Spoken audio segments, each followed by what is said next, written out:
Meanwhile, Pennsylvania, we're all one by the MAGA movement. Oh my God, shut up!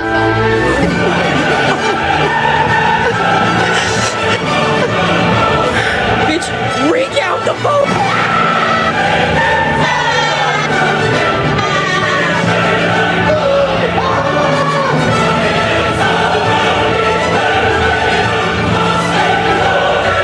Why are you gay?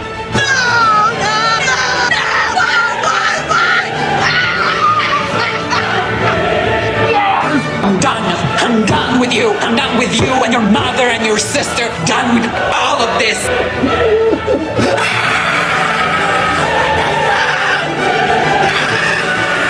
We are over, you dumbass. I hope that you choke on a piece of concrete and literally go to hell. I will see you in f***ing hell. Let's be honest, it was a terrible night last night. It was a terrible night for women, for children, for the hundreds of thousands of hardworking immigrants who make this country go.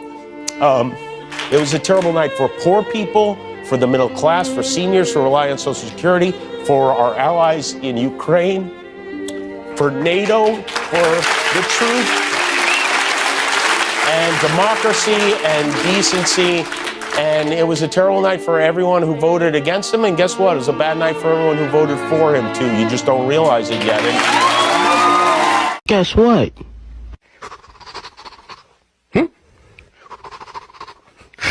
You're a bitch.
Ryan, her forehead makes yours look super small. Okay, she looks like one of those NBA players who's in like week or year 8, and like their hairline's down to the back of their head, and they're still lining it up and shit.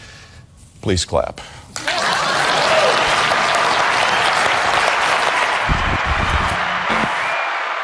Oh my God.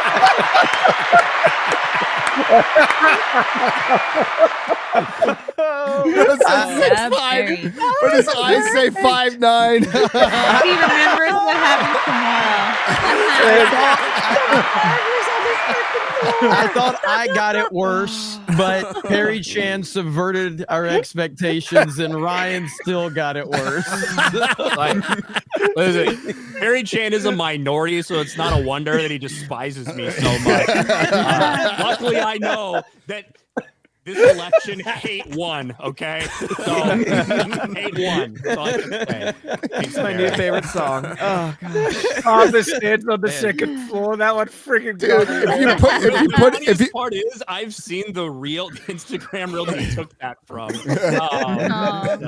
pretty good. If you put an H on his forehead, Kobe would have survived. Wait, I don't understand that one. He died in a helicopter crash, so it would have been big enough to land a helicopter on. Yeah. Oh my God. That was great. I did not expect a Canadian to be the vicious one on today's episode. A soft-spoken Canadian, right? Yeah. Oh, God, that was beautiful. Welcome to Friday Night Tights, ladies and gentlemen. Of both genders. Yeah. What a week what a week it's been. I'm going on pure adrenaline. Jeremy finally got some sleep. I've had a winning for well over 4 hours, and I still haven't called my doctor. I don't give a shit. Let's fucking go. Let's fucking go. We're not getting tired of winning. I am not tired of winning. It has been a very good week. It has been a damn fine week, to say the least, and it's only going to get better from here. It's only going to get better. It's been the week of a life. It's been the week of a life, to quote Drunk 3PO. I was going to go, that had to come from Jay. It really did. Jay's voice. Well, like Ryan always, if you make a mistake on a stream, Ryan will point it out. Even if it's a mistake no one else notices, Ryan picks it up. It doesn't matter. You could share a meme, and if there's a meme that has a mistake, everyone else laughs at the joke. Ryan's like, well, there's a mistake right there in the bottom left-hand corner that no other being would notice. That's just how Ryan is. That meme went viral 6 months ago. You can't use it. Exactly. Listen, there's a lot of brain up in here, okay? Yeah. So that's why this is the way it is. It's vertical brain. There you go. Giant. Well, even Ryan, when I made that joke about Joy Reid's forehead, he even offset it. He goes, "I'm not in a position to say anything about that." Right. Perry Chan cut that part out to make it look like Ryan just leaned into it. Context matters. It's the fucking way it is, man. My head's just big. I don't know what I can fucking do about it. But like Joy Reid, that bitch has been losing her fucking hair. I know it. Look at my profile picture on Twitter that I took 5 fucking years ago. My head looks big as fuck. No, your hair is fine. It's your head is still growing. That's the problem. Ryan, I don't know if you want to adjust your shot. You've got a lot of headroom. Oh, don't try that at home. She's a professional. Hey, okay. So Chris has been gone a couple weeks. Give her a little bit to get the timing back. Yeah. All right. Kicked out. It's a different world we're living in now. It is. The winds have changed, have broken, and they are breaking in our favor. We had a massive culture war victory this week. It wasn't just an election. This was a culture, a victory for the right side of the culture, which is just common sense and balance and some normalcy, because things have gotten so crazy. And now that was completely rejected by America. And the one thing we focus on here is Hollywood. The distinction used to be made of woke Hollywood and Hollywood. Hollywood just became woke Hollywood. Now woke Hollywood has left woke Hollywood. And it's incredibly good. Fight's not over yet. It's upper hand. We're in upper hand territory, someplace we've never been, because the legacy media and the legacy studios have all lost. They've all lost. And now they have to change or die at this point. And it's upset a lot of people, and that makes me happy. Maybe it shouldn't, but it does. Were you intending to make a metaphor of the winds of change making a massive fart? Yes. Okay. I'm just catching up on that. Yeah. Thanks for playing, Chad. Winds of change. Yeah. Okay. Whereas the winds of winter will never come out. Like when you do talk about the culture stuff, there's so much overlap between what's going on in this election and what's been going on in Hollywood, the gaming industry, you name it, right? These activists.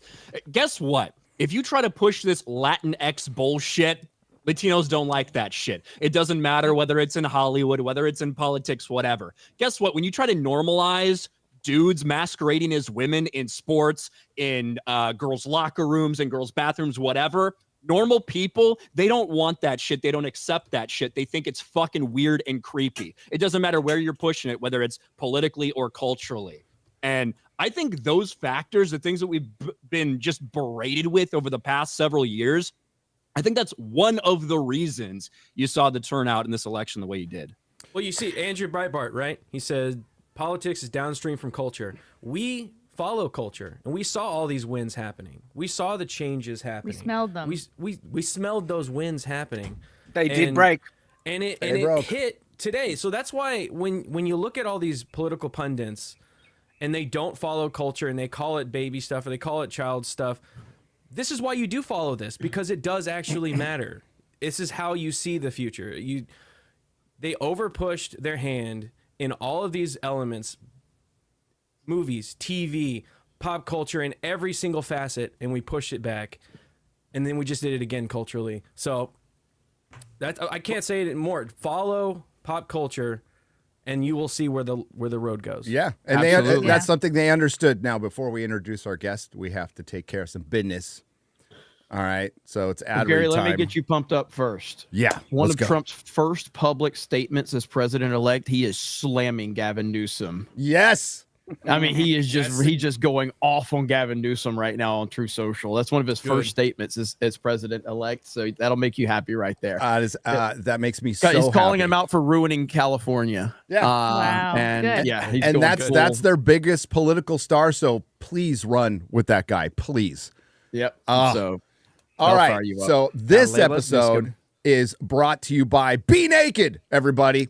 They say evolution has gone. Evolution has gone soft. That men have traded their strength for comfort. But if you're not about to let your instincts go dull, it's time to fuel up with something raw, real, and primal. Naked organs with fava beans.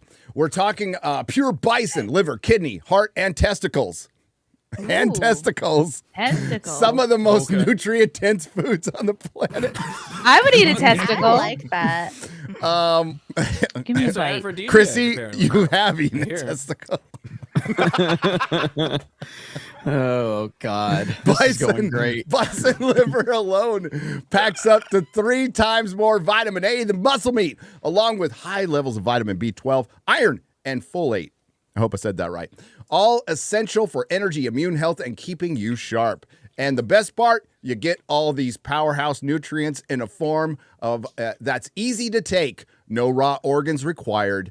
Head to BeNaked.com, use code Nerdrotic, and grab 15% off of your testicles. Time to silence the noise, reclaim your power, and get back to being unstoppable. Yeah! Gotta get that testosterone. Get that testosterone up in you. Get that testosterone all up in you. All up in you. On that note, I'd like to thank a perfect guest for this week. Long time overdue. I'm glad he refused to watch The Acolyte. He refused to watch Agatha, and he's smart. But that brought him on this week. Matthew Marsden. What's up, brother? How you doing, man? Thank you guys for having me. He's an actual actor, famous on Twitter for saying not all actors are like this, but most are. Been saying a lot. You've been saying that a lot lately. Say an awful lot, right? An awful lot, unfortunately. Yeah, and by the way, I just want to say that what's remarkable, and I've said this before, like over and over, and when I met you guys before, is that if the studios were really smart, they'd hire you guys to come in and tell them where they went wrong, because you guys have been ahead of the curve the whole way. And you've done a really great job in smashing them, to be honest. Like, they are absolutely terrified of you guys, and it's so plain. It's so great to watch because with you guys like capturing the zeitgeist and going with it, obviously with your insight, you've got a lot more insight than many people, or many people that don't know how to voice it and express it. And you guys have just coalesced and got a bunch of people and given them a voice, which is really amazing, all while kicking the studios in the aforementioned testicles. And it's been remarkable. So hell yeah. I applaud you for that. Thank you. I didn't know you were British. I used to watch him as a kid on Coronation Street. I think we just represent the average everyday fan is all, really. And I think that the majority of fans feel this way. A lot of them don't vocalize it necessarily, but they've kind of shown it with their lack of interest in a lot of Hollywood stuff lately. Whether that be Star Wars, Marvel, DC, or just general stuff out there. And I think that's what we represent, because that's really all we are, is a bunch of fans. And luckily we have a few people that watch us now. And Hollywood has just really burned everything to the ground, and they burned all their goodwill. And social media is truly the worst thing that ever happened to the movie star, because it really has taken that illusion away. Because growing up, when you would hear about a movie star or an actor that was a big deal, like, oh man, they must have this great life. They must be this wonderful person and everything's great. And then you see these people just emotionally broken online every day. Like, maybe they aren't. Maybe they don't have that great life that I anticipated. And the illusion of the movie star has just completely gone away, with the exception of someone like Tom Cruise, who is out there doing things that normal human beings still can't do through his just doing an ad for a commercial or a movie. And he's still doing this stunt that they're like, no other normal human would do that. He's really the only movie star left. We talked about that a little bit today earlier, but the age of the movie star is dead and the age of fandom is here. That's really it. Yep. That's really it. They're going to have Tom Cruise competes through his actions, and so jumping out of a helicopter is proving that I'm better than you because I can do things you can't. They compete through social status. So they're like, who's the most emotionally impacted and affected by concern for somebody else? So there's always another group they're concerned for, and they have to be emotional, they have to be more distraught, and they get more and more unhinged because it's an escalation to prove who's the most, like, that's how they compete for status socially, by proving they're essentially emotionally unhinged about it the most. And who has trans kids? Who's bringing out their trans kids everywhere? Yeah, I was the most like it's a victimized flex. by the intro, so I am higher on the social hierarchy than all of you today. But have you considered how difficult it was for them to go through lockdowns in their mansions? That was really hard. It was pretty tough. I Very saw the tough. videos. Very You know, like, tough. the funny Just thing like is, us. I was having a discussion about this yesterday about the way it used to be. So when I very first came out to Hollywood, which was in 2000, Black Hawk Down which was my first movie, came out in 2001. But when I came out to Hollywood in 2000, nobody really spoke about politics. In fact, it was actively discouraged to go. I mean, this is, again, it's weird, right? Like, because we've lived through this social media revolution. And so it wasn't like that back then. So you didn't have all these different apps. But even when you were going out and talking, you're giving your interviews, you're really discouraged about talking in that way, because rightly so, half of the country was one way pretty much, and half of the country was the other way. And you wanted to be putting a product out for everybody. So for example, if you look at something like Black Hawk Down, if you're familiar with the story of Black Hawk Down, it was actually a massive mistake on Clinton's part. Right. So this was under George Bush presidency when we made the movie, and they could have totally spiked it. If it would have been under a Democrat, under a Republican presidency, the mistake would have been under a Republican presidency. Do you think, like in 2010, that they would have given them a pass? No, they would have made it all about the president. They would have made it all about the bad decisions. And when we made that movie, it was all about, because I think part of it was Ridley was directing it, so he was like, look, I just want to make it about the story about the men next to you. And so all that was completely glazed over, right? It was about the man next to you rather than being about the political mistakes that guy had done. And it was a great movie, and nobody cared. And then I've seen it over years and years and years on the inside. People become more and more, I don't know if it's to say they're more radical or whether it's to say that they were more vociferous about, emboldened to say these things. More emboldened, and actually, as you said before, Ryan, is like they're being encouraged to actually, they get more social status, they get hired more, and you can see it with, on the other side, that if you come out and say anything against the Borg, then you're marginalized and you don't get work, and it's basically taken that progression.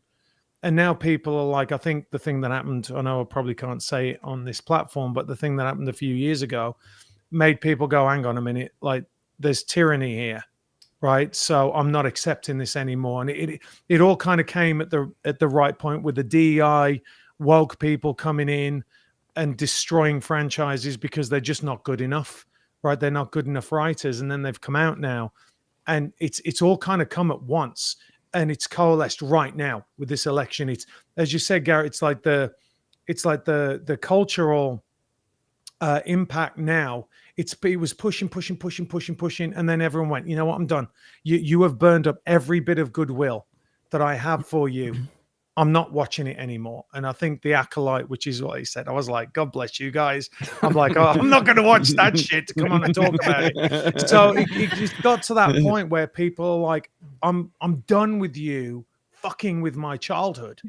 Because that's what it is, right? It's like going back to the great things you remember as a kid and the fun memories and the great IP. and they've just completely destroyed it. And I think it's all culminated in this moment, which, by the way, I do think that Hollywood is done.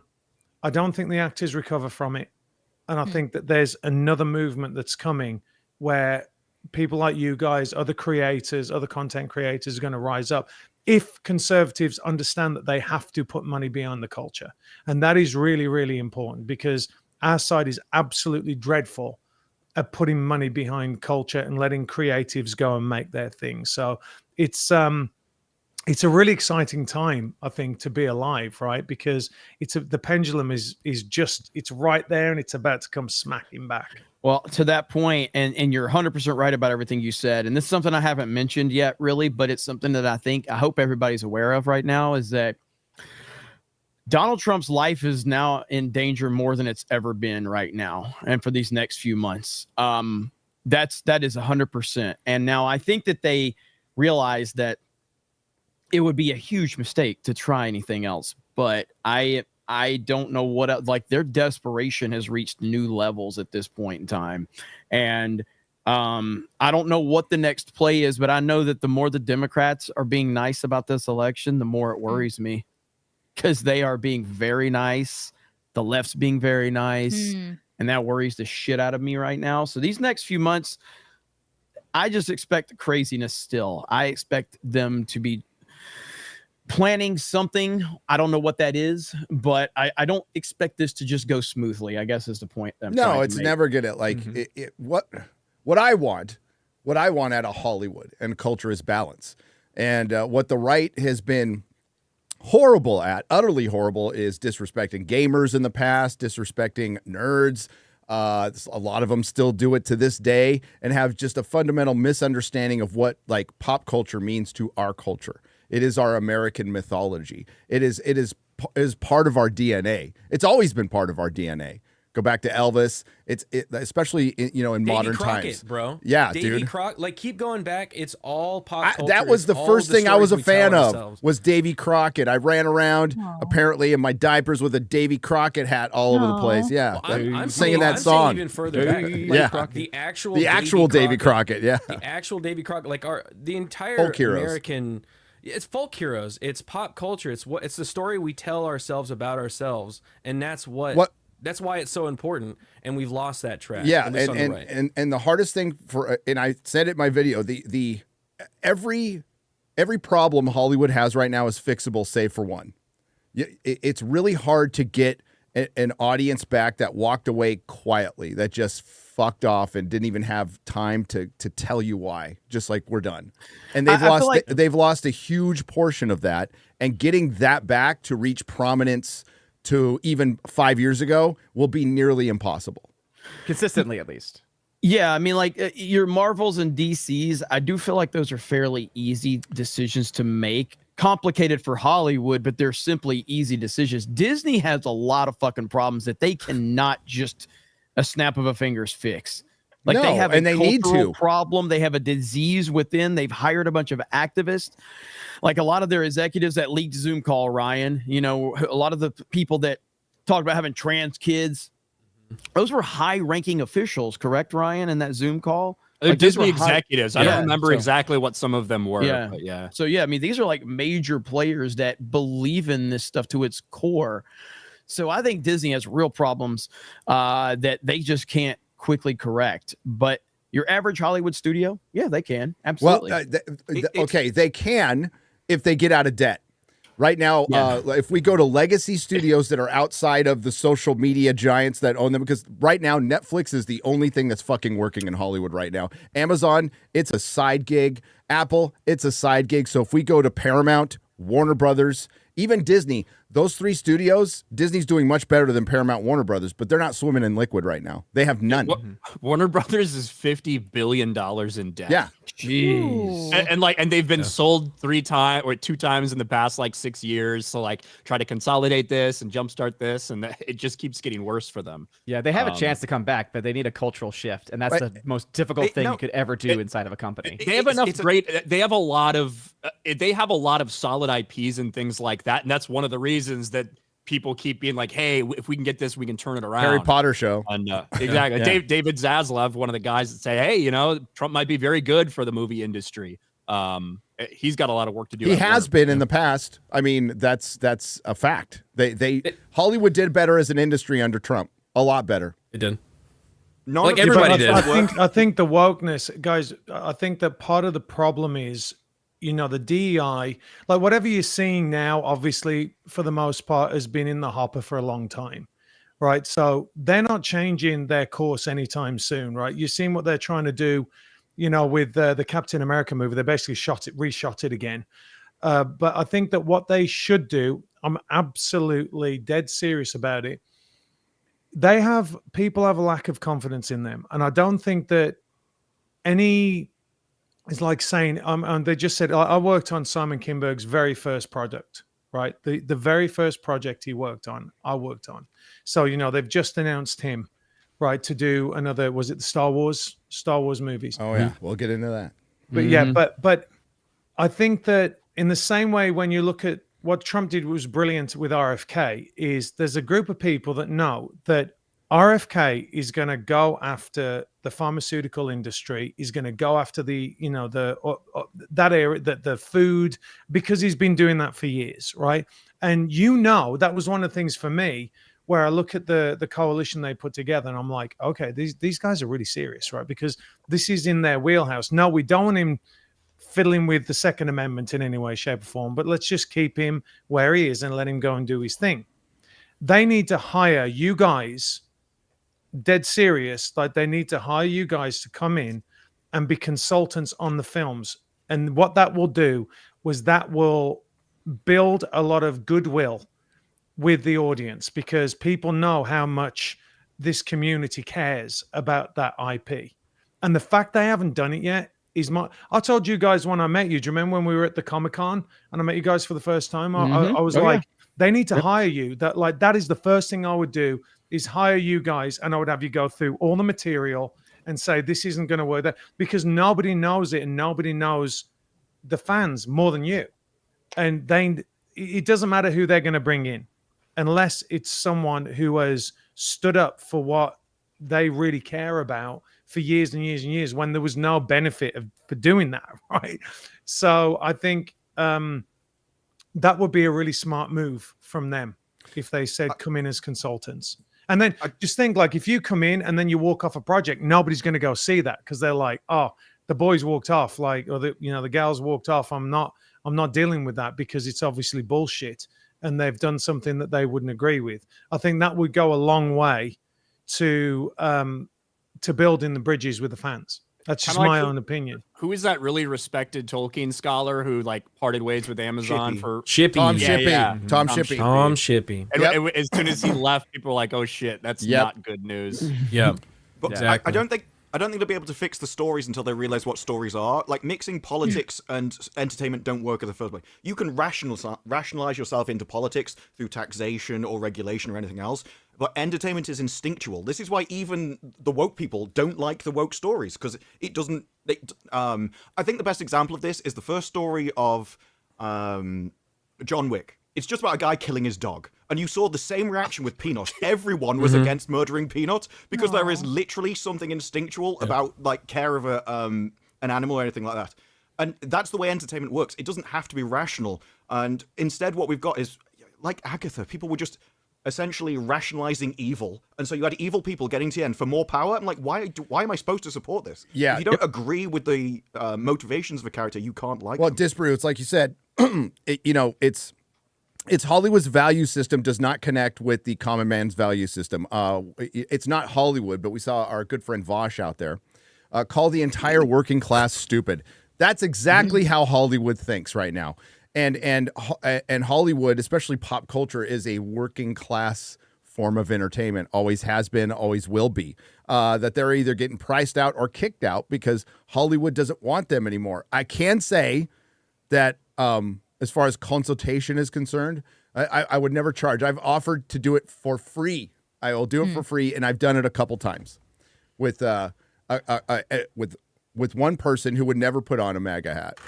but they still understand. That's okay. They're more of an That's RFK okay. Jr. kind of person, and they're reasonable, and they wanted to make something good. I can't say what major studio. I'll just say that. Talk to them for a couple hours, and I think I hopefully we get somewhere with it. We don't know.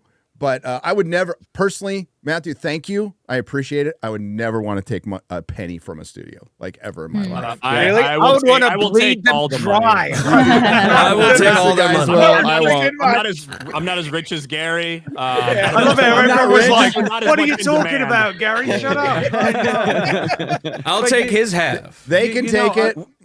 Yeah, we saw with Brandon Sanderson though on Wheel of Time. Even if you do give good advice, they just don't take it. I think they just one point from him. Again, because the rot is so intense, right? Because the rot just goes up the food chain so high in those companies that unless there is a massive cultural change in the entirety of the company, even good advice is not going to be enough. I mean, question: do you? I was just saying, Disparu's point is really significant because they had one of the best writers in the world give them such important constructive feedback, and they had the hubris and arrogance to think that they could do a better job and that their vision was better, and it turned out to be unimaginable crap. Astronomically worse. And when you go back and look at Brandon's notes and suggestions, he was bang on the money with everything he suggested. I've looked at these suggestions. It's incredible that they just ignored that guy. The problem is, I think, Shad, with that, I don't even know sometimes if it's they think they can do a better job, but they want to do a different job. Because it's not about telling that story. It's about pushing in the morals or values or the agenda, whatever it is they want to push, using that story as a vehicle. Yep. And so if Brandon Sanderson says, hey, you should do all these things, well, that entirely negates the point of race swapping this person and gender swapping this person and making this person go through this shit, making this person not this person's fault, because then it wouldn't validate whatever story they're trying to tell. We're in a very interesting position because in 2016, Hollywood was at its peak. It was making billions of dollars. So when Trump stepped in, they had the money to go hard into the paint on their side. Now, they don't have the money for that. So will we see the same amount of change, cultural change in Hollywood that we did in 2016? I don't know. That's a big question mark because they just don't have the funds. They just can't afford it. Part of the issue is this, and Ryan kind of honed in on it a little bit, is that you have a group of people now that have no respect for anyone that came before them, right? That they're the smartest, they know everything, they're better than any, and that's why you get someone who thinks that they can rewrite Tolkien and do a better job, right? So I'll tell you guys a little story that I don't think I've told you. Right, Ryan, I don't think I've told Ryan about this, but I know Doug Gresham, who is C.S. Lewis's son, and I went to meet with him because I wanted to buy the screw tape letters, because I'm like, now is the time to do it. And I literally sat down with him, guys. This is no joke. I was sitting having a cup of tea like this, and he goes, well, you know, the screw tape letters, that's all tied up legally. And I'm taking a sip like this, and he goes, but you can have the Chronicles of Narnia if you want. And I literally like what? Like literal spit take. And he told me that at some point they'd done a version, all knowing Hollywood had done a version of The Lion, the Witch, and the Wardrobe where it was based in LA. I don't know if you guys have heard this, right? No. This is honestly no joke. I remember this, yeah. The only reason I've heard it is because you told me. Yeah, it was based in LA, and Edmund was going through CDs in Tower Records on Sunset Boulevard, and I'm like, you've got to be kidding me. And Aslan was like a statue that they brought in by a C1, not a C-130, a Chinook. And I sat there, I'm looking at him, I'm like, you've got to be kidding. Like, they really thought they could do a better job. So there's no respect for people that came before them. That's one massive issue. And another issue is this, is they started the DEI hires, right? So as you guys know, they'll say to most writers, or good advice for writers is write about what you know. Like, you know, stay in your wheelhouse a little bit. Even if you want to apply your experiences to other stories, like write about what you know.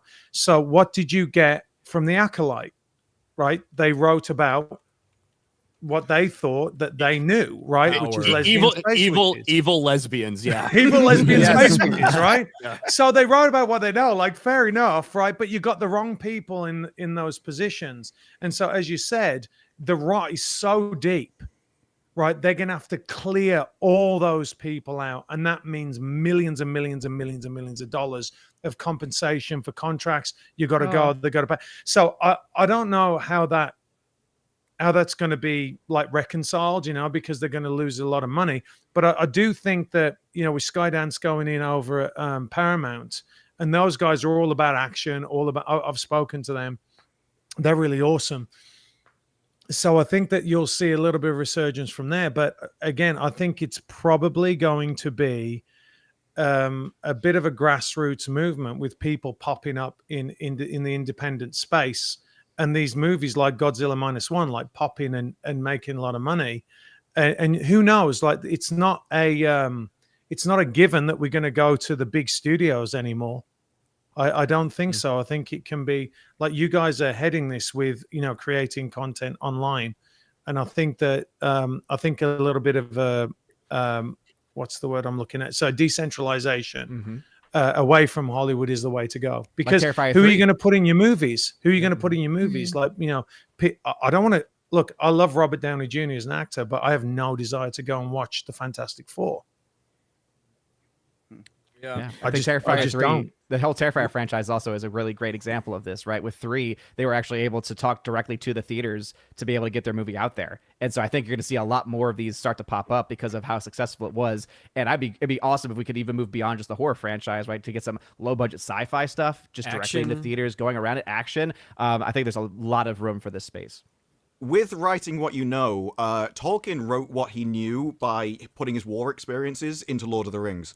But now, they're not writing what they know, they're only capable of writing themselves, which is why you see so many self-inserts, they can only write the world around them, because they're incapable of understanding another person's perspective, let alone creating a different world and imagining the effects of that. I think you've just got an altogether lower quality of person in Hollywood than you used to have. And it's not going to be fixed until you get back to that. It has a lot to do with where they are, too. Like where they live and where they're at locally is truly in a bubble. Look at the county electoral map, right? And you can tell these people are living in a bubble compared to a lot of people throughout the rest of the United States. So their experiences and their values and their mindset means little to nothing to a lot of people out there. The election is really, it's forcing people to slowly come outside their bubble because there's still so many people who truly think this country is racist, who truly are condescending to people who do not have a college degree. Like that's worth anything anymore. It's a lot of growing pains is what we'll be seeing. For a while. I mean, that's why listen, Hollywood people, these elitist douchebags, they're going to go through the process right now. And right now their egos have been absolutely hit hard. It's not 2016 though. 2016, they could justify it. Oh, he didn't win the popular vote. We have to abolish the electoral college. This was a landslide. The red wave we heard about in 2022, the red wave happened in 2024. Popular vote, electoral college, it's a landslide. And that is going to have effects in every aspect of this country, every aspect. So it's going to take them some time, though, because their egos are hurt. Go ahead, Ryan. And it's where it's coming from, too, right? Okay, we get it. Black women don't like Trump. What is oh my God, who could have predicted that, right? Look at the gains he made with black men, Latinos, women in general, like everybody, right? So it's tough to justify and just blame this on racist white people when almost half of Latinos around the country also voted for Trump. They're trying to. Some of them have tried to. It's not working out very well for them. Oh, yeah. Like Morning Joe the other day with Al Sharpton started attacking Latino men and black men.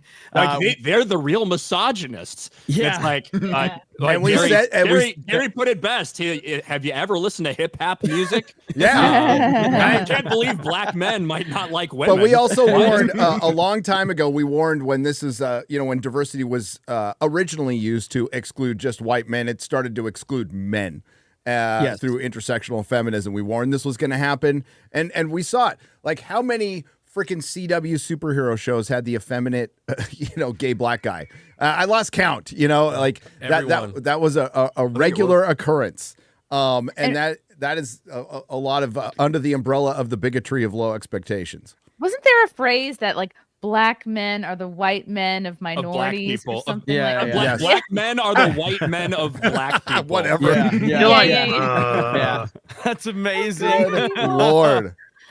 So this was an indictment of identity politics, of wokeness, of all of that. And I think that a lot of these Hollywood elites are just overwhelmed and they're in denial, but the reality will set in with them over the next couple of months. And I do think you'll see that have an impact on the decisions they're making over the next 6 months to a year, but it's going to take them time to fully come to grips with reality because right now their egos are hurt. And the worst thing about Hollywood people is to think that they're not as important as they think they are. I'm sure Matthew can confirm that's how a lot of these elites think. And yeah, this was a smack in the face because all of them, Taylor Swift, LeBron James, Beyonce, Oprah, The View, Obama's, like they Bill all Clinton's. realize that they are not as important as they thought they were. Gotcha. And it's a beautiful thing. It's a beautiful thing. The indeed. currency of Hollywood is ego and relevance, and they've lost it. It's gone. It is. It officially died. It was dying for a long time, but it officially died last Tuesday. All those celebrity endorsements didn't count for shit. As a matter of fact, I think they hurt. At this point, I think they're overall a loss. People just roll their eyes at this shit now, as they should. And by the way, there were most of them. I can't say all. Most of them were fucking paid. Like they need the money, but they were paid. They were either paid or bribed with the Diddy list. Well, that's the thing. It also comes off because there's just so much information out there now. It also comes off as so ridiculous and disingenuous for J-Lo to stand up there and talk about the dangers and the warnings of Trump when there's like videos of like her with Diddy the same night that he like fucked a 13-year-old or something. Right? And it's like, okay, like why didn't you warn about the dangers of Diddy if you really care so much? What did Gutfeld say? He said it went from a pity party to a Diddy party. And Scarlett Johansson did an entire interview about how that Avengers thing was just off the cuff. They just went on a camera and it all happened naturally. It was a normal conversation. Anyone watching that knows it's fake. So they're lying to you, they're insulting your intelligence, and acting like you don't know what a live stream looks like in the current year. It is literally, we watch them all the time, and they're like, no, this will look realistic, as they go from various different amounts of people on camera, zoom-ins, all like more jump cuts than I do on a video. The audio was like changing like between each place, dude. Yeah, it was like a Garrett fucking live stream. Really, The celebrities looked themselves, like they were reading a script. Like it didn't feel natural at all. they're not even consistent themselves. We had Cardi B 2 years ago came out in a big way saying she's never endorsing another presidential candidate ever again. We're in 2 wars we can't afford. And then what? You turn around in 2024, she's shilling for Kamala. So it's like, you can't trust these people. To that point, they had $1 billion and now she's in debt, and so it's like, I wonder. To that point, I'm sharing my screen. I think this is the biggest. This is the biggest one right here. So this is Usher. Okay. This was when he was on The View. This is before Diddy was arrested. This is what he said before Diddy was arrested. In this emergency that we're in, I think that behooves artists to come out and speak for Kamala against Donald Trump, because he is an existential threat to the country. What do you say to that? You know what? I don't get too deep into politics. I didn't get a chance to watch the debate last night. I obviously have been watching like everybody else. I think voting is an individual choice. And I think that you're right. You have to look at the reality of the country that we are and the country that we want to be, and find the candidate that you feel both are who fits the category of where we want to be. And that's it. And that's what you vote based off of. Who you highlight and how you choose to highlight it on whatever platform you have is your prerogative. Yes. Now they were wanting so much more out of it. Suddenly Diddy gets arrested. Usher's entire Twitter account gets hacked, is what he claimed. Deletes everything. Then he shows up to a Kamala Harris rally and says this. Hang on. Let's see. I got it. Hang on. So we're right here. I love you more, but I love Kamala Harris even more. What? That's like a month apart. No. That's like a month apart. Oh no, that's really bad. I've never seen that. Turn of events. When it comes to this Hollywood bullshit, I think that you should let it burn. Is that what kind of a turtleneck is he wearing? He looks like one of those characters from Super Mario Brothers. He does. Remember the one with the little head? Yeah, that is a big ass turtleneck. He's covering up all the. It's like his neck just got circumcised and it's still inflamed. He's covering up all. I was gonna go there, Ryan, but you got it. He's covering up all the Diddy hickeys. That's what he's doing. Why are you gay? Why are you gay? You are gay. What really stood out with all those celebrity endorsements, okay, was just how vapid and pointless they were. So many of them was like, oh, vote for Kamala, that'll be cool. That's what the tone of the Avengers one was. There was nothing of substance then. Or they try and be really manipulative. Like that one, I forget his name because he's an idiot. He played Batman, you know, his one where it's like, you're stupid. Michael Keaton. Michael Keaton, where it's They don't want to either hang out with you. pathetic platitudes, emotional manipulation, you know, I'll like you if you vote for him, or vilification and manipulation. It was nothing of substance as to the policies or reasons of who you should vote for. I mean, and the whole audacity of the multi-million-dollar adult pretender, a guy who reads other lines and interprets other lines for a living, is coming from on high and telling all of you people they don't want to hang out with you. They think you're stupid, when that's exactly what he thinks about them. It was full projection. Michael Keaton ain't going to fucking hang out with you, and he thinks we're stupid. He absolutely does. What is? But he made sure he framed in his American flag in the back that I'm sure he just got from IKEA or something, and then put on his ball cap to look like he's a fisherman so he could relate to the pores. That's what was really great about all this is like you had the B-list celebrity, you had the Z-list celebrities, you had the A-list, you had the top of the A-list. None of it mattered. Yeah, so I want to tell you guys something that happened to a friend of mine under the last. I've got to watch what I say in here, right? Because you're going to get dinged. But something that happened a few years ago that I got into a lot of trouble for coming out and saying that I wasn't going to take, right? Because famously, Matthew, you said you spoke out about the forced jab status that was required for Hollywood. There you go. All right, you can say. Okay, so a friend of mine who's a really great guy. He's anyway, he's a known actor. Let's just put it like that. He's a known actor, and he called me up and he was like, "Hey, listen, I got called by my publicist, and so this is going to what you guys were saying. So just so you know, it's just not on the one level, right? It's multiple levels." And he goes, "My publicist called me up and she said, hey, we're doing a PSA about the jab.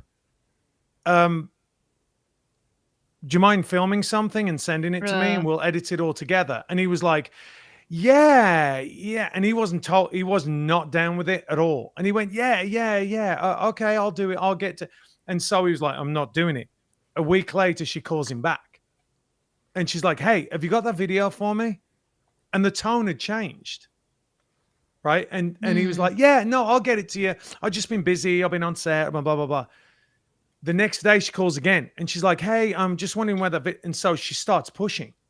And this is, don't forget, they work for you as an actor. You do not work for them.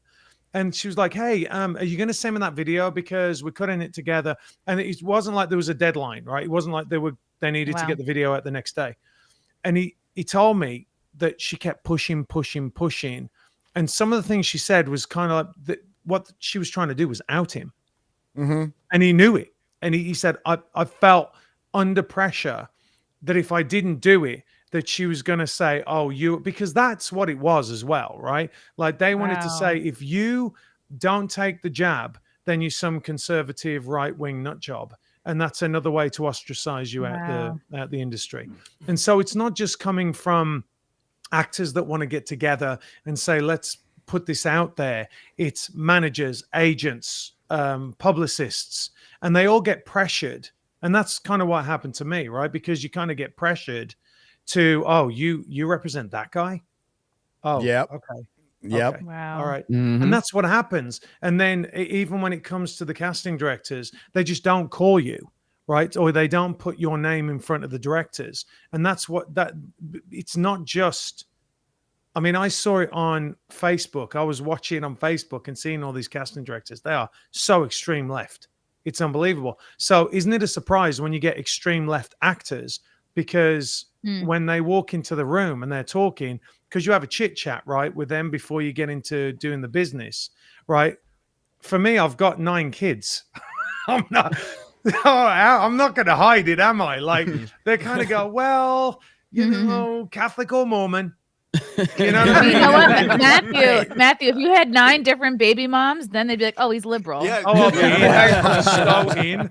So you have more kids than anybody on the stream right now. That's phenomenal. I'm a Mormon and I'm impressed, dude. That's that. Hey, I'm a Catholic and I'm impressed. Hey, Matt, you need to have 2 more so you can field a football team. So. I know, right? Like, hey, I'm not done yet. My wife's younger. Yeah. Let's do it.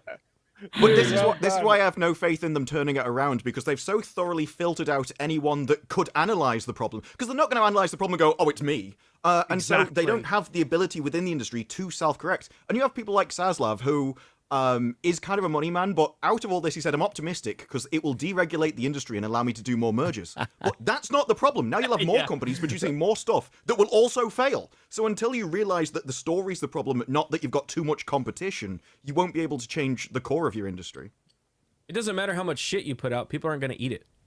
Yeah. It just does not matter. Well, and the proof is in the shit, I guess, with that Hollywood's put out. And it's been oversaturated. We've talked about those death by 1,000 paper cuts. But again, in my last video, the biggest problem with Hollywood has been their customer relations. They have a credibility. This is what Jeremy said the other day. They have a credibility problem that's insurmountable. Like it is a big problem. This divide we have in our country right now. I don't know how you get that back. As in any form of business, when you lose market share, it's very hard to carve it back out. And losing that market share to the actual audience, the people who pay your stuff. I was reading articles. One of the big moves, Matthew, that they're going to do is Disney has invented cable. They are going to run a channel that plays Star Wars and Marvel 24/7. The reason being is they found out, I mean, this almost sounds like Scrooged. It's very close to, did you know dogs and cats watch television? You know, this is very close to that. This is very close to that. Do you know people have stuff on in the background while they're looking at their primary screen? And I'm like, so you're gonna compete against streaming. That's what streaming on this platform is. It is the background thing that while you're doing. It's the stuff you listen to at night. They'll never be able to compete with that ever. And now it's fragmenting. And this is nothing but good. Hollywood will never completely go away. It will never completely go away. They still churn out some good stuff once in a while. Penguin, we're watching it right now. That last episode was awesome. Damn hell. But it's far and few between. Remember the days when we had multiple movie stars, like actual actors who will put asses in seats? I mean, that's 2 decades ago now. That's long gone. And we have one left, and he's in his 60s. Yeah. You know, and he'll be jumping out of planes when he's 85. God bless, Tom Cruise. But there's nothing to replace him. There's nothing there. And Hollywood has talked about this. There's no young group of actors coming in because they're going to be streamers. They're going to go be performers. They're going to go do other things. I love the idea that Disney's destroyed Star Wars so badly they've turned it into background noise. I know, right? That's what they think of their IP. Oh, background noise. God, it's true. It is true. That stings, man. I mean, really, can we get something to turn on while people are doing laundry and having sex? Yeah, sure. I mean, it is a real opportunity, and I think that. If we get people that really understand it, because as you said earlier on, I think Jeremy, you were saying it earlier on, is that that people don't really, conservatives, I say conservatives because that's, I presume that we all are, right? Or at least not leftists. Non-leftists, yeah. Non-leftists, right? Like, but the Overton window has moved, right? So if you aren't like a commie, then you're a right-wing religious maniac. Adjacent. Yeah. So, but there's something, Andrew Breitbart, like as you said earlier on, he knew it back in the day. Like he got his finger on the pulse and he was like, listen, culture is so important.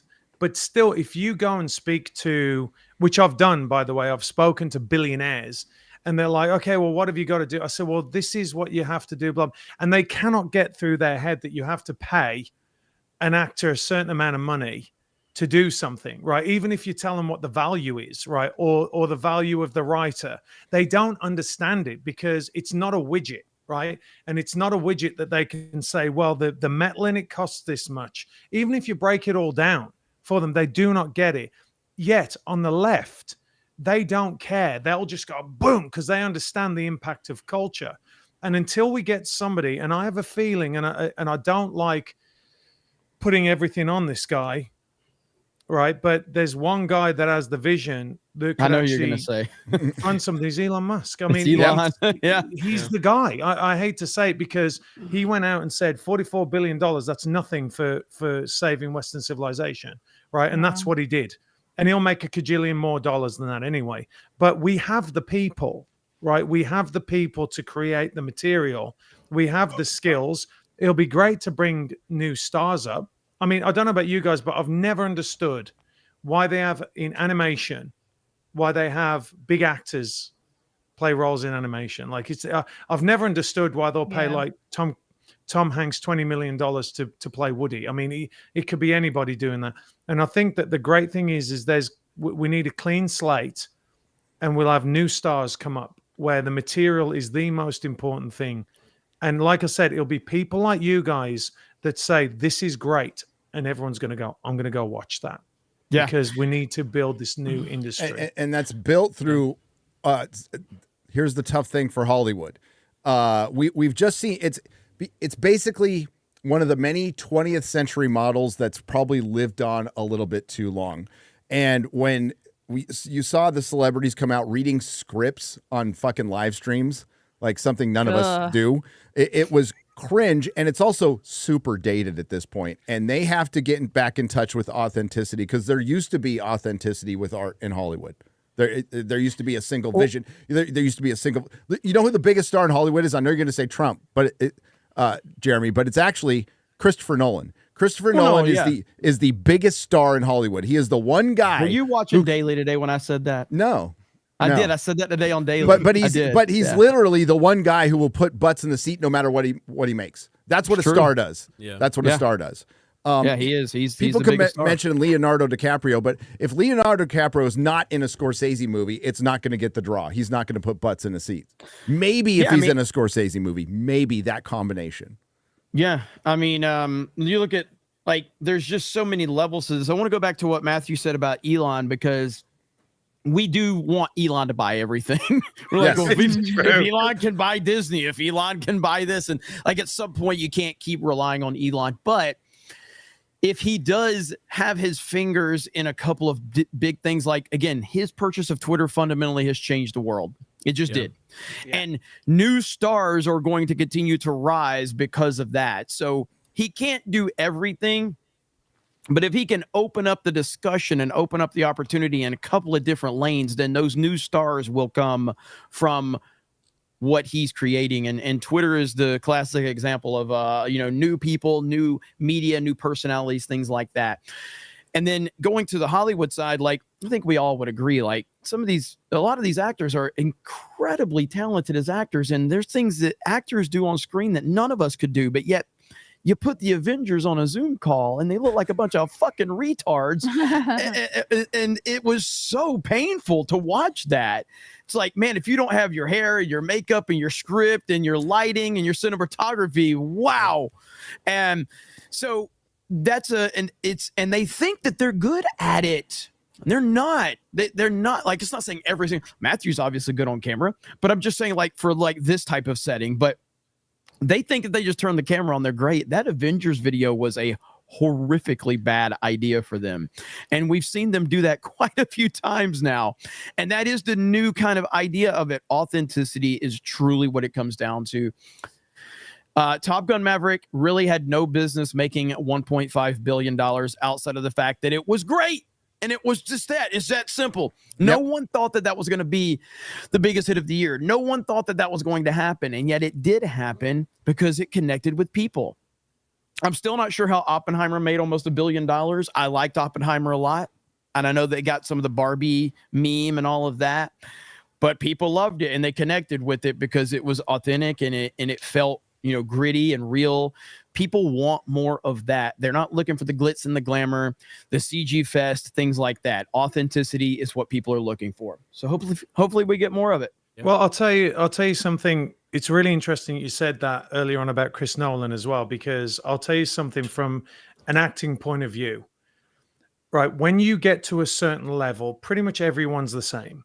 Right, like you just swap in certain amounts of talent out. You might be a little bit better than the other person or whatever, and then you've got like what I say is like Gary Oldman and Daniel Day-Lewis. They're on a different planet, right? Like to me, I honestly like they're just so much better than everybody else. It's not even close. But the difference is you have different skill sets behind the camera, right? So you talk about Christopher Nolan. Everything he does is great, right? His camera guys are the best. He's got the best stunt guys. One of my very close friends did all of his stunts up until he did Inception, and he's the best, right? He's just the best stunt guy. So actors really don't, how can I put this? Like when you move along to different projects, right? Like, so people say to me like, I love doing Rambo. I'm like, well, that's because I had a great script and a director that knows exactly how to do action, right? Knows exactly how to shoot men, right? But my performance was no different to something that someone might turn around and go, well, you were shit in that, right? Like, and I'm like, nobody, Michael Caine said to me when I worked with him, nobody goes out to make a bad movie, right? So you turn up, you do your job, and it's the way that people catch you and the professionalism behind all the other elements that make you great. So to your point, Jeremy, is when they don't have all those things, when they don't have a decent script, when they don't have 6 like cameras on them, catching them from whatever angle to piece together their best performance, right? And they're just being, this is it. You see what you get, right? And some people are more, I think that it's a lot to do with authenticity, like you said, like, you know, I believe what I believe. And when I come on and talk about this is exactly what I believe. So I'm not trying to be somebody else, right? I'm not trying to be, you know, like they are. That's not what it's all about. And I really, you know, for me as an actor, I'd rather just be going off and making movies and not being political at all. You know, I'm a meat puppy. I don't talk about that. But it's exposing them. Right, it's exposing them without all the glitz, without all the glamour, without the material that was written for them, which is for the most part very good. Not always, but for the most part very good. You've got the best cinematographers who spend all day setting up a light package, you know, for them, and everything's just super precise. So I think that what you're seeing is they're being exposed a bit to what you were saying before, Jeremy, about like nobody knew what they said. And, you know, and Gary said it, nobody knew about them before.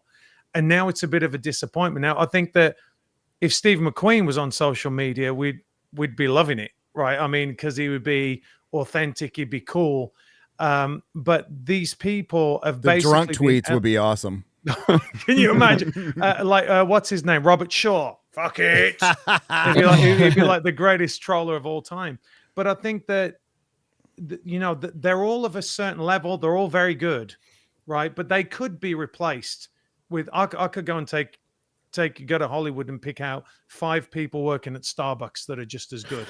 Well, I think I have to say, I don't even think it's as complicated. I think it's more simple.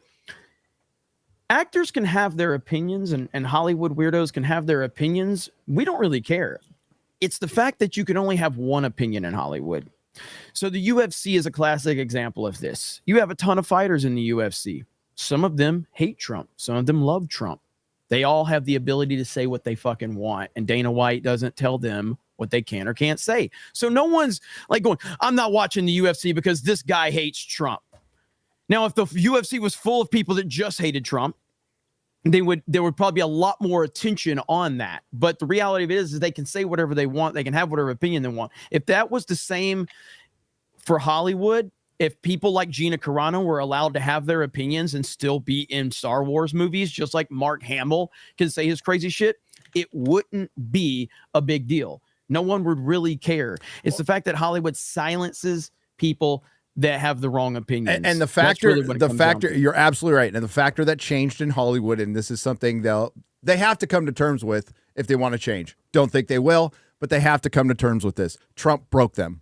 Trump absolutely broke them. That is your line if you want to know where things changed, because before, right-wing actors could say stuff and they generally wouldn't get canceled. But once Trump came around and he became a Nazi, then any form of support towards anything, even center-right, turned into they're a Nazi. They need to be canceled immediately, which makes things very interesting in Hollywood right now because there's a Middle East conflict going on that's changed the game there a little bit and actually brought people over to Trump's side who hated him a year ago. I can think of a couple actors, but Michael Rappaport, like that flipped him immediately, that little conflict.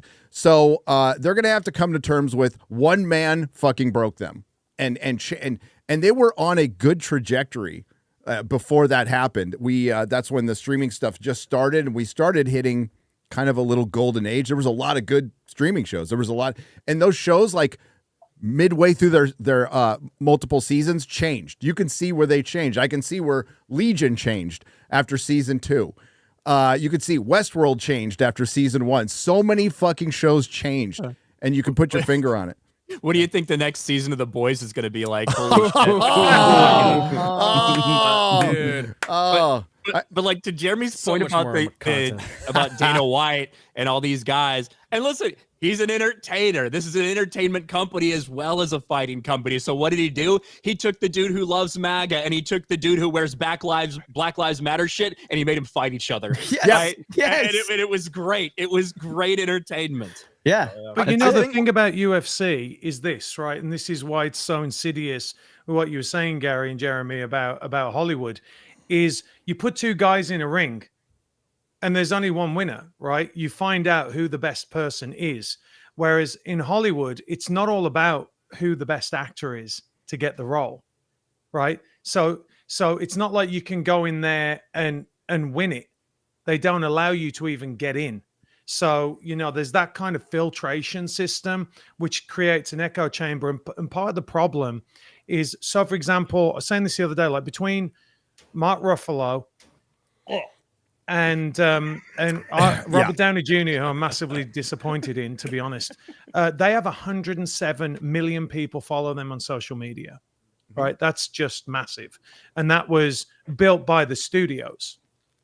So when they're looking at going out and for the people that might not know, I'm sure your audience do know, is the movies are all basically, when they're looking at the metrics of it, right? They're looking at, normally, Avengers aside and all those big movies aside, is they're looking at how much this star can bring in, like what it means in foreign sales and domestic sales, right? That's what they're looking at.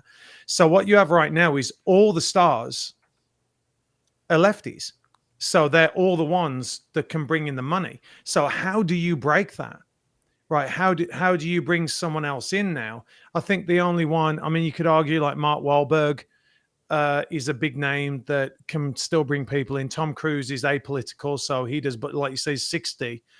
Who else are you going to bring in? Who are they going to risk to put a big movie on who isn't a lefty? And that becomes really problematic. Yes. Right? Yes. I think conundrum. Chris Pratt, I think you can put into that category of guys who are very much viewed as apolitical. And I think a lot of people view him as a patriot as well. We have our assumptions maybe about what we think about Chris Pratt, but he's never told us who he voted for. And that's probably a good thing. Yeah. Go on, Disparu. Sorry. When you're on about the followers of people, like Mark Ruffalo, he has 8.1 million followers, but he does tweets which gets like 200 likes. And it used to be that, you could understand someone getting paid $10 million if they brought in 50 million in revenue because they had a built-in audience that followed them everywhere. But as they do all of these political statements, they cut off chunks of that audience that no longer listens to them. Yep. And they may not unfollow them, but they are literally cutting their pay packet down. And I think Hollywood has separated where the money comes from. They think they get paid by the studios rather than the audience, so they don't mind attacking the audience. And the studios have forgotten that audience isn't inbuilt in an IP. You still have to please them, otherwise they can leave and they can go wherever they want. And so it's still working in that same way, but it's kind of forgotten. It just thinks it will always be successful. And It's changing. It's forgotten the basics of business. And those numbers aren't real. And Those numbers were never real. Well, that's what Matthew just said. The studio helped, and they talked about this in one of the many articles I read over the weekend. That it was Justine Bateman in her Hollywood is Dead article, which we'll go over. It's freaking fantastic. But She's been going off on social media. She has too. been fucking great. Her trolling on videos has been spot on. We're going to go over a couple. But in that article, she mentions that the studios to take time to curate your image, which means, we'll get you a bunch of followers. Now, a Mark Ruffalo, how many authentic followers do we have? No fucking idea, but that has something to do with his interaction. Also, just on that platform, particularly Twitter, there's still a lot of crazy fucking accounts that get tons of interaction. Tons. Absolutely tons. Some of the dumbest statements I've ever seen get tons of interaction. So much. Yeah. Oh, there's some things I see with hundreds of thousands of likes still, and that's fine. Hey, man, let people speak, let them talk, and let it all play out. Let it all play out how it's going to play out.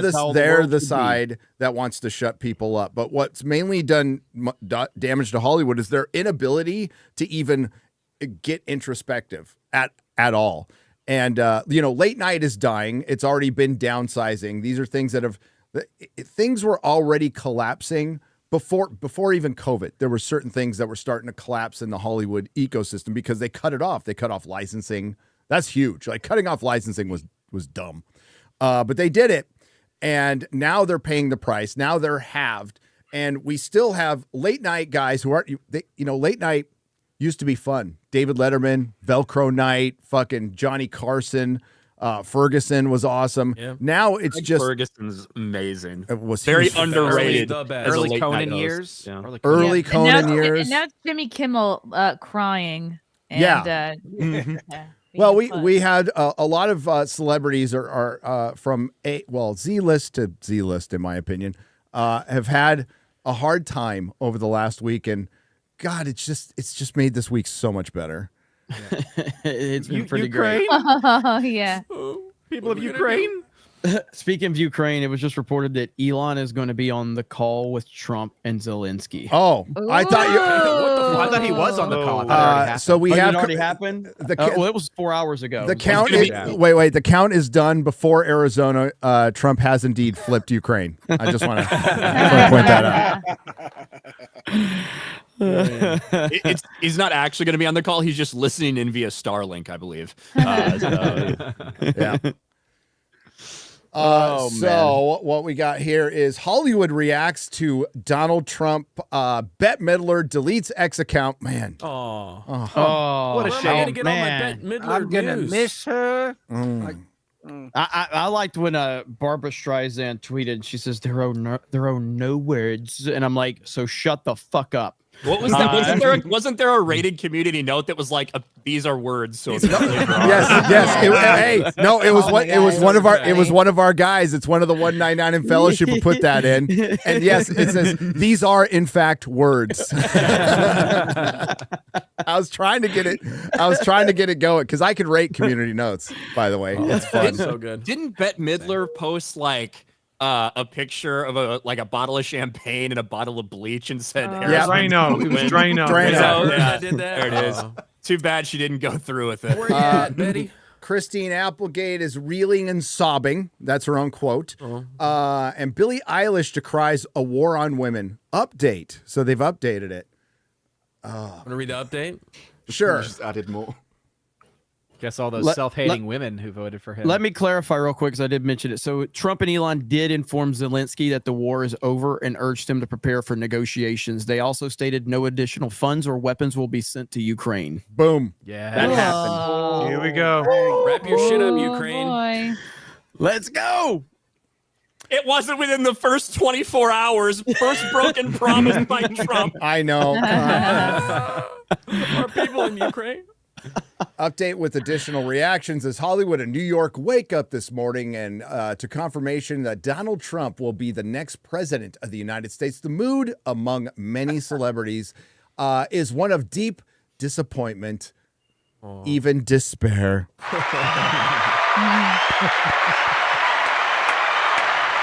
Lexi Underwood, star of Little Fires Everywhere and Cruel Summer, I've never heard of any of that shit, posted a swatch of data breaking down percentages by demographic, writing, just so we're clear, Black women and men get some rest. What does that mean? What does that mean? What the fuck? Because you're going to be rioting, so you need to like, obviously. What exactly does that mean? Viola Davis wrote, thank you for your bravery, Kamala Harris. Thank you for loving America's promise. I am and will be forever proud. There's nothing wrong with that. That's not a meltdown or anything. Yeah, that's fine. That's fine. Do we have any If you video? define what bravery Do we have is. the Like, we used to videos? think that bravery was storming the beaches at Normandy.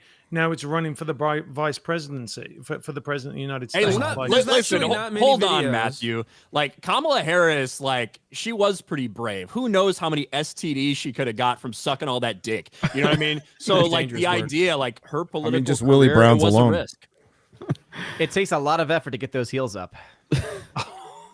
God, I posed a question. Like I was when I was going through, I did a stream the other day, and I pulled up Mark Hamill, of course, after he finally broke his silence and tweeted, and he's still got a picture of Kamala Harris and Tim Walz as his banner. And I theorized, I think this is like a legitimate, genuine question that we didn't get answered during the campaign. Nobody asked this question. Fake news journalists never pressed them on it. Who has sucked more dick, Kamala Harris or Tim Walz? Tim Walz, Like, yeah. I think that's a legitimate question to ask. Like, in terms of number of dicks, it's probably Tim Walz. In terms of, like, the length of cock they've taken, it's probably Kamala Harris. Like duration, Kamala. I feel about like, so it was getting to the point where I couldn't watch any of the Kamala Harris stuff before the election. It was just so tough to get through it. I can watch now and meme and laugh, kind of like how I can watch Batman and Robin and just enjoy it for the shit that it is. Dude, Jeremy, I've watched more CNN and NBC in the last week than I have in the last decade. Yeah, but like I did not watch the Kamala Harris SNL skit. I just couldn't do it. I was like, I just can't get through. And they this ripped shit. it off. Yeah, like I couldn't watch the Cardi B speech until after the election because I tried to watch the Cardi B speech and I got Thank through you, 4 Chrissy. seconds of it and it was like, I can't do this. Holy fuck. No, I don't think no. I've ever heard her talk until then. I don't know then any you of her start losing songs. brain And cells. apparently WAP is her song. I thought that was Ben Shapiro's Is song that personally. so is that hip hop? WAP? Yeah, some of that Is that hip hip hop hop, music? Hip Megan hop. Thee Stallion. Hip hop. It's funny though, all the women Shaking that that came booty. out for her, they're all made absolutely disastrous life choices, right? Like, Yes. you're gonna listen to J-Lo, you know, really? Yeah, who Taylor divorced Swift, Ben who's- Affleck? Like, what the Taylor fuck? Swift's going to be 60 playing the Batman. banjo, talking about the men that she could have had in her life and that they broke up with her. It's like, come on, guys. Yeah. You leave you leave Batman, you got problems. Exactly. You know? Life The fuck. decisions. Come on. Divorces Bruce Wayne twice. Yeah, I know.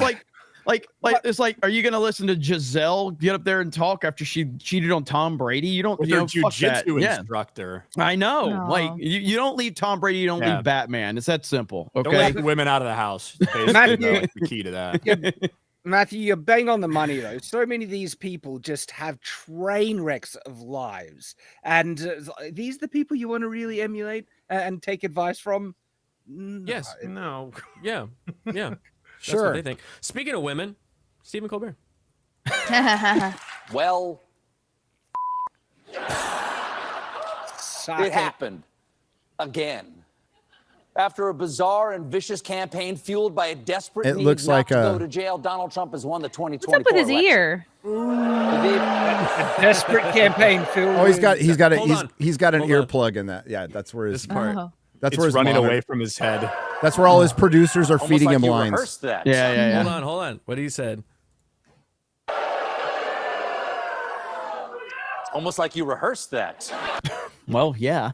Yeah. That's pretty much what you did. Is you screened everybody to go in there to make sure that they would, Yep. whine and cry with you and laugh at your cringe jokes. I don't think they needed to screen people. That's just who shows up to this stuff. Yeah, no, Like, they no. didn't need to like pick these people out. That's who goes to watch Stephen Colbert. That's who goes to watch Jimmy Kimmel, because this is what late night has turned into. Yep. Mhm. Like that this is what it is. It is just completely political talking points. Gone are the days when late night shows were, hey, let's see a few celebrities come on. We'll tell some jokes. We'll poke fun at kind of everybody and very lighthearted. Instead, it's Jimmy Kimmel breaking down and crying, trying to gaslight people about all these lies. Soapbox. Although the funniest thing I saw on Stephen Colbert, and his audience was unexpectedly based, was when he said to that CNN person, "It's like, oh, you guys tell the truth and do your research," and then the audience Objective news lost agency. it. They just laughed their heads off at it because it was too ridiculous. Former host of the Man Show with Adam Carolla has turned into this.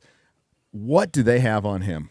This is a dude who used to play a game like having women like put their hands down his pants and guess what was in there, right? That's Jimmy Kimmel. Yep. He's atoning. The same thing's happened in British comedy as well. It's just died. Hours or so thinking about what I would say tonight, what there even is to say tonight. And there's nothing. Good night, everybody. Let me tell you, that was the worst Taco Tuesday of my whole life. We had the choice between a prosecutor and a criminal, and we chose the criminal to be president of the United States. More than half of this country voted for the criminal who's planning to pardon himself for his crime. Right, let's go! My felons, rise! It's personal for him, you know? It's personal, you can tell. Because they had weed on them and kept them in prison so they could do manual labor. Yes, that's her. Criminal lives matter. Manual labor. The quarter really came out there. Hey, listen, Jimmy, buddy. I mean, maybe you can find the 15 million people that suddenly didn't vote in 2020 into 2024 That was because weird. the same 74 million people showed up for President Trump. Yeah. It's really interesting how that happened. On those doors. Strange. Yeah. Really interesting how that happened. I don't know. Just 15 million people just poof. It's almost like they never existed. I know. Wow.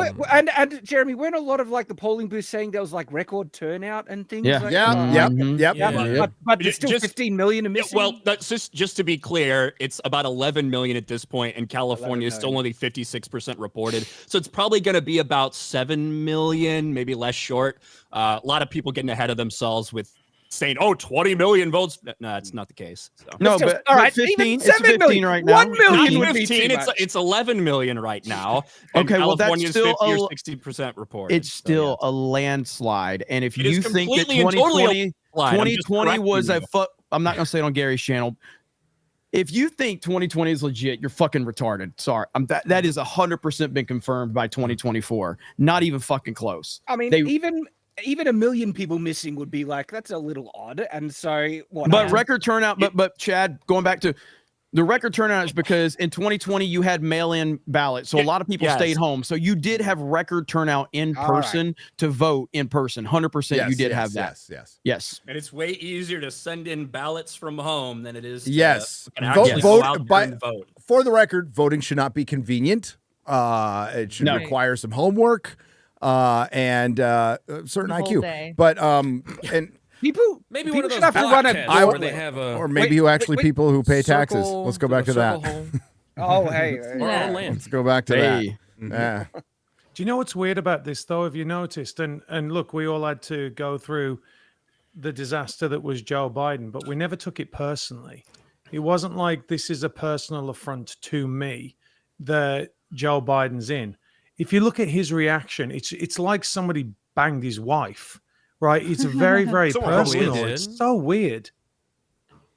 My kids were very upset. Every once in a while when something bad happens, we let our kids curse for 30 seconds. We tell them they have 30 seconds to say any word they want, and all the words they choose are curses. So at breakfast this morning, my wife tells our daughter, Jane, who's upset, she said, you can do it. And just as she starts the cursing, our 7-year-old Billy comes down the stairs. He's wearing a black Adidas tracksuit and high tops and a pair of Ray-Bans. He looks like the 4th member of Run DMC. And he just... Did he blackface like his dad? What's going on? And my wife says, well, Donald Trump won. And he goes...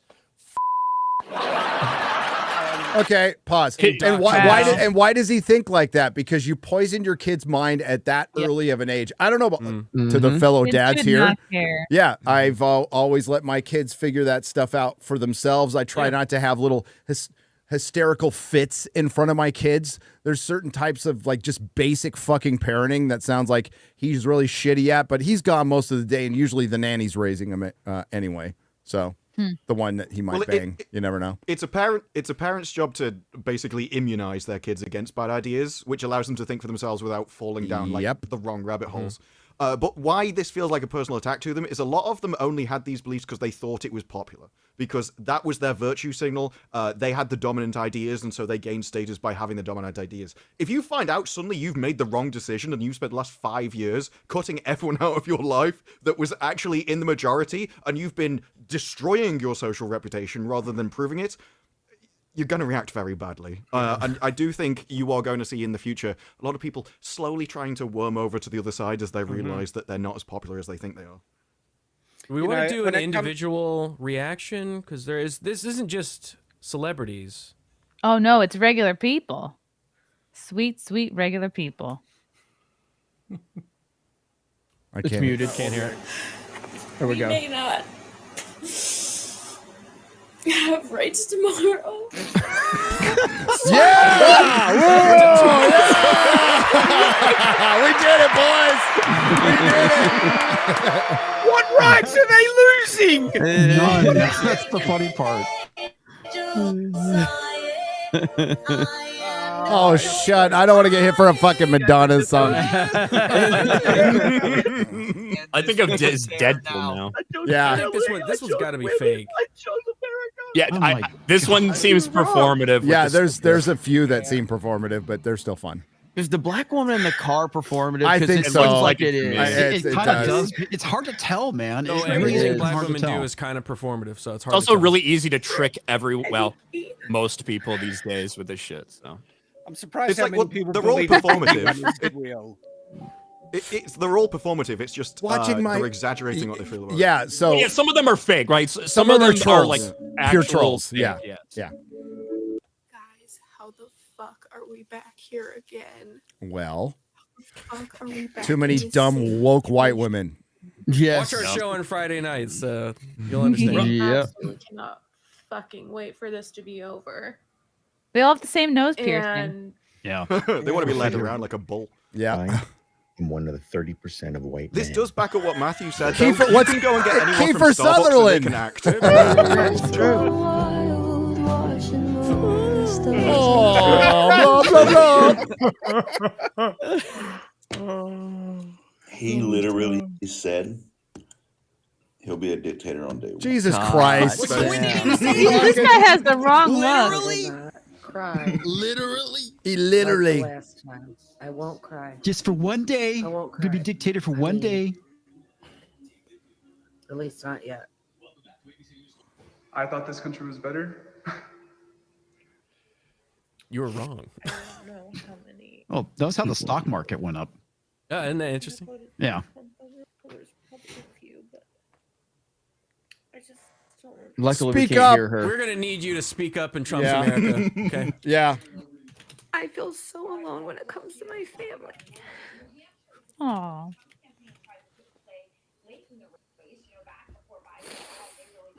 And I don't know what to do about it. I feel so alone. I don't She is feel desperately seen. trying to cry. Yeah. She's like, You're a, If he you're a needs to just fucking call the election in weirdo if you do Pennsylvania, this. meaning that Donald Trump is the next president-elect of the United States and that he's going to be our next president.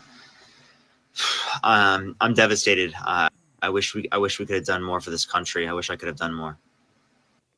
It's just so awesome how much this country hates women. So awesome. I'm glad she Really said it, not me. Like, no, just you, darling. Pause it. Pause it. Oh. We... Pause it. Yeah, we were just talking over her. We might want to, because we really want to hear what this woman has to say. I'm sure Very it's like important. very insightful. My favorite part about all of this is All it took was 24 hours after this election for women to gaslight themselves into thinking that their rights are being taken away, for them to say, hey, you know what? Just because of this, we're going to stop sleeping with men who we aren't prepared to have a child with. It's like, okay. Yes. Wow. You guys know, you guys know It's what, and easy. this is from the CDC, this statistic. Do you know what percentage of abortions are elective? It says over it's like 80 or 70% something, is right? probably what that number says. The reality is it's probably 99%.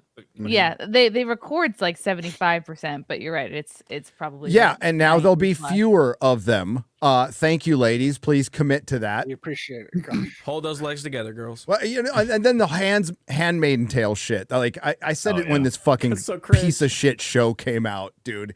It's fucking major leftist porn. Women flick their bean to that shit. They love it. It's like all the women are like true crime. True crime is dudes abusing women. That's all it is, and they just watch the shit out of it. Like, what's going on there? Honestly, that's why I like it. So.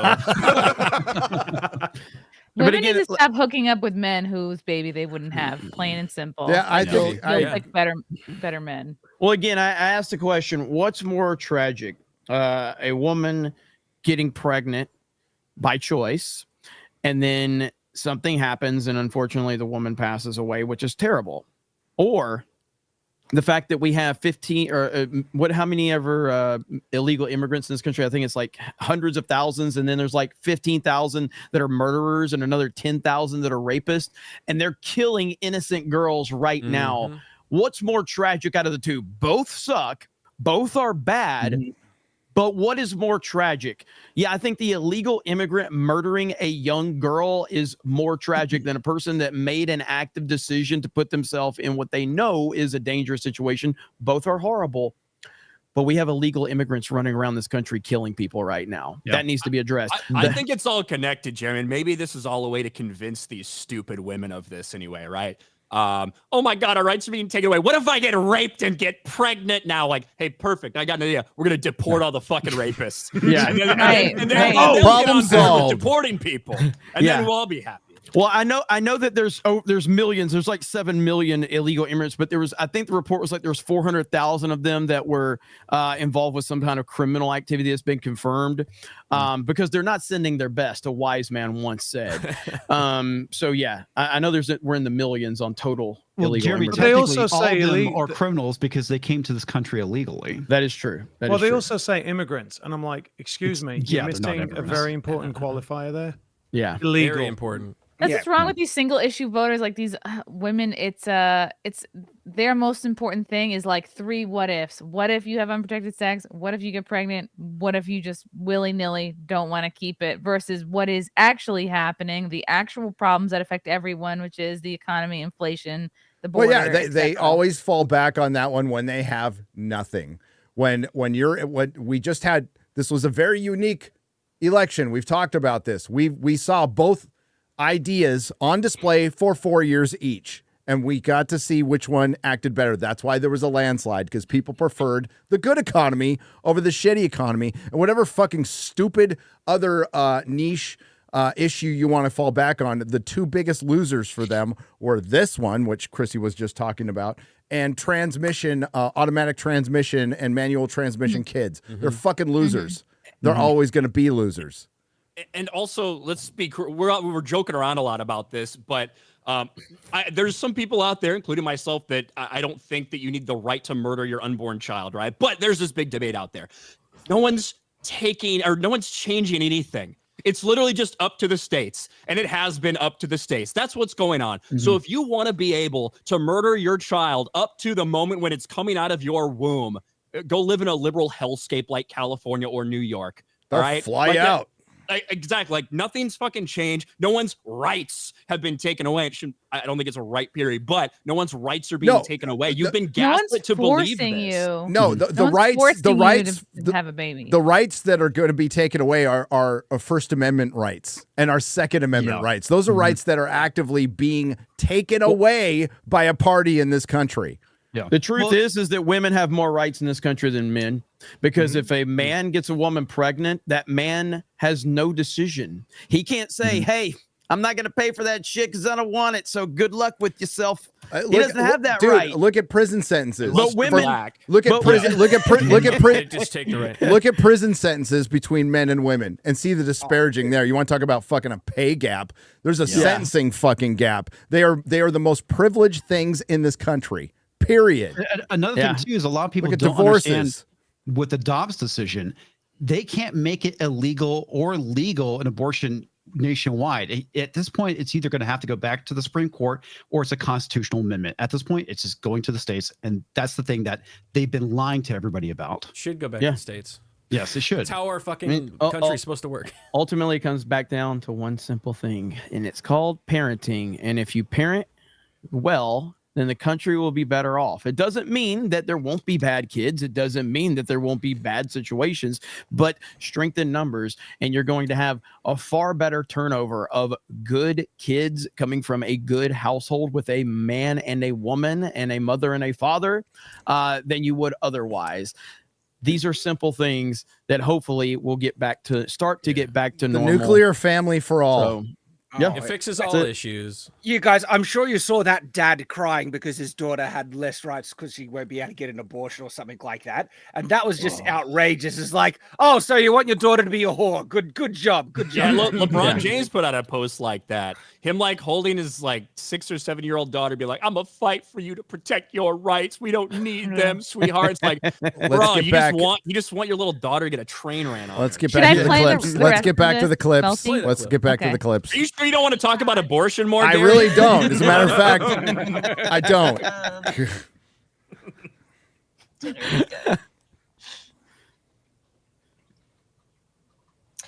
Yeah, not having a good time. Oh man. I thought she was about to belt it out. All right, guys, it's time to go to bed. None of us are stressed about the the Blair election, Witch. right? It is.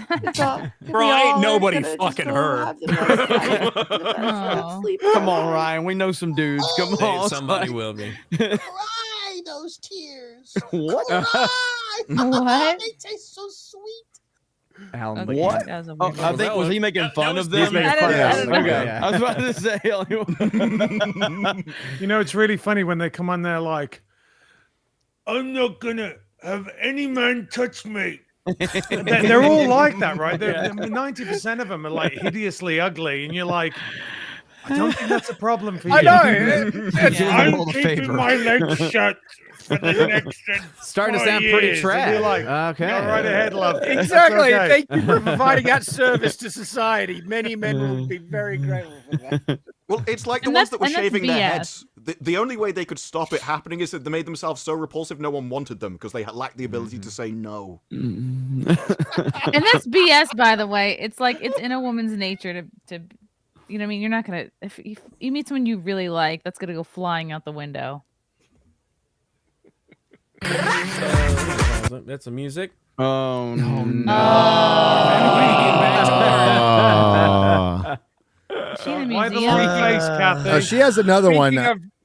Yeah, she's got another one. She's one of the only people that's actually put like a video like that out. Most celebs are just like tweets and crying. Yeah, Like she's crying on got. social She's media. Ron she's got a Perlman, really Ron bad Perlman one. has Ron one too. Perlman. Yeah. Ron Perlman is the human big toe. yeah. Don't say You know what? I saw gay. him. Don't I say saw gay. Ron Perlman and Anderson Cooper at the same gym in Hollywood, right? They used to go to the same gym as me. And they have Were like they in the bathroom Easter together? Yeah, they have Easter Island sized heads. I mean, they have giant heads. They do. Hey, I'm sorry, Ryan. I didn't mean to offend you. I hope he did. Look at you. No, That's no. his people, man. Come on. That is something I've heard is people in Hollywood, they're generally short and they have giant fucking heads. Is that true? Yeah, it is. It is. Okay. Do you know who's got a massive head as well? George Clooney. George Clooney. What about James Brolin? Have you seen James Brolin? I heard he's I got a haven't seen massive dome. James, Yeah. But what's his name? Ron Perlman has got like I mean, look, I've got a big head, but I am 6'3" tall. Like you guys know, I'm a big guy, right? But Ron Perlman's got this like giant Easter Island head. It's massive. He does look like a statue, like a tiki statue or something that someone would sculpt. Yeah. He looks like. Do you remember The Mask? Do you remember the bad guy in The Mask? Who's got that big purple head? He looks like that. Yeah. Did you find any? Oh, That's Cardi B. Hey, so listen, I'm gonna let. Yeah, this is Cardi B after the fucking election. This is after she said that this is why some of y'all get hurricanes and shit like that. That's what this So is. listen, I'm gonna let y'all know this right now, okay? So you little trumpets, like y'all won. I know you're happy. Whatever the fuck. Ain't nobody acting like bitter losers. However, y'all need to leave me the fuck alone. Because I got one more fucking cigarette in me before I start lighting your asses up. Alright? And that's where to the United States of motherfucking America. Holy shit. Oh my God. How much plastic is on her face? Jesus Christ. It's funny because there was somebody who tweeted about Cardi B, and it's like, this is a big problem we have in America. If you actually listen to what Cardi B says, you can tell she's very intelligent, but the way she says it makes some people not listen to her. And somebody just retweeted it with a screen cap of a tweet from Cardi B from like 2019, where she said, I wonder what piss tastes like. It's like, this is the person you're calling highly intelligent. I'm surprised she doesn't know. Honestly, she's a profound thinker. I think she does know. Out that night. She probably does know. Yeah, she probably knows. She probably knew before she tweeted it. There you go. I can honestly say the worst part of this whole election was I don't think I'd ever heard her speak until the last few days, and I want to go back to that time. But I had never heard her speak.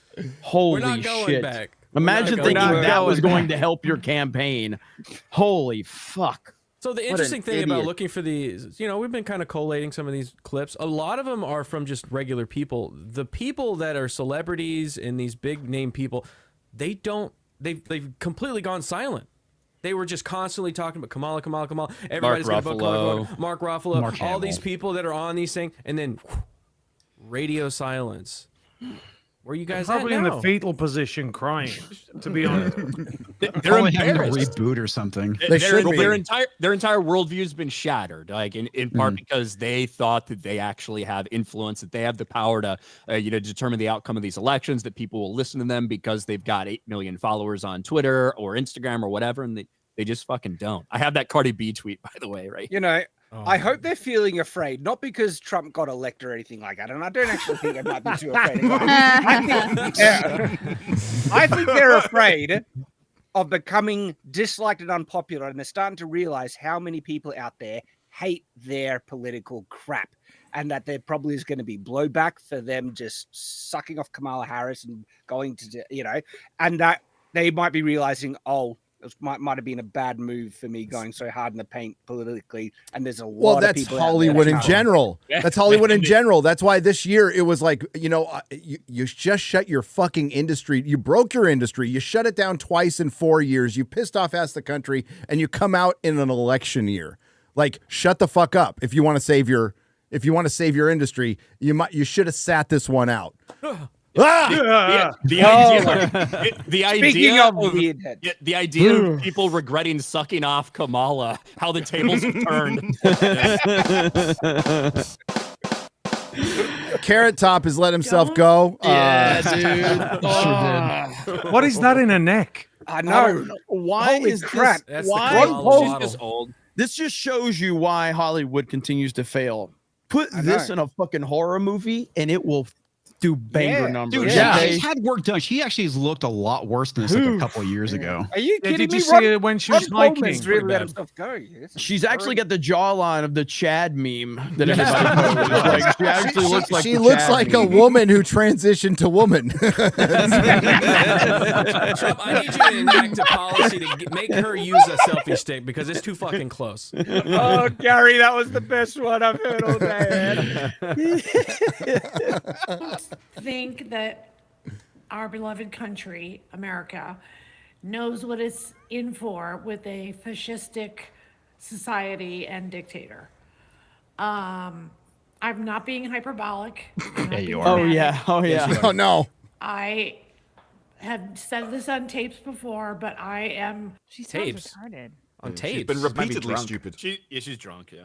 This is the person who cut Trump's head off, right? Yes. Not Yes. being Yes. hyperbolic or anything Uh-huh. like that, right? Yep. Okay. I'll just check. Yeah, we're trying to cool the rhetoric. Shocked and crushed at how many people I personally know did not vote or felt like there was no difference between the Or candidates. they lied to you about voting for Or Trump. just Exactly. were Yep. self-involved to learn anything about it.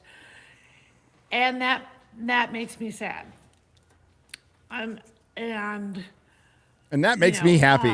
because I live in California and have a lot of protections other states don't, doesn't mean there won't be a federal ban on abortion. That's what it all comes back to. God. That's not what he said. It is the altar that they sacrifice to. Yeah, period. literally. Self. Not something she needs to worry about. Literally. This is 4 minutes, by the way. Do we? No, that's enough. Thanks. All right. She is rough to look at, man. Well, they do it deliberately to show how horrific it's been on and the mental effect it's had on them. Yeah, I want to look yeah. at onion sales and see if they increased with all the people desperately trying to They cry. probably did. Onion sales. Well, I mean, that's why plastic surgery is so rampant in Hollywood instead of just aging naturally. Is it becomes a competition there. It's such a trend, and they're all like lying to themselves, going, "You look wonderful," when they all look like fucking autons at this They're all point. like this. Oh, Yeah. I mean, some of them, I can't believe how far they've Lotion gone, where they me. look like they're wearing a rubber mask. Yeah, they look I like Cenobites. What is Like going Rosie on? O'Donnell looks like a fucking Cenobite. Yeah, the new film, The Substance, the that just came Cinnabon? out. Yeah. Yeah, that too, Cinnabon. That That's film, The what I was- Substance, that came out dealt with this quite well, and it like does it to a T as far as like, oh my gosh, y'all look so beautiful, and it's like this grotesque, monstrous thing. It's beautiful. Have you got that Everyone picture looks of like her when she was? Cinnabons after Harvey Weinstein's done with them. Yeah, have you got that picture of her when she went hiking? Can you guys find that? Because Oh, I mean, this is just like she's so ugly. I mean, just so ugly. They caught her at Runyon Canyon because I know where her house is. Right, she's got a giant house up in the hills, and she was hiking Runyon Canyon. It's a scary picture. If you can pull it up, I'm telling you, she is. I horrendous. just No any one one will of find these. me on the hill. Look at that. Oh, Talk about a nine head. what happened? Oh, you need the whole alphabet on that. head. TDS, man. TDS is not good for you. It No, really it's not. isn't. Oh. It really isn't. Goodness. And Look here's at the thing. how much Ruffalo has aged over the last 6 or 7 years. As of right He's also now, old. Like he's getting people. yeah, as of right now, they have learned nothing from No, this they haven't. election. Nope. They have learned nothing. In fact, it's only worse. And that's the question. Will they learn? Well, and I'm not sure like we're going to know that answer for a while, but it feels like probably sometime in the next year in terms of the creative side. But in terms of the social media side, I don't think they've learned shit. I totally agree. But as far as like studio heads, and but by the way, words are win. This is all bullshit, by the way. But we've already heard Zuckerberg change his tune. He hasn't changed any of his actions, but we heard him change his tune. This is all Correct. from Elon. We heard Bezos come out, fired a bunch, including Taylor Lorenz, get canned from the Washington Post and said, hey, we have to make something for all Americans. That's a sign the tide is turning. The CEO of Apple contacted Trump and put up a tweet saying, congratulations, we look forward to working for you. That tells you the winds of change have already blown. And Trump said the CEO of Google called him during the McDonald's thing and said, we've never seen, now, you know, Trump, he's like, we've never seen anything like it, you know, Never seen anything like it. and Jeremy, there was a noticeable change on YouTube the day after the election. A very noticeable change. Yes. Yep. Yes. But It's tough because that was like the most. This is like the most viral thing, and everybody was tuning in, and everybody's talking. Do you know what I mean? So it is a little bit tough. It is a little bit tough. I'm not a total thing was bad though. That Joe Rogan thing completely exposed them. Like yes, it did. It did. That was bad because you know, I see people saying this stuff all the time. So like I went to my incognito tab. That's the first time I've ever been to an incognito tab. I've never been to one before. Of course, Jeremy. Of course. We believe But you. no, I went to the Did you turn on your VPN as well, Jeremy? But I went to incognito and I searched it. I searched Joe Rogan Trump because I searched it on mine and it's in my history. So I don't, you know, but yeah, I searched it incognito and you could not find it. You could not. No, find you it. could And not. then- I checked And then too. they flip the switch, and there it is again. And Now, to preface that, part of that was Joe made it public and then unlisted it and then made it public again, which will, for any of us, completely F a video forever. But because it was so big, he's Joe, it's Trump, it should have been 65 million, 70 million. And he did that to himself. But Once he popped it back in, they did not put it in the search function to the where if you had typed it in, it doesn't look. And listen, I'm dealing with a little of that here. Okay, when you type in Nerdrotic, go into incognito, do whatever you want. The second or third thing that will come up is Nerdrotic is toxic. Yes, or the first thing. Wow. Or the first thing. Yeah. Yes, really. Yeah. It's still happening. It's been happening for almost 2.5 And years. that's It's the first thing disappointing for me, because and I searched that more than like probably anybody. And 'cause that's I was wrong, you know? that's disappointing because I know that like the fans and all of us have worked really hard to get Nerdrotic is gay to be the first term. Yeah. that shows up. Nerdrotic How dare them nudes. suppress? How dare them suppress us? But no, it is. Every time I do like that, it auto populates to is toxic. I was like, what the fuck, man? Such bullshit. I'll just lean into it, but I mean, it's a fact that some of that stuff. The best tweet about this is how shocked is America going to be when she gets to the UK and she has to change her name to United Kingdom? Yeah, United Kingdom Ferrera. By the way, the completely non-woke Barbie film, the star of it, who did the famous completely whining fourth wave feminist screed fucking speech and that went viral, is going to leave the country, and I guess a lot of actors are going to the UK. Matthew, do you know what they don't want to tell you? Do you know What? what? Honestly, I'm going to tell you something right now. I think I called you, Gary, or I texted you. I went down to Georgia. Yep. There was one movie being made there, which was Superman. Do you remember I told you I was in the hotel? Yep. They were all there. They were all the production went to the UK. Yep. So they're full of shit. They're going to the UK because there's no production going on because Biden killed it with taxes. Yep. So the incentives were over in the UK. So this is all bullshit. It's all bullshit. That's the first thing I thought when I read this article too. It's like they're all going there for the tax. tax, and the fact that you're getting your ass beat on tax credits by the UK, by the fucking UK, the most over bureaucratic society in Europe, practically, and California can't compete with you. That's how bad. And they're running to Daddy Gavin Newsom, going, "Please give us more tax credit." Who's the motherfucker who created that business environment? Gavin Newsom, you dipshits. He's the one they're grooming for next round. I'm just more shocked that James Vanderbeek and Bad Baby have cancer. What the hell? No. What a shock. Look, I mean, James Vanderbeek is sad. Bad Baby. I don't know too much about her, but yeah, they've got cancer. I missed it. No, see? James Vanderbeek is cool. He's in Texas, by the way. I don't want your life. I don't want your life. Wasn't that from Varsity Blues, right? Am I right about that? Oh, yeah. Oh, I haven't heard. I don't want your life. That's By the way, I'll be It's a interested. great So- fucking movie. Varsity Blues is great. Can you scroll up a little bit so I can Gary, get the rest it'll of be, the Gary, it'll headline? be No, interesting the other to one. see if they do any reshoots of Superman. Because if I they do reshoots of Superman, then you know that it had some woke bullshit in it. And they're like, no, we got to go It will back be and interesting, reshoot. but James Gunn's He doesn't do too many reshoots. No, he doesn't. And James Gunn's big, his big idea to produce better superhero movies. This is groundbreaking. He wants finished scripts. He wants to have a plan. Yeah, I know. Yeah. Hey, have a It is plan. kinda You know, wild in honestly though, Hollywood. I was down there. I was in Georgia, and the funny thing is, like, normally when you do a movie of that size, right, big movies, you're on the down low. I literally walked into the hotel and everyone was wearing Superman Oh, that's funny. t-shirts. I was like, they're all Yeah, in you with text Superman me. t-shirts on. Let's go. I said a few things, but we won't say here. But everything's moving to the UK for tax credits. They're not leaving the country. They're not. I wish they would. I wish they would move to Canada. Sorry, Canada, you did it to yourselves. Hey, X-Ray Girl told me we're 1 year away from getting rid of Trudeau. So That's good.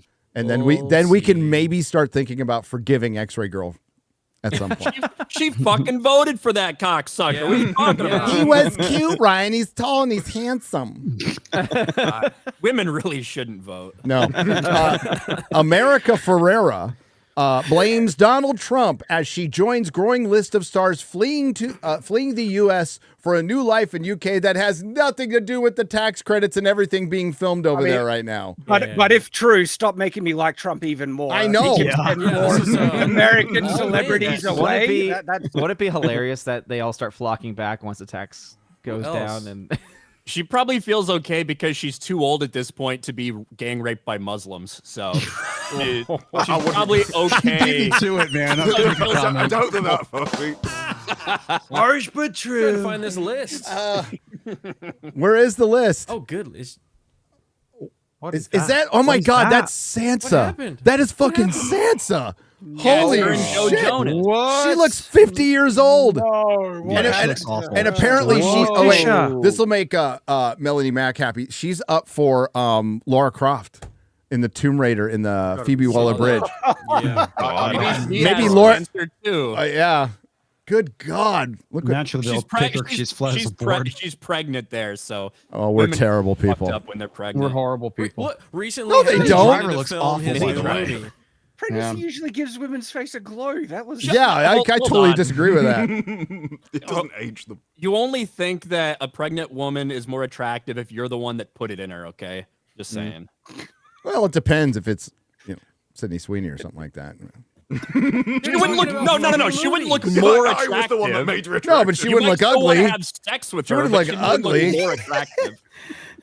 Ryan, there's entire websites dedicated to dudes who like that shit. Okay. Yeah, it's called a fetish because it's strange. Yeah, Okay. yeah, exactly. I agree. Yes. I agree. Can we get to the Entire byline on website's that? Devoted to furries and shit. You What couldn't are find the talking list. about?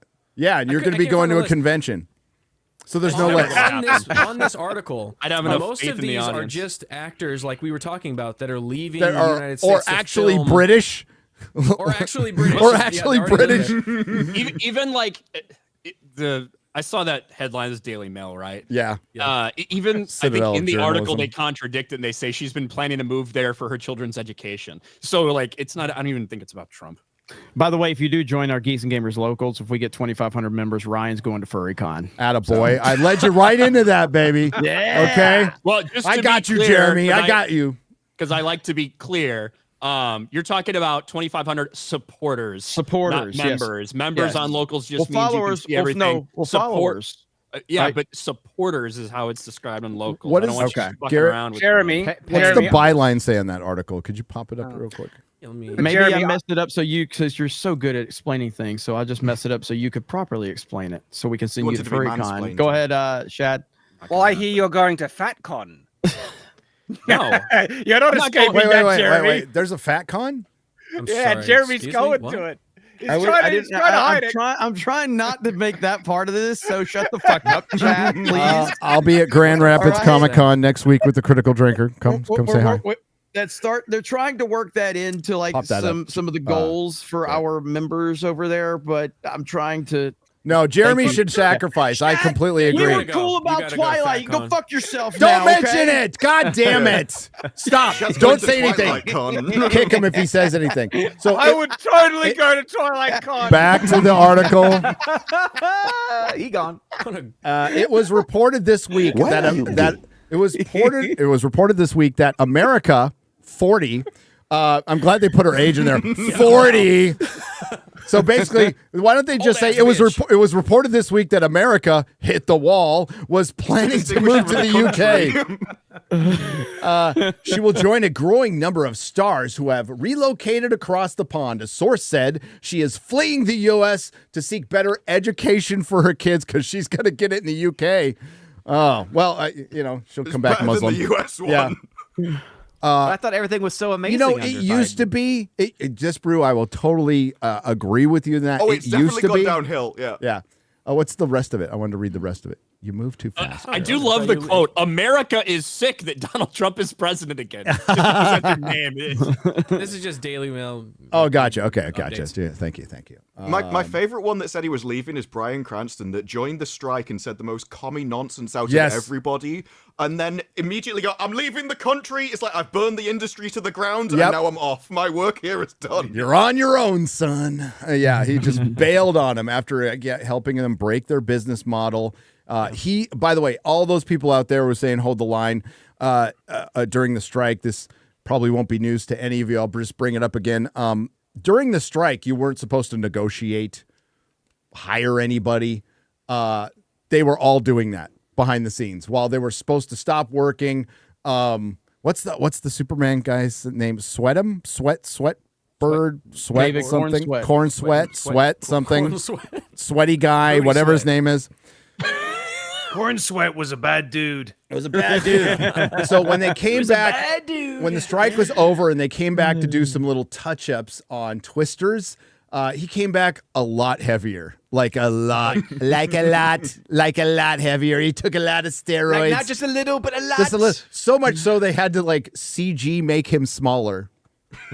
We had to CG his muscles. They had off. CG It's the Henry Cavill mustache all over it. Yeah, I know. Pretty much. That's what my guy said. It was hilarious. But yeah, and they're all bailing on you now to the UK. And good. Hey, you can take them, UK. You can have them. We don't want. We already had your late night guy back. That admittedly we did send him over there. Yeah, fuck you. That was You yours. can keep Corden, dude. Still pissed Yes, off that about was the it. revolution, and admittedly, that was pretty good revenge. I have to give it up to you guys. One of the first interviews he did, he was whining about how little he got paid over here compared to theirs. So I don't think it was voluntary that he came back, judging by how upset he seemed. There's a few more you can take. Please. I don't know if I can forgive the UK for James Corden. Well, That it's the one's Welsh. It's unforgivable. It's Mauler's fault. Yeah, that guy's pretty hated. I never really knew much about him. You know what? I didn't mind him in Doctor Who. That was my first time I ever see him. He played Craig in Doctor Who. He was fine. Then I learned to hate him. I can't watch those episodes now, and they're actually pretty good. It's too We've bad. been sending a lot of shit to Europe lately. You know the NFL Europe games, Gary? Yeah. The matchup in Germany this week is Carolina Panthers and the New York Giants. That's That weird. might be. I don't think there's anything worse that's ever happened in Germany, to be honest with you. And you know what? And you know what NFL team is popular in Germany is the Chargers. The Chargers for some. Probably go Chargers, go. They're probably called the Blitzkriegs over there. I'm not sure. Yeah, it's because they can line up those lightning bolts right next to each other, and it feels like home. Yeah. Oh, dude. Those NFL games do pretty well in the UK, though. They love them. Yeah. Europe likes proper football. You know, other than that soccer game, whatever. Yeah, once we fixed it for them. I know. That's what we do. The dirty little secret is that Europe loves America, even though I always say it's like having the kid at the end of the block that has all the toys, right? Really, you want to go play with him, like really, you want to really be him. But if you can't, then you'll go around and you'll smash all his toys up because you can't have them either. You talk and shit that's about what him. Europe's like. They really want to be like America. We had some other news. But congratulations, America, on having a future. Congratulations on a culture war win. Upper hand is good. Still a lot of work to do. Hollywood's going to take a couple years to change, so you're probably going to see a lot of this whole year has been holdover shit, and we're going to see more of it. And we'll see if they can pivot, shall we say, while their competition continues to grow and they continue to lose market share. One of the companies that's on the cutting edge of change is Lucasfilm. Lucasfilm is on the cutting edge of change by tapping the writer of Dark Phoenix to make not a movie and Fan Four Stick. Oh my God, he did Fan Four Stick too. Holy shit! Jesus, guys! And Comics, X-Men Apocalypse. Comics. Your mic is so fucking hot. Get that thing down. Jesus Christ! Yeah, we haven't noticed. How's that? It's like demolished it. It was so It was hot, I actually can't just stop. it was actually just a fly that landed in his room. But it's not so fucking hot. Jesus I Christ! can't laugh. I can't laugh. Now you're muted. Now I you're can't hear you muted. at all. Let's find a little balance here. How's that? Is it better? Joe, no, it's still really loud. Sounds great to me. I don't know what you're talking about. But anyway, yeah, Simon Kinberg. Simon Kinberg, journeyman. He's a journeyman, right? He is, and I went over this in like my video. Is there's some stuff he's worked on and even written that I really like. X-Men: Days of Future Past. He wrote that. He was the writer on that. Yep. Which I really enjoyed that one. I think he produced for X-Men First Class. The Brits probably don't like this, but that Sherlock Holmes movie with Robert Downey Jr. Directed by Guy Ritchie. I like that movie quite a bit. He was a writer for that. I liked it, but he's also done some things recently that have kind of been panned. So First Marvel Class arena. and Days of Future Past. Matthew Vaughn was there. He directed First Class, and he was very influential in Days of Future Past before he bailed out of the project. And he's talked about it online. But that's why those two were. I love Days of Future Past. I fucking love that movie. I think it's so good. But yeah, Fan Forstick. So Simon Kinberg is mainly a producer, and he's good when he's with other good creatives. On his own, I'd feel questionable at best about this. But the only problem is this is never going to get fucking made. No way. Nope.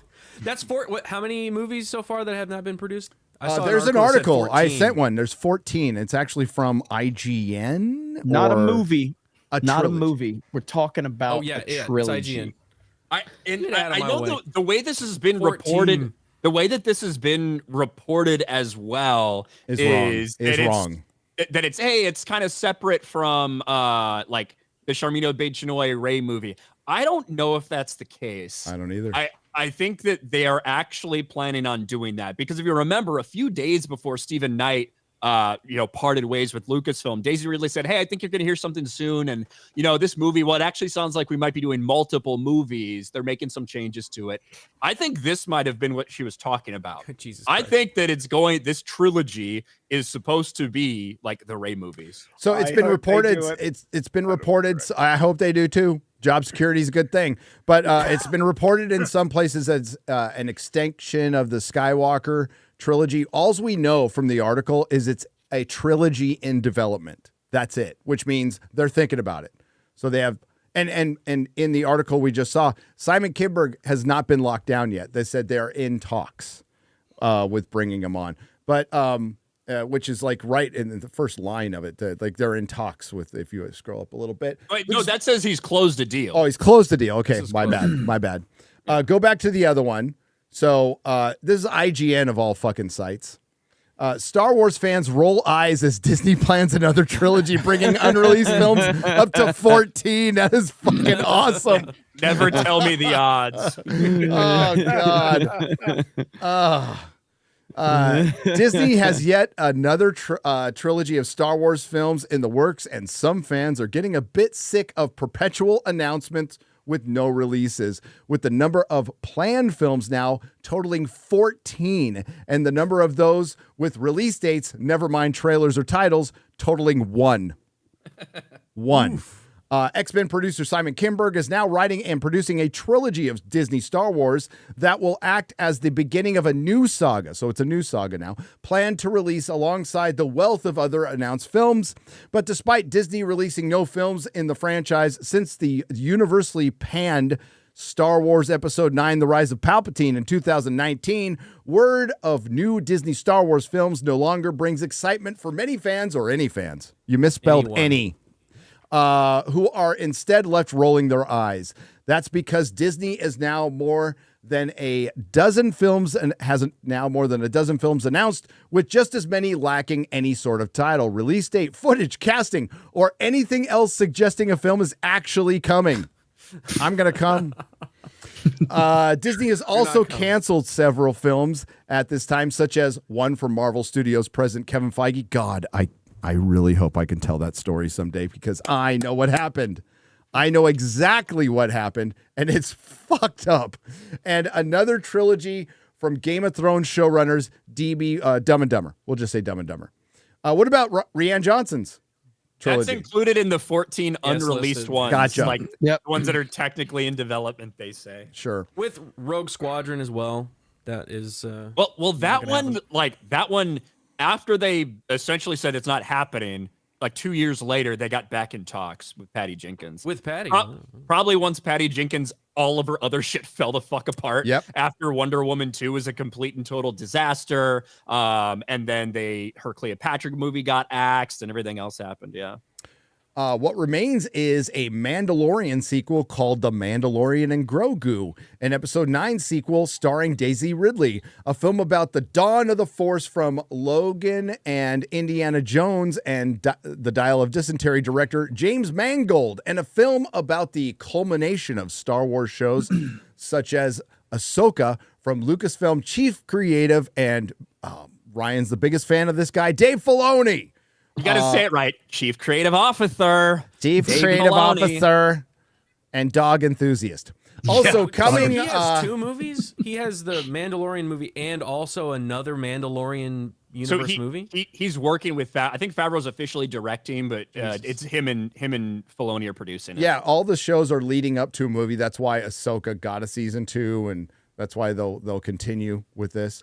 Also coming is a film from Thor Ragnarok and Love and Thunder director Taika Waititi, one from Deadpool and Wolverine director Sean Levy, an entire trilogy from Star Wars Episode 8, The Last Jedi, Rian Johnson, and Donald Glover starring Lando Calrissian film, and another from Wonder Woman director Patty Jenkins, the woman who didn't realize she wrote Wonder Woman raping a dude. With these 11 films, not enough. Disney is now working with Kinberg on the new trilogy. I can't wait to hear nothing else about this project for the next 2 years until we get a big exciting update that Kinberg has left and Lucasfilm is searching for a new writer, said Obi-Wan Kenobi on Reddit. Oh my God, that's hilarious.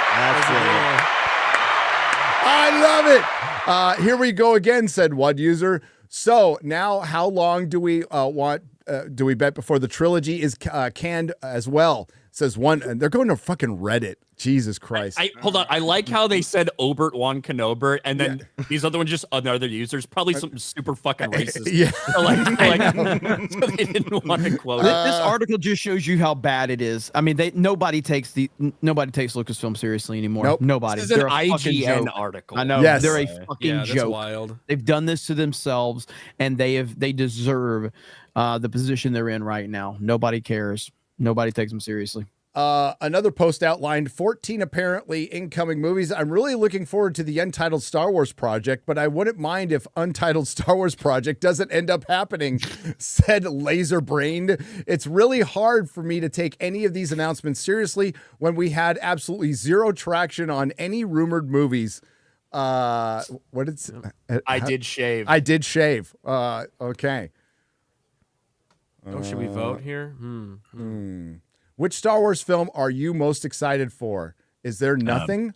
None of the above. No, 100% the Simon Kinberg trilogy. That's what I'm most excited for. Really?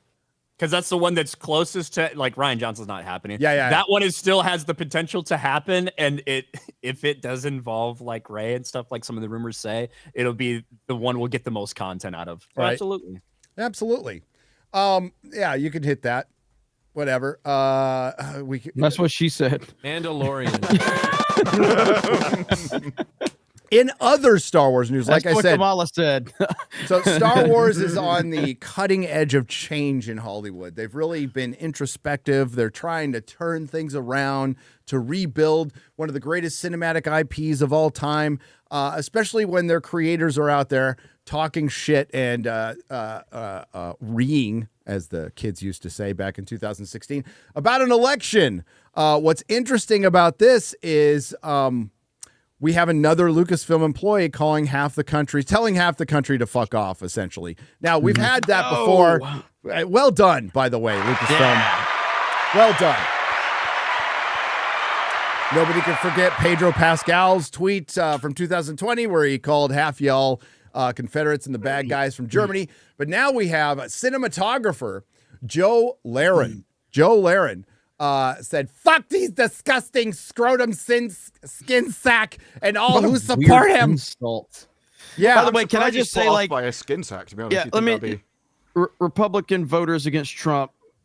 Great work, guys. You really stopped him. Just want to say great well done. work. Never You guys have done a great job. So, yeah, but this guy, what a weird insult. Like, why do they always go to sex? Yeah, Just scrotum on the brain, I guess. I call people gay in like a variety of different ways, usually about sucking dick or cocksuckers or whatever. Why is that?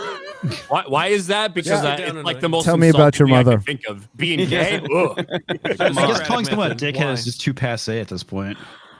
Is this a moment where I can remind everyone that anyone could play the Mandalorian? Yes. Yeah. And anyone I'm just saying.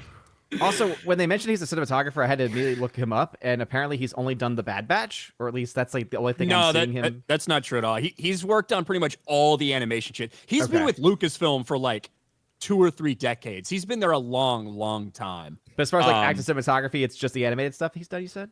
I believe so. I don't know if he's involved in any live action stuff like that. I know, but like Tales of the Jedi, Tales of the Empire, Bad Batch, Resistance, Clone Wars, Rebels, like all of that shit.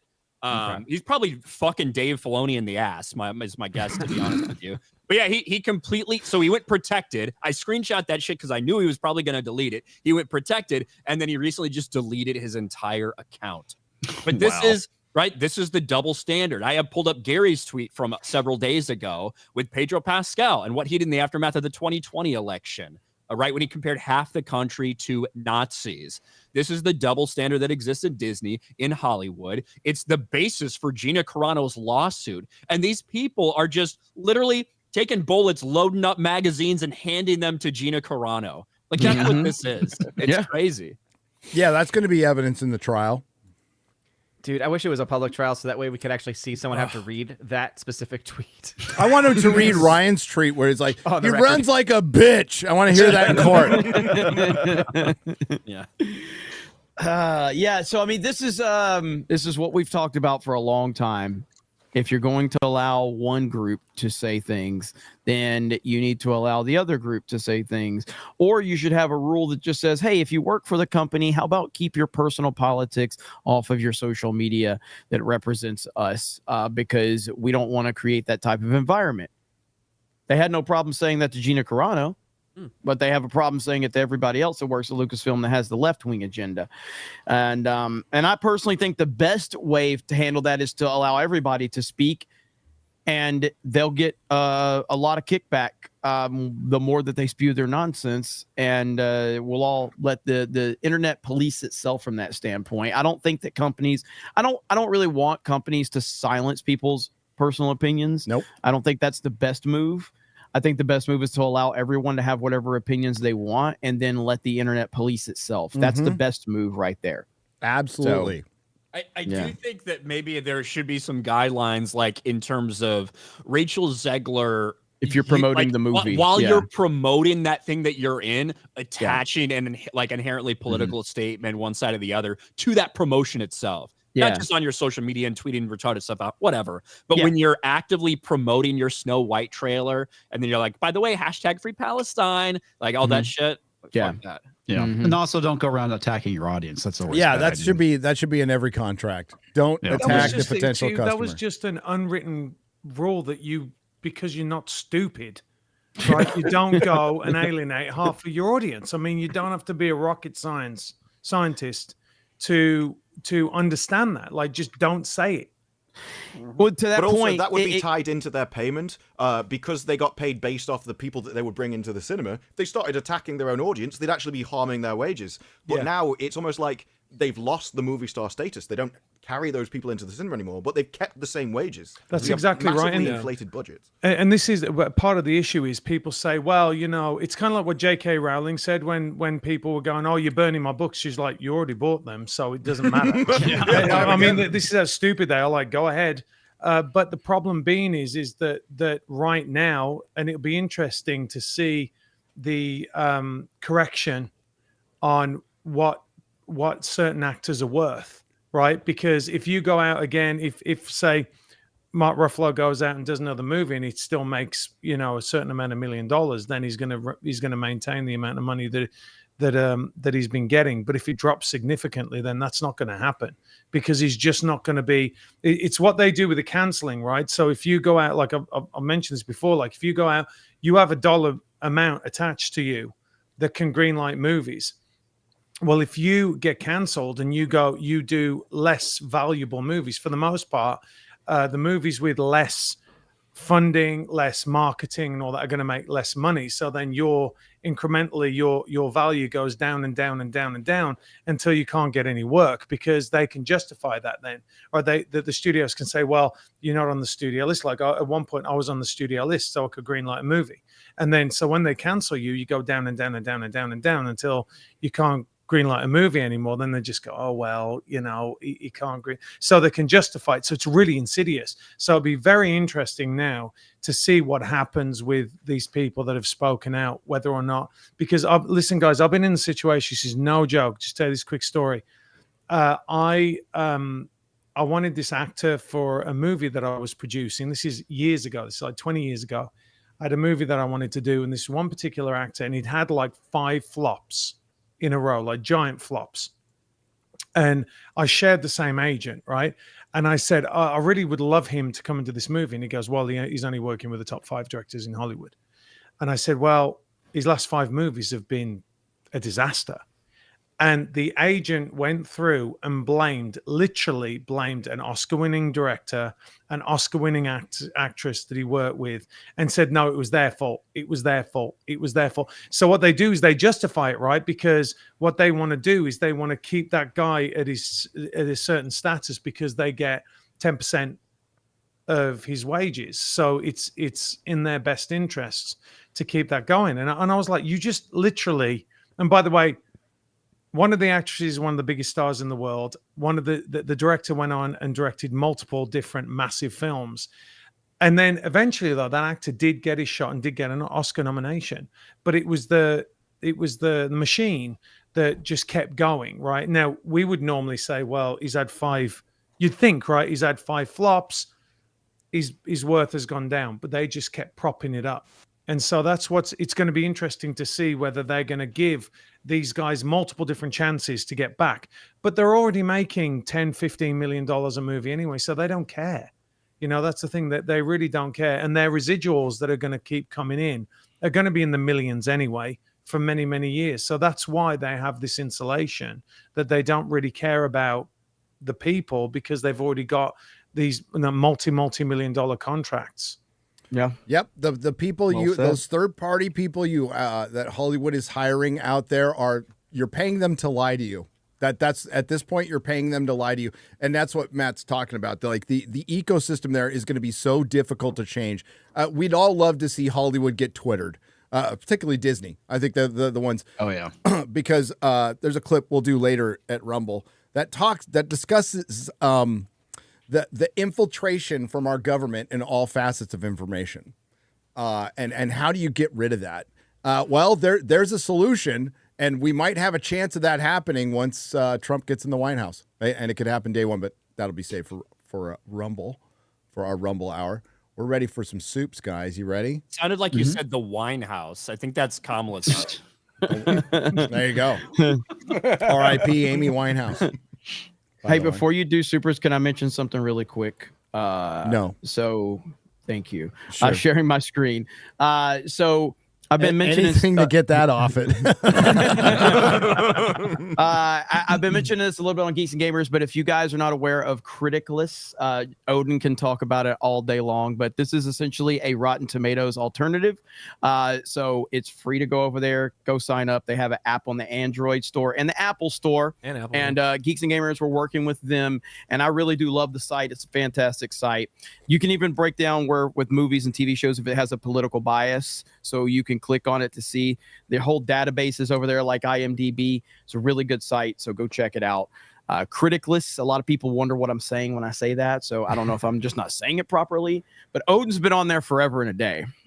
So, and he finally I finally saw one of his reviews a while back, and I was like, what the hell is this? And I met the owners, and it's a really kick-ass site, so go check it out if you're interested, and we appreciate it. You're much better at saying that website's name than this channel's name. Fuck your channel. You don't need my help. the dude's dedicated to free speech. Wow. That's amazing. That is beautiful.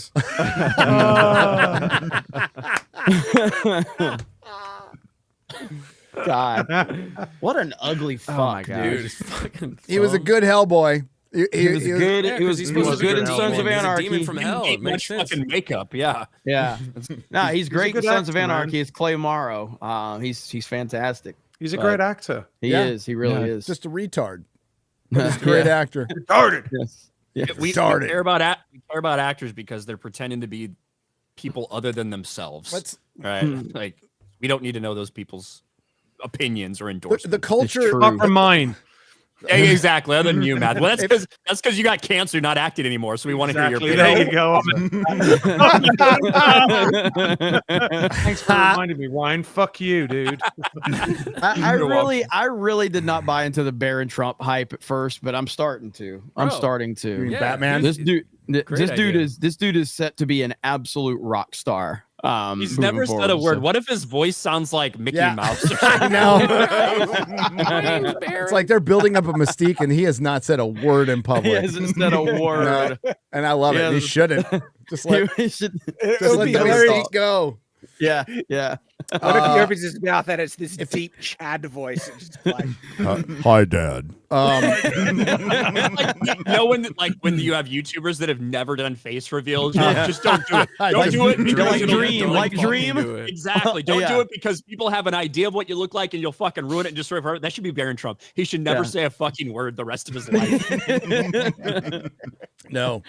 But if you books will be written on like when you can pinpoint when the culture started changing. I mean, a lot of people say Elon buying Twitter. I would agree with that. I would also say that when people stop being afraid of saying retarded regularly, I think that was a good point. That was the world is healing.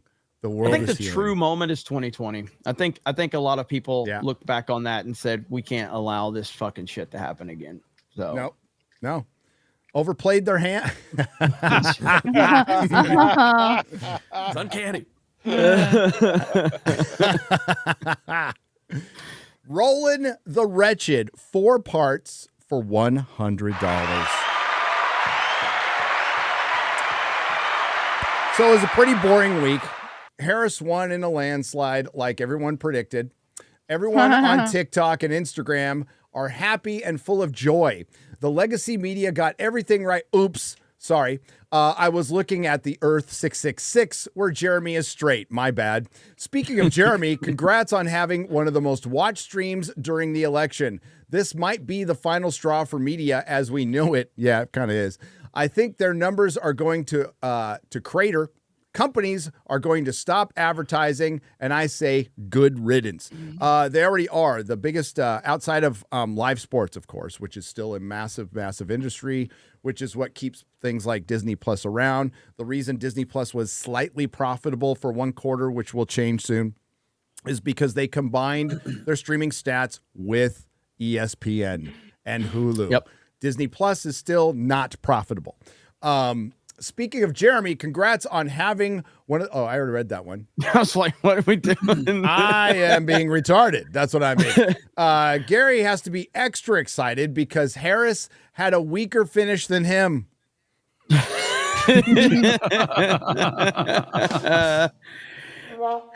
I will say, I have never gotten as many positive comments on a video as I did our live stream, and a couple people from this panel was on there. We had a great stream. It was awesome, dude. Man. Where is the montage? Where is the edited montage of leading up to Trump's victory for a video? So for my intro? No, for your we need talking about a react like your stream. Somebody should clip like the 15 hours and be like, oh yeah. Oh, here it is. This looks good. This looks good. I got where the hell's that?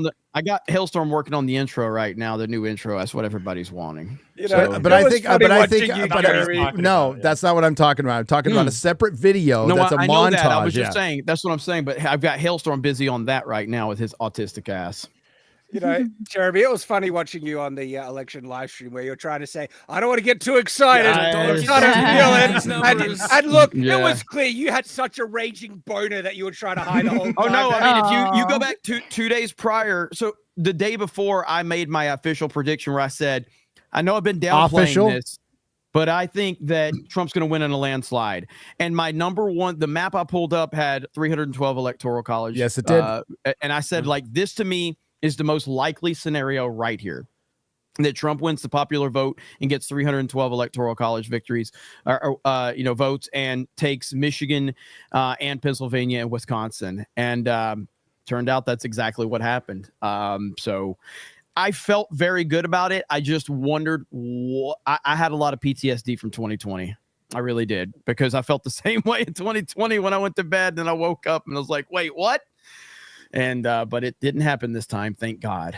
So, and it's going to turn out to be it's for the better that we had to live through this 4 years. It was shit, but this is a better scenario. Trump has a better. We have a fucking nerd in the White House. JD Vance Elon. is a place fucking Elon. JD Vance. Two of them. JD Vance is a fucking. Vance. JD Vance plays Magic. He's a Lord of the Rings fan. Like, he's young. Like, that's fucking awesome. We have a nerd in the White House. And yes, we have Elon too, the biggest nerd. We traded in Mike Pence for JD Vance. That's all you need to know. That's a good trade. Like all you need to know. seriously. And it's what they get for all the crap that they pulled, the shenanigans during the 2020 election, right? It's because they did that they get this now, where, you know, he's got the House and he's got the popular vote, and then he's got this massive, awesome team coming in with the Elon, Tulsi, and RFK. Or like, it's such a stronger position than you ever would have had in 2020, and it's beautiful. Yeah, That's and what you walking get. in with a landslide victory gives him so much more political power and mandate. Yep, everything. So He doesn't have a mandate. He doesn't have a mandate. Well, I am not a conspiracy theorist, but I have to ask, where did the 12 million, I guess it's 11 million, Biden voters go? They didn't vote for Trump, so are we to believe that 11 million people now sat on their hands and let Trump win? Today's read, Psalm 23:4. Yes, though I walk through the valley of the shadow of death, I will fear no evil, for Trump art with me. Hail FNQ, Fellowship, Mods, chat. That's a little bit.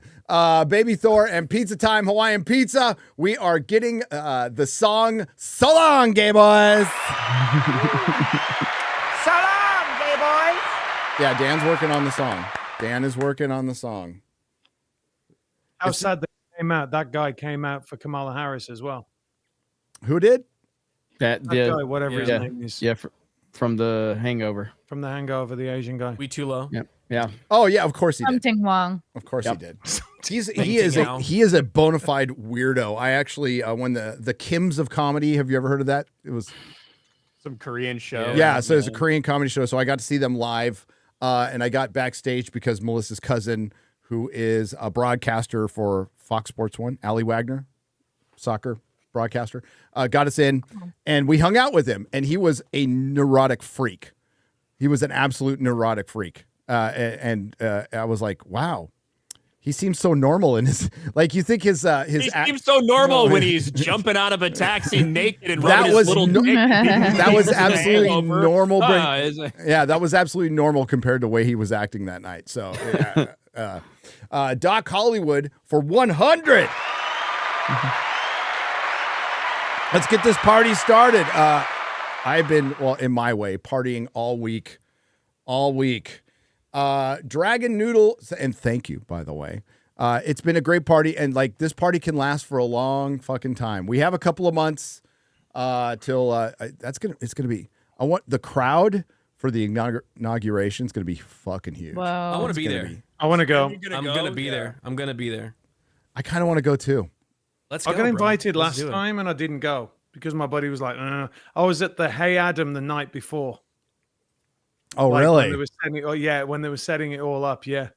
It was really cool, and it was because so if you guys know, like the White House is like there, and right across is the Hey Adam, which is the very famous hotel, and they took the top floor, and there was like Sebastian Cork, Nigel Farage was there. There was a bunch of people, so it was kind of I got some crazy pictures actually from that night.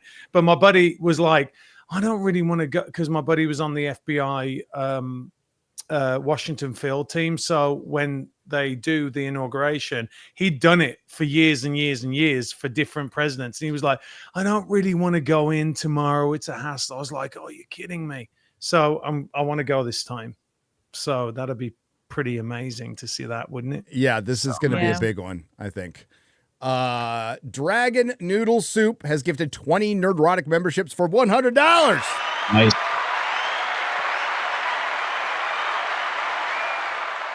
Say that again, comics. Nice. Jesus Christ. The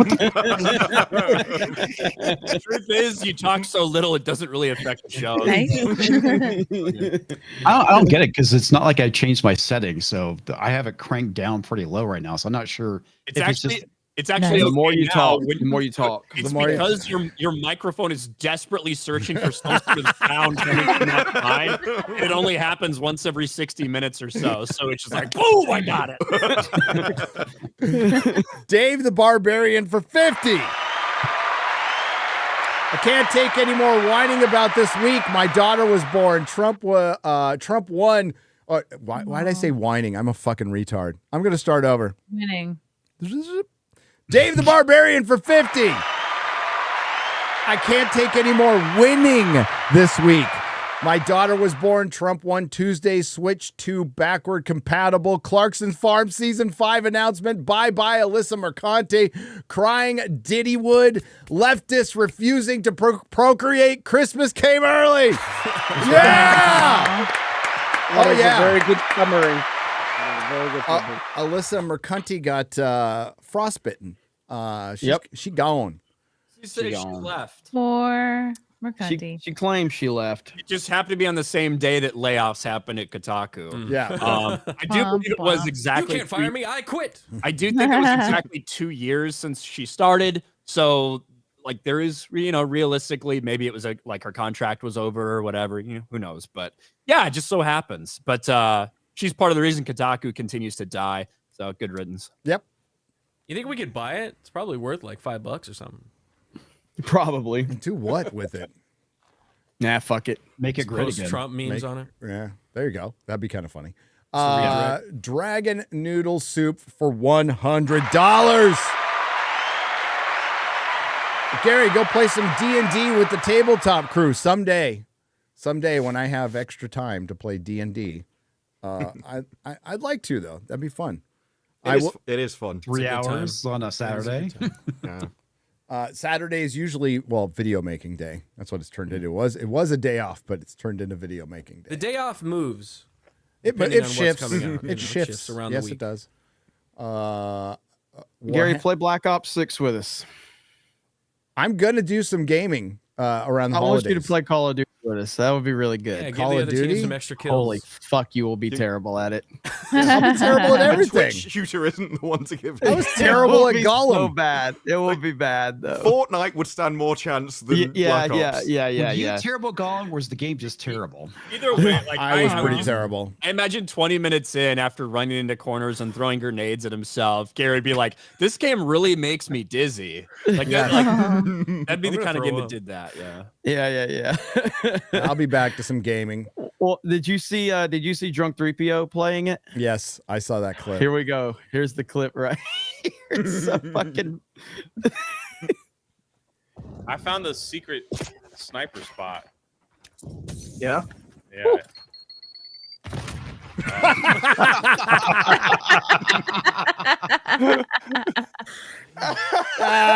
That's me, bro.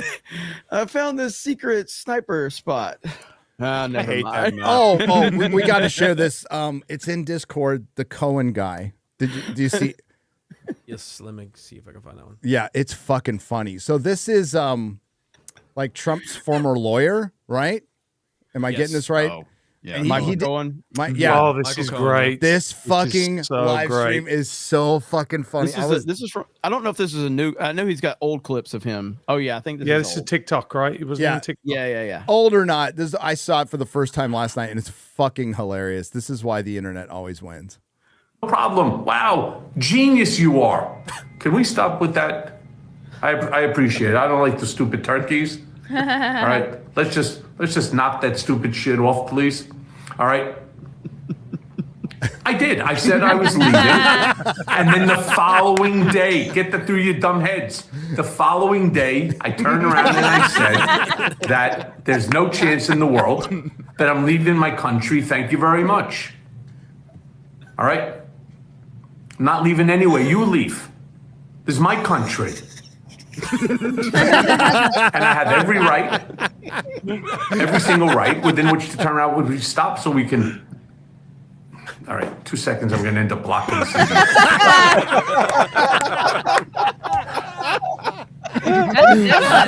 No problem. Wow.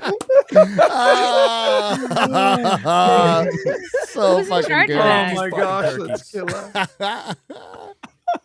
Who's doing that to him? Is he just doing it to himself? No, he's on like TikTok or Instagram Live, and so people are paying to put that shit on him. Oh, that's great. That's And I think the way to stop the internet doing something is tell them to stop doing it. Yes, That's I know. Exactly. It only works. Works every time. Works every time. Motivation to Virtue for $49.99. Says I work at a university and an organization had scheduled a drag show on campus in the frickin' library for Wednesday night. Well, after the events of Tuesday, everyone was so depressed that the crap was canceled. Our nation already healing. I agree. Drag shows for kids. Excellent. Excellent. Miso-son. Did I say that right, X-Ray Girl? Sounds about right. I'm checking with my Asian. Has gifted 10 Nerdrotic memberships for 50.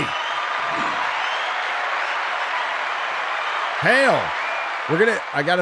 The Penguin watch party is gonna have to be the day after, but because I'm traveling, but we're gonna be doing it. We got the final episode of the Penguin. The last episode was so fucking good. It was so good. Bring it home. Bring it home. Dude, that opening. Holy crap. Without any spoilers. Without any spoilers. That hit me. That hit me, man. Dude, that was brutal. The realization, you're like, I can relate to it. I did a similar thing in my youth. So the fact they kept cutting to the no spoiler, but the voices and the noises, I was like, oh, yeah. We'll break it down completely next Friday once we get the final episode. But yeah, Penguin's killing it right now. And do you think that it's hurt the Batman in your opinion? Okay, so again, with no spoilers, we will not be spoiling this episode. Yeah. We'll be spoiling the shit out of it next week. So, But that being said, things happen. Just happened. Things happen in the show. After a certain thing happens, there's no way Batman can't show up. There's just no fucking way. So we'll see. Or there can't at least be some reference to it or something. I can already say I enjoy this series more than I enjoyed that movie. Oh hell yeah! And I like the movie. Yeah, I like most of the movie. I hate it. I don't need to fucking see Batman. But like if after what happened at the end of last episode, if they're like sitting there and they're fucking in a hideout or whatever, and somebody bursts in and you hear a bunch of fucking like screaming outside, they're like, it's the Bat. And then like fucking Oz is like, oh shit, we got to get out of here, and he like runs and hobbles away. Like some reference. There has to be an acknowledgement. That's it. I mean, like and we talked about that. Like, there's a point where things are in the shadows, and you can argue that okay, maybe Batman doesn't know, or he's fine with mob people killing each other, but otherwise he's busy. Well, explain. See, the problem is at the end of the Batman, he clearly states there's going to be a power vacuum with the mobs, and I'm going to do something about it.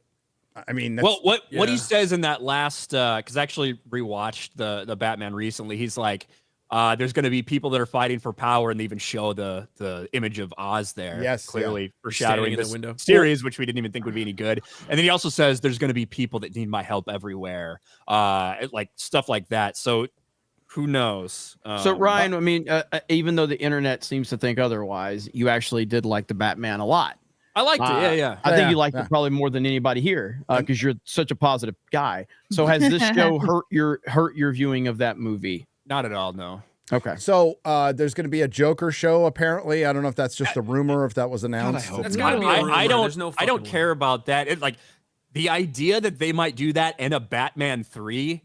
While James Gunn is doing his whole thing seems completely counterintuitive to me. I don't feel the need for that Joker series. But with all that being said, I wasn't invested in this Penguin series. I didn't give a shit. Yep. Like, and this has turned out to be awesome. They should turn the Batman into a TV series, and that way it is separate from James Gunn stuff, and you can just continue on. I think that would be great. I fucking love that. That would be the smart move, but you know, we all know Warner Brothers is not that smart. So decriminalize adulthood for 50.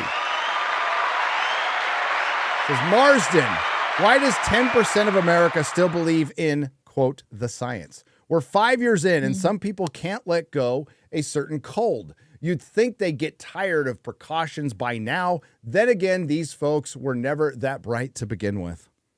I think that's what you were saying it before, that they are, I don't know who said it, but they're so invested in not being wrong, right? They have to be right. Like to even facing all of the reality that even we've seen it with the Trump election, right? They cannot comprehend it. They have to try and construct this kind of like false narrative in their head because they cannot accept that they were wrong about something.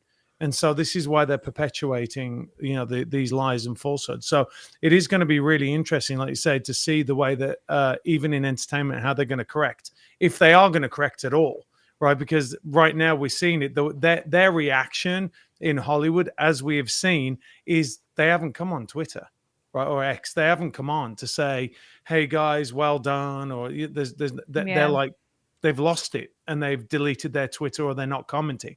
Because they cannot truly understand that they were wrong. No, they have this. It's all narcissism at the end of the day. The woke movement is all a narcissistic movement, so they cannot really understand that because they think they're fully right and everyone else is fully wrong. So it's a very weird. We're in a weird time because they are going to get a correction big time by the world. Yes, you know what I mean? Whether they like it or not, it's already happened. It's already Yeah. happened, and they're trying to react to it now. That's why Marvel's changing. That's why certain studios are changing. And listen, there's still stuff good. We got the Samba TV chart. Penguins #1, Tulsa Kings #3. That's good. We're getting Clarkson Farm season 5. I'm so fucking excited about this. Yeah, I love it. And after the last budget, he is not going to pull his punches on the people in charge. No, that is going to get. I think this would be. I think we'd be prudent to point out Samba. Did I say Samba? I meant to say Samba. Yeah. I think it'd be prudent to point out that Clarkson's Farm season 5 was announced ahead of season 4 and ahead of a season 3 announcement of the Rings of Power. Interesting. We still haven't gotten an official season 3 announcement for that show. Is there hope that it may not happen? I think it'll happen, but I think it's being greatly restructured. I think it's being restructured to maybe be a little shorter, a little less expensive. I would just fire everybody and give it up. But there you go, and distribute that money amongst your employees or something. But or maybe get your wife more plastic surgery, Bezos, whatever you want, or build another rocket that looks like a fucking dildo. I don't know. It'd be better spent than spending it on Rings of Power season 3. Maybe. Listen, if I was that rich, I'd buy so much dumb shit. I ain't gonna lie. Well, dude, he's building a fucking clock in the Mexico mountains of Texas that is a cuckoo clock that chimes like once every 1,000 years. So that's why, and that's better spent. Well, it's hiding a secret base. Than Rings of Power. It's a Bond movie. It's a Bond movie villain move. He is starting to show a little self-awareness to what's going on. So maybe he cancels it. Maybe. Dragon noodle soup for 100. Here's $100. Will you guys go and send angry messages at Erudai to celebrate the election for me? I'd be happy to. Yeah, fuck him. Yeah, absolutely. Fuck her guy. I'll make sure to give him shit tomorrow. Fed. We actually don't hate Erudai as much as we act like we do. But yeah, fuck him. Not as much. Yeah, a little bit. For those that don't know, Erudai runs the Geeks and Gamers tabletop channel. Yeah. The thing is with Erudai, he gains power from it. It's like the more you hate Yes. him, the more he likes Yeah, yeah, 100%. Cooterbug 282002 for 50. Holy shit, Ryan, you are immortal. That's the worst punishment on Ryan imaginable is immortality. Yes. Yeah, I want to die sometime. Preferably soon. 605 Adventures for $100 says this one's to Perry, if you're out there. The best FNT opening ever. Also, Jeremy is gay. That was really good. It's really good. It's okay. I thought it was fucking great. 10 out of 10. It was a Beardo, it was really good. Beardo 10 out of 10. Yeah. Cabal Culture Smasher for $49.99. Hail FNT, you guys inspired me to start my own YouTube channel. All right. Yeah. I'm an actor who just booked my first TV credit, and I'm a GameStop manager by day. I'm sick of the Hollywood machine. I just want to create art, but Hollywood is not art now. Trump 2024, baby.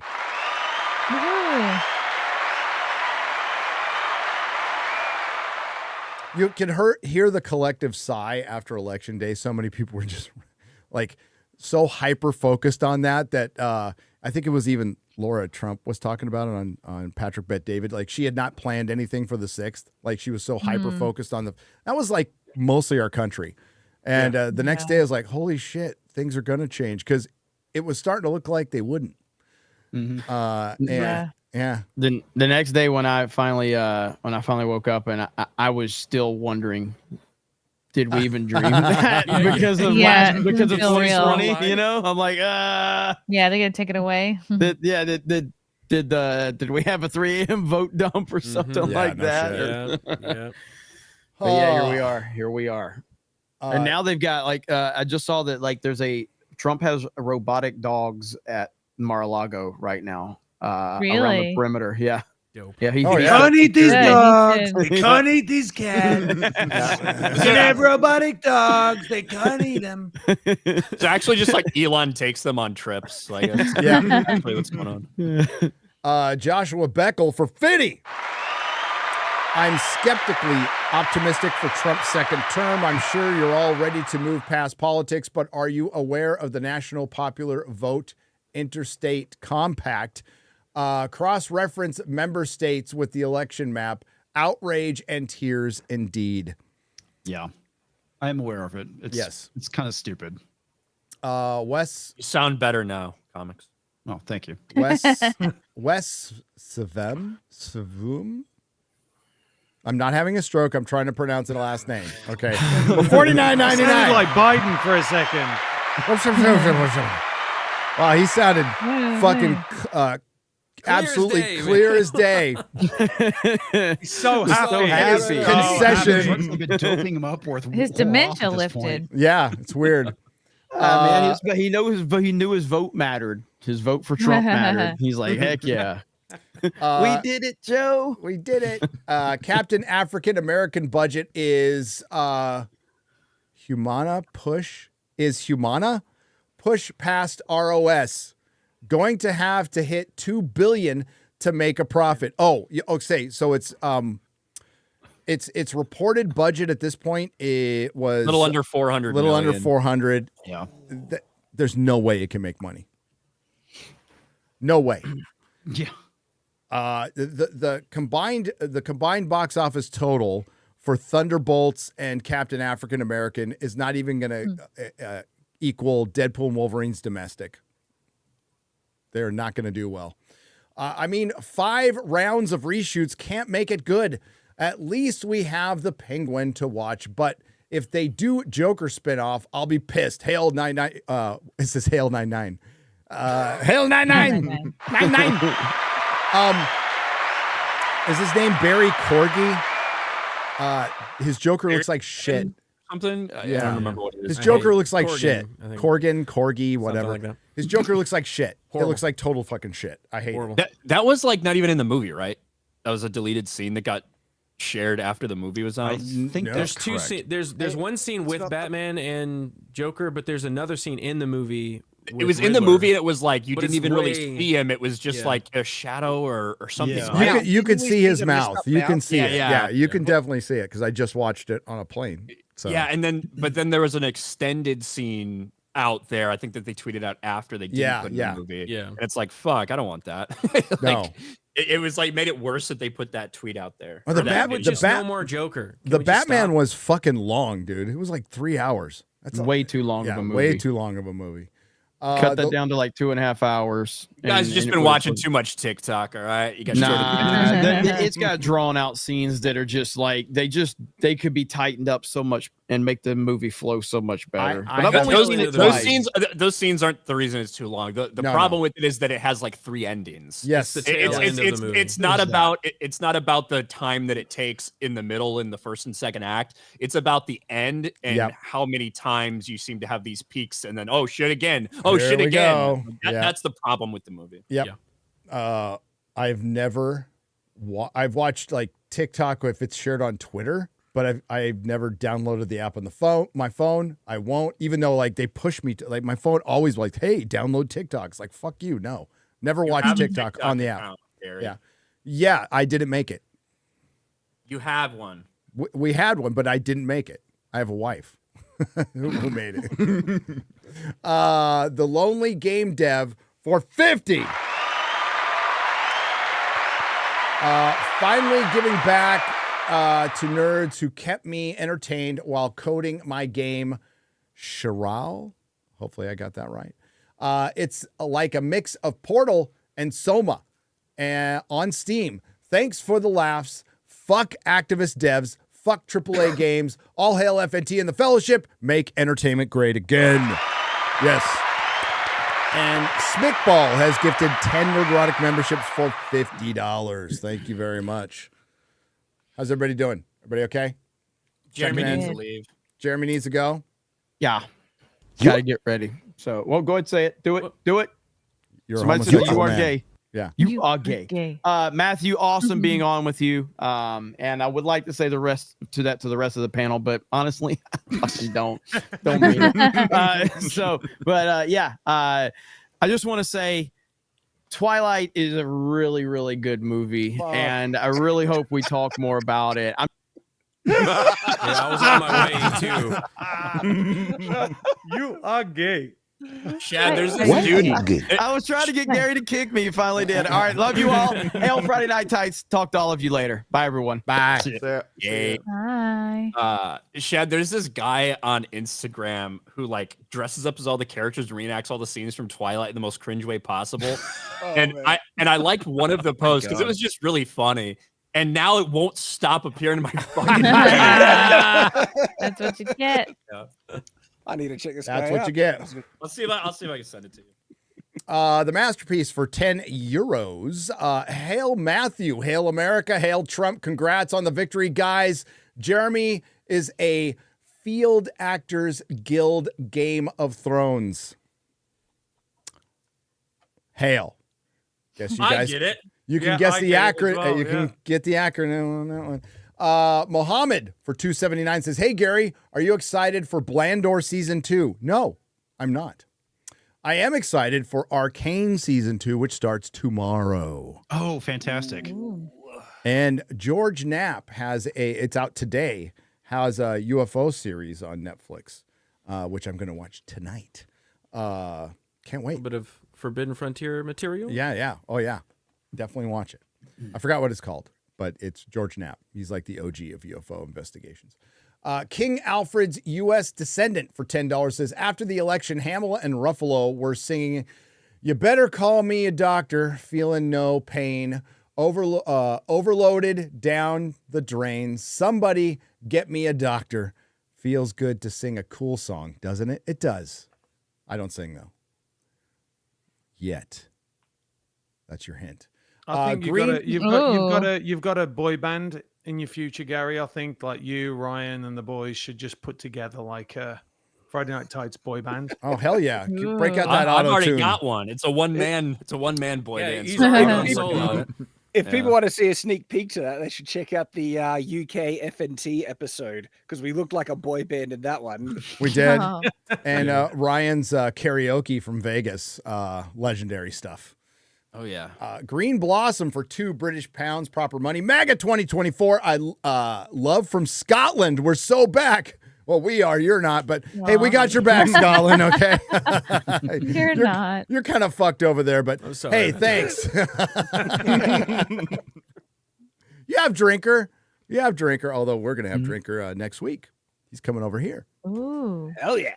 Yep. Sushi Oshi for $5 says, Gary, you inspired me to get clean, and it's been a month. Oh, hell yeah. Amazing. And you did it. It's all you. Just wanted to let you know, lost 23 pounds too. Holy shit. That's brilliant. Wow. I thought doing drugs made you lose weight. Nah, it depends. Depends on what kind of drugs you're doing. You can get like really flabby and bloated from a lot of opiates. So congratulations. I've been taking the wrong shit. Yeah. One day at a time. Well, I mean, like you could do meth and you'll get skinnier, but you also lose your teeth. So depending on how you take it. So the new weight loss sensation. Yeah. People already think I don't have teeth. Don't do like the way I open my mouth when I fucking yell and my lips cover my teeth. Fuck your teeth. Good Right here, excuse. bitch. How am I supposed to say this? Is it? I know that second one's a word. X-ray girl, are you still there? Swanson? Hi. I think it's Nico's. Yep, You I said got the you know first one. second. Oh, okay. Oh God, I don't want to say a bad word again. Do it. Yeah, you know Do what? it now. We're just gonna say Nico's. We're gonna leave it there. 2 parts for $15. In the Duran channel, where I hope you see you there, Gary. I said this to the cackling cow and Biden.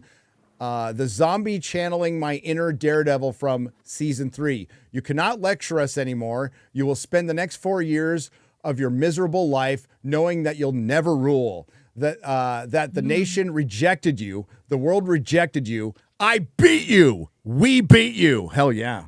Daredevil season 3. Pink Sphinx for 5 British pounds, proper money. As it's my 39th birthday today, I want to say a big thank you for keeping me company on Fridays. It's my date night with Disparu. Oh. You are gay. I was never told about this. You are gay. A future lesbian girlfriend you can break up with, beat, and then send out in a U-Haul truck. We don't have U-Haul over here. We'll have to come up with a different company. Yeah, you need U-Haul. Hail to the fellowship. Hail to you. Lee Pippin for $20. Hey, Gary, it's been a great week. In the immortal words of Donald Trump, I believe everywhere. Oh, yeah, still, I'm standing tall. I've seen a million faces, and I've rocked them all. This is huge. Liar. You liar. Got it. Liar.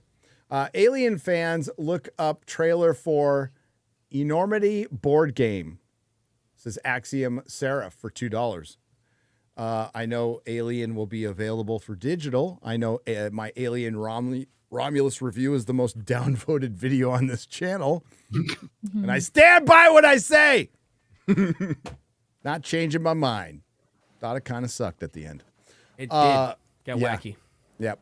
Love you guys / gals. Hi, Ryan. I have to give a shout out to Dan Vask. That song gets stuck in my head all the time, and I love it. Says Ellie and Kat for $20. Thank you.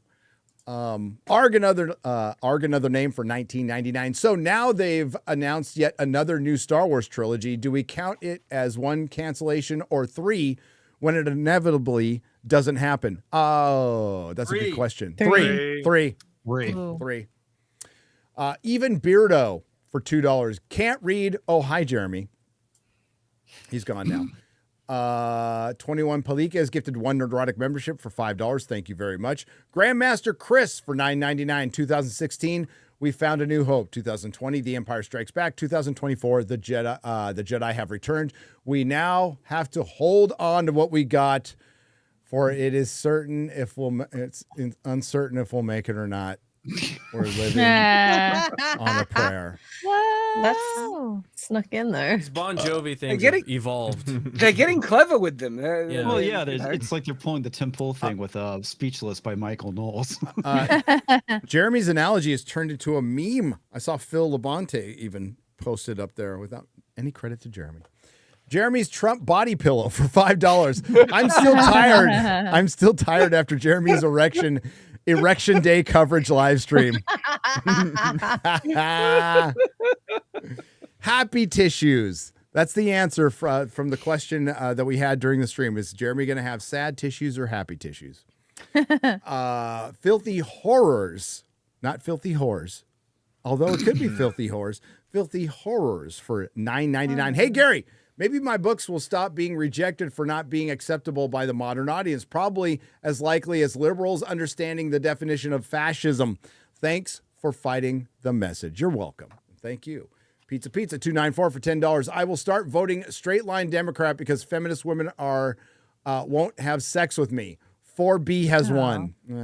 Icebox has donated $1.99. Thank you very much. Brightest Day Audiobooks LLC for $2. Nefarious review when? Oh, someday. It'll have to be a Nerdrotic is Toxic review. I finally watched The Pope's Exorcist last night, actually. Really? And How was that? holy shit, that was awesome. I loved it. Yeah, Russell Crowe. It's really good. It came out last year, but I didn't get around to watching it until now.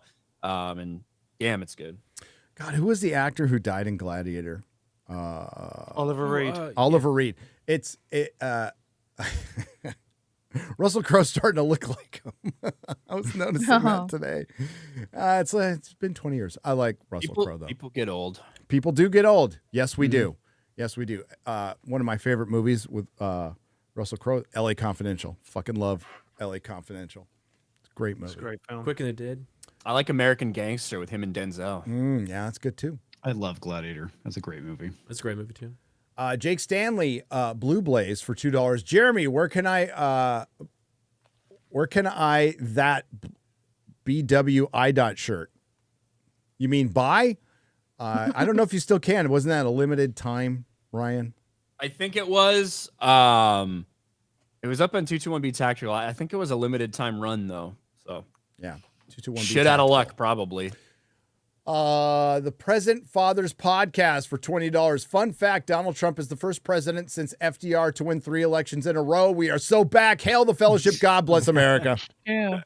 I also want to point out that there have been 4 presidential elections since the release of A Dance with Dragons. Let that one sink.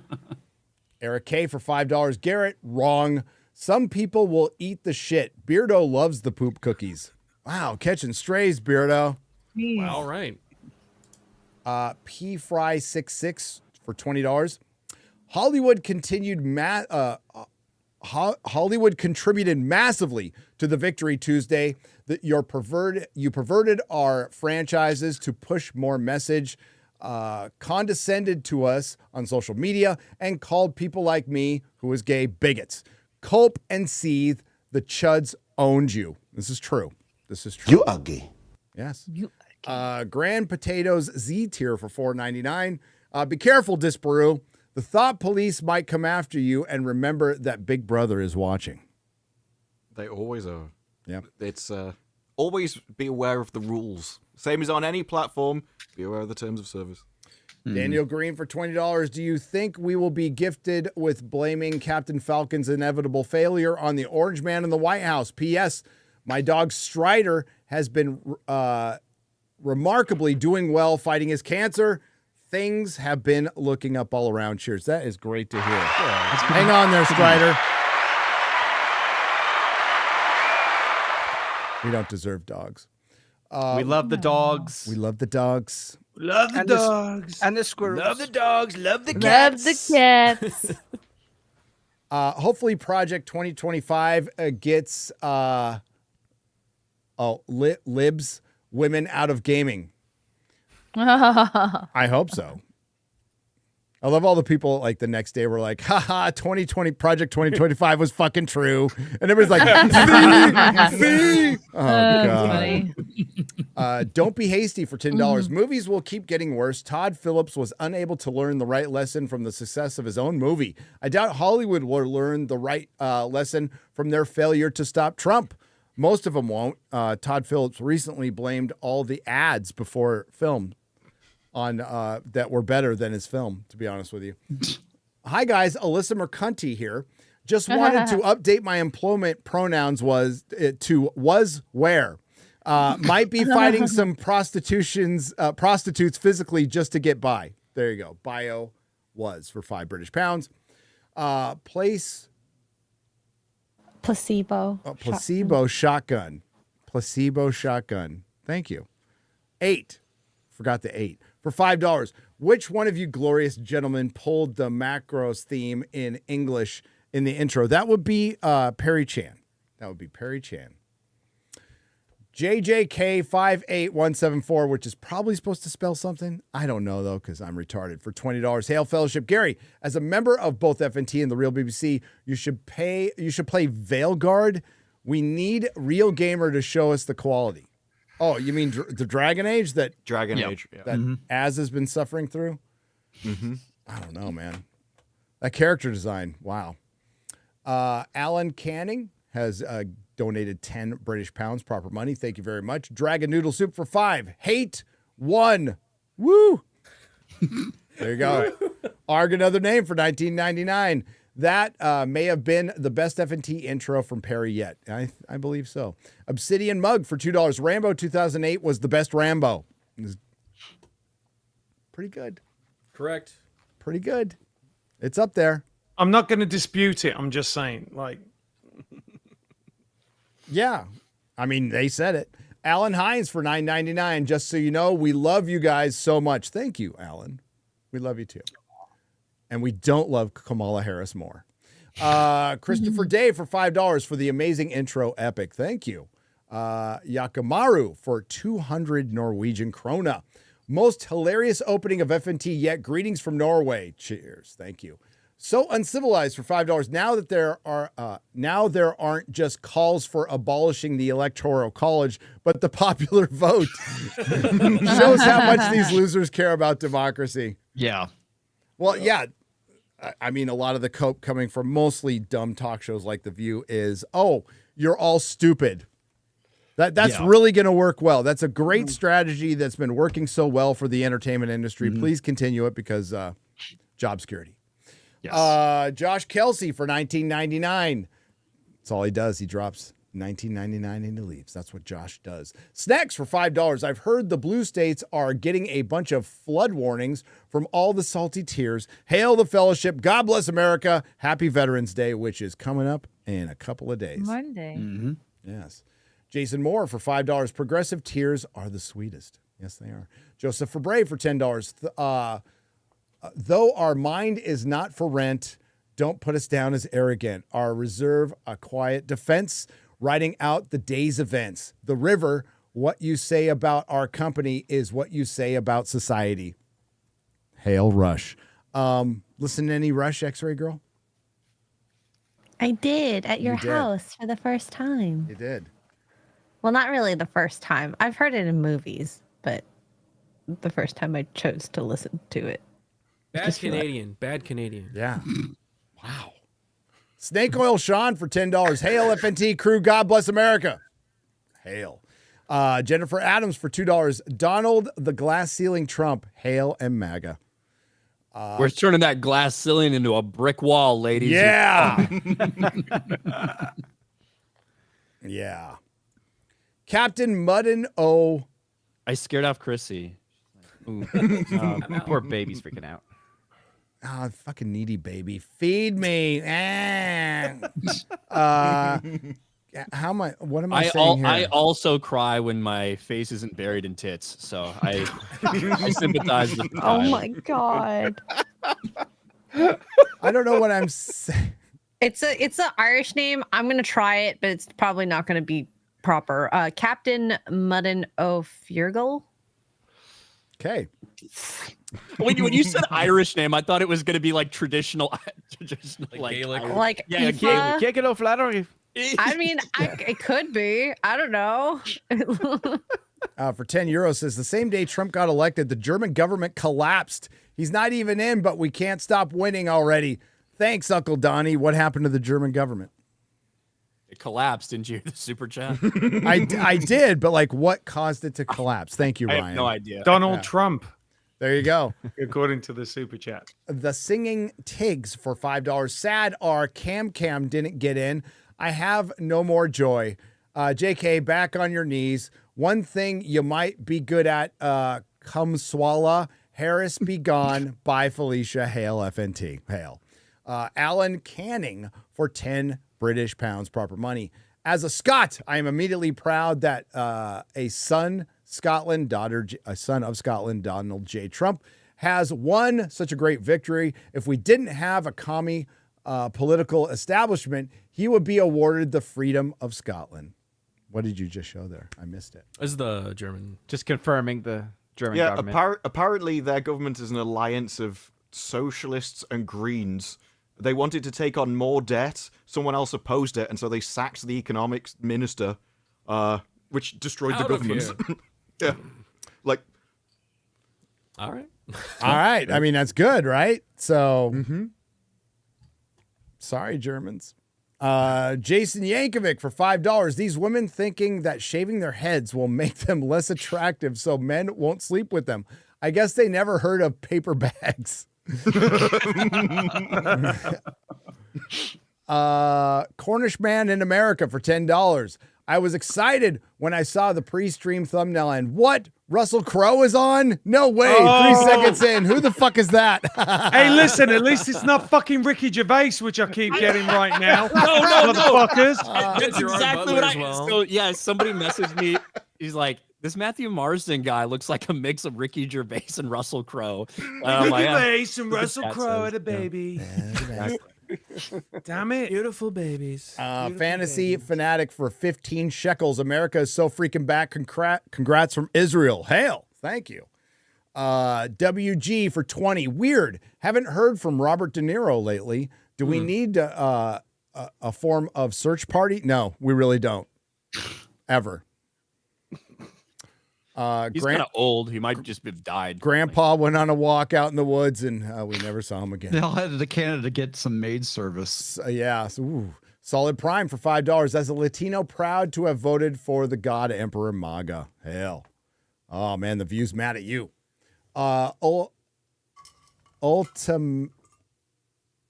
Breaker for 240 for 1999. Beanie Man promised Big Igloo. We're Big Igloo.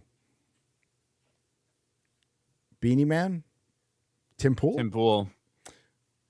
He promised a big igloo? Like a cooler?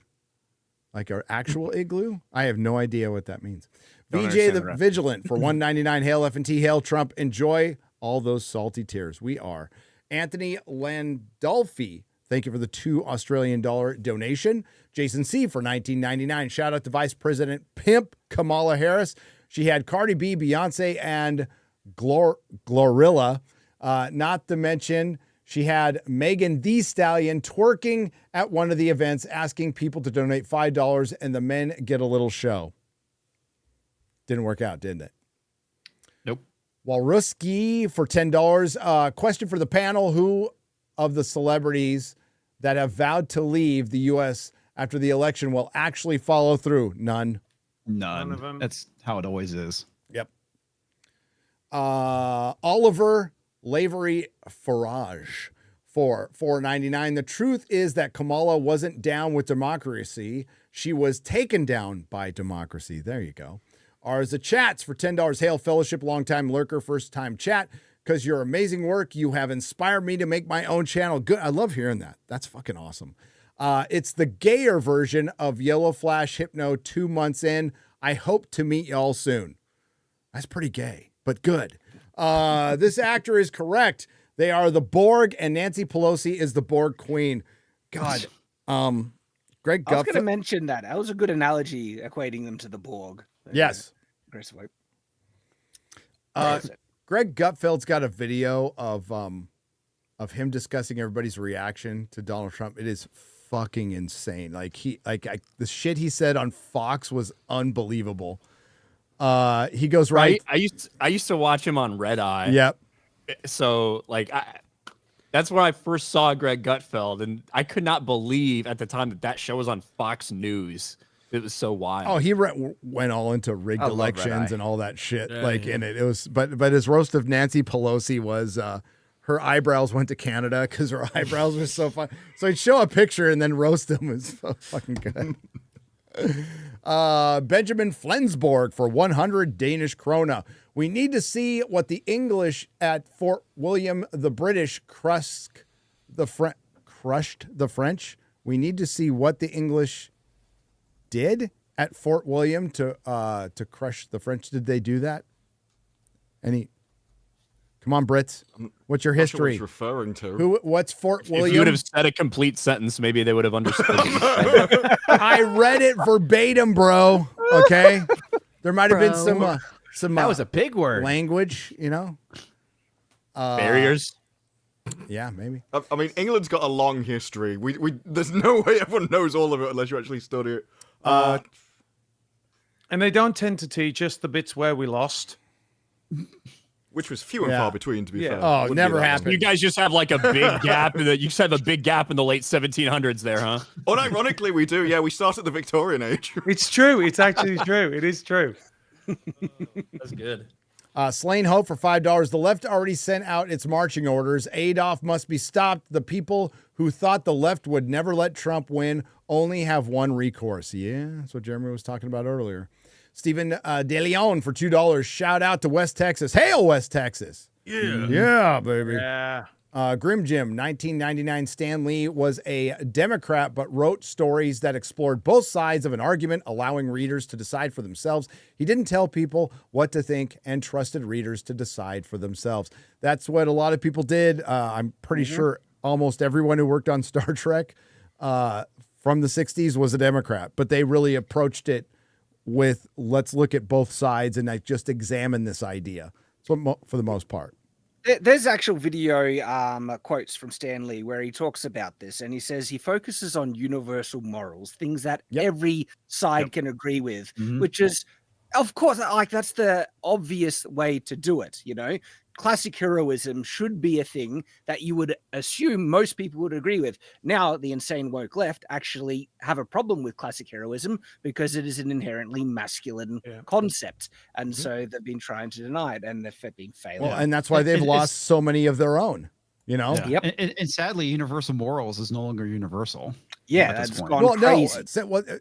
Back in the early days of fighting this culture war back in 2016, we were constantly talking about this, like, it's getting political. And they go, Star Trek was always political. No, it was morality tales. They were tales of morality. Same with the Twilight Zone, right and wrong. So inherently saying for example, being against genocide, I think is a pretty universal argument. There's nobody who's for it. So saying it's political, you're saying there's a large swath of people in the country that are actually for genocide. No, we're actually not. It's a moral argument. And that's what we were fighting early on. And the goalposts always moved with these fucking woke idiots. It always did. It's like, it was always woke. It was never woke. You don't understand it. I mean, it just always, it's like you never understood what you watched for decades. My favorite thing about Star Trek is when they say it's inclusive, despite the fact there's episodes about specifically excluding certain planets because they haven't reached the correct morality for them. And we just can't agree with the way you do things. So they had standards and they just would literally exclude people if you didn't meet the standards. Robert Meyer Burnett is Star Trek is merit-based. It's always been merit-based and always will be until it got to Kurtzman Trek, which is complete shit except for Picard season 3. So, hey, if you got the era Skydance, Matthew, fire Kurtzman, erase all of his Star Trek, maybe keeps Picard season 3 and start from scratch. That could save them tens of millions of dollars, hundreds of millions of dollars just taking that advice. It should have been taken a few years ago, but it hasn't been. I think they'll be doing a big reassessment of things anyway, because they know the stuff that's really worked for them. So I think that it's going to be. I'm very excited to see what they're going to be doing because they're the least woke, and actually the Paramount has been, for the longest time, kind of behind the scenes, been seeing more of the more moderate studios. You might not necessarily have seen it out there, but that is what they've been doing behind the scenes. Like they Michael Bay. They have like Bay Street there at Paramount, and so he did Taylor 13 Sheridan. hours. They have a pretty Taylor good relationship. Sheridan. Yeah. Who's like I wouldn't call him a Trump. He's not a Trump supporter, but like he makes just normal stuff. Yellowstone finishes up within a week. I think the next series is coming out. Tulsa King is number 3 on Samba, which means it's climbing, which means more people are watching it. It's a great fucking show. God, I love that show. Did you guys see the ending to the recent Michael Bay movie? Which one? Which one? I'm sharing my screen. Here we go. Oh yeah. I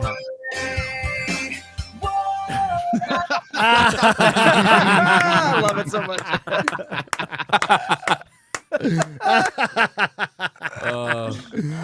So good.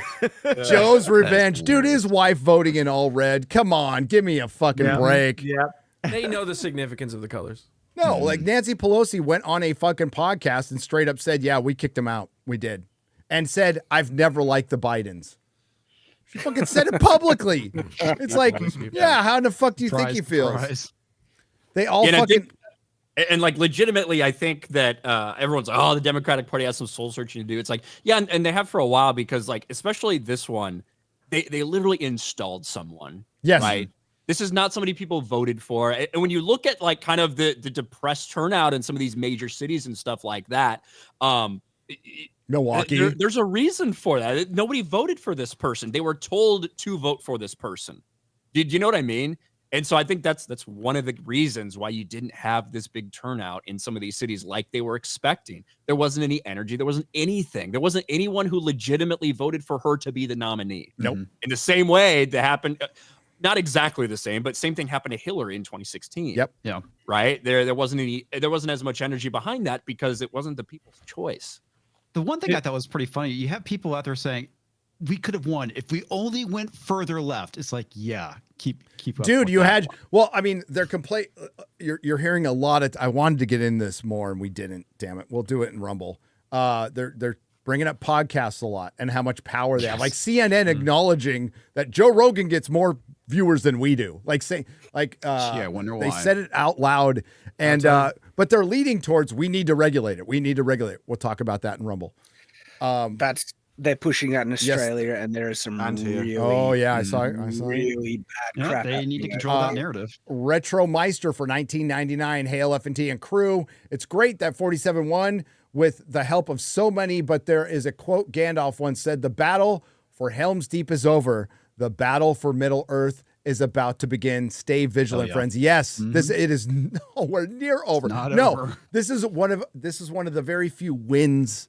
And the royal we, America, even the people who don't fucking like it, they don't realize like this is a win for our culture because our way of life was in actual danger for the first time in my lifetime, legit danger of collapsing. And if the policies of the last 4 years were to continue, our economy would be shit for a long, long fucking time.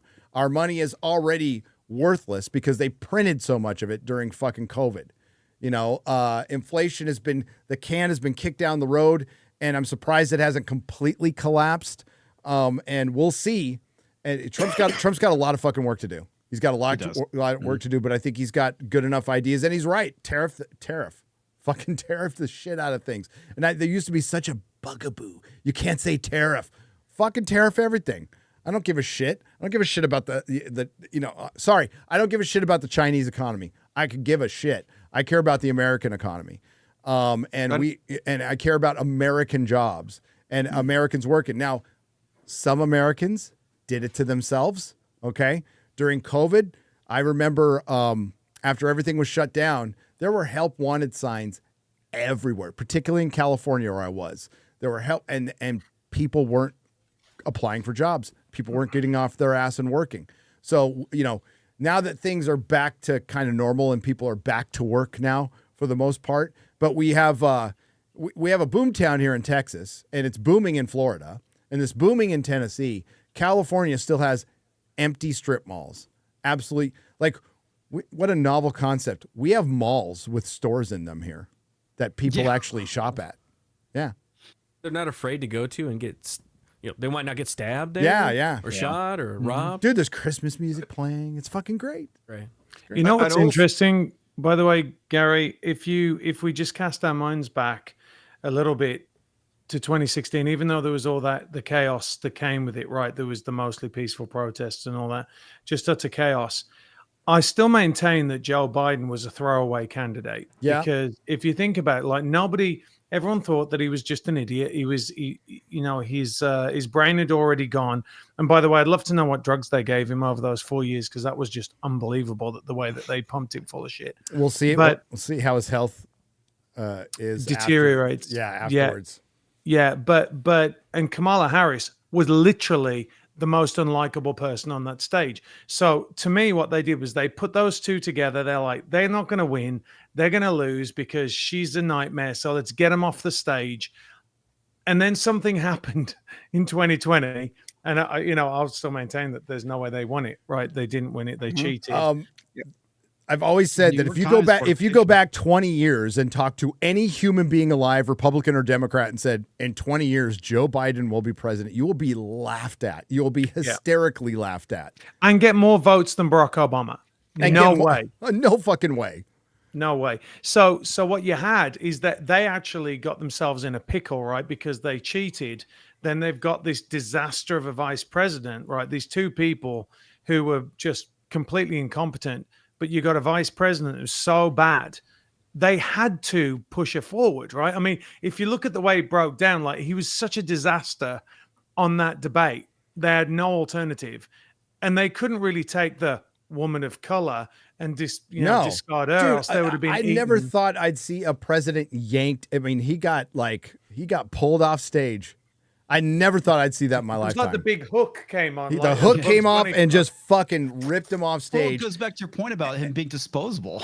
Well, yeah, but then what that leads to is this like team of unity that I would never thought I would see in my lifetime, with Tulsi Gabbard, Vivek, Elon Musk, JD Vance, RFK Jr. That's such a huge get for Trump. So like this is a team, and Joe Rogan talked about this earlier, and we did on the like. We might actually get some change. I wouldn't like temper all expectations because we're going up against the machine, but we might get some change. Hey, Harukami for £5 proper money. Harry Potter is based in the UK, where the population is 83% white, so it's more diverse than it's fudged. Harry Potter's, I think, really accurate. It's actually because you guys' nation's kind of gone downhill over the past couple decades. I mean, there's been a lot of immigration over the last few decades, is what I meant to say. But since it's based in the 90s, specifically starts in the early 90s. Yep. When you look at like the black population of the UK during that time, you're talking about like 2%, something like that. So actually, when you read the books and you think of Dean Thomas, Lee Jordan, Angelina Johnson, like a couple characters here and there of the, I don't know, 100 or so named characters that you can think of that pop in your mind from Harry Potter that might play some sort of role. Kingsley Shacklebolt, right? It's fairly well represented in terms of what the population would have been in the 90s.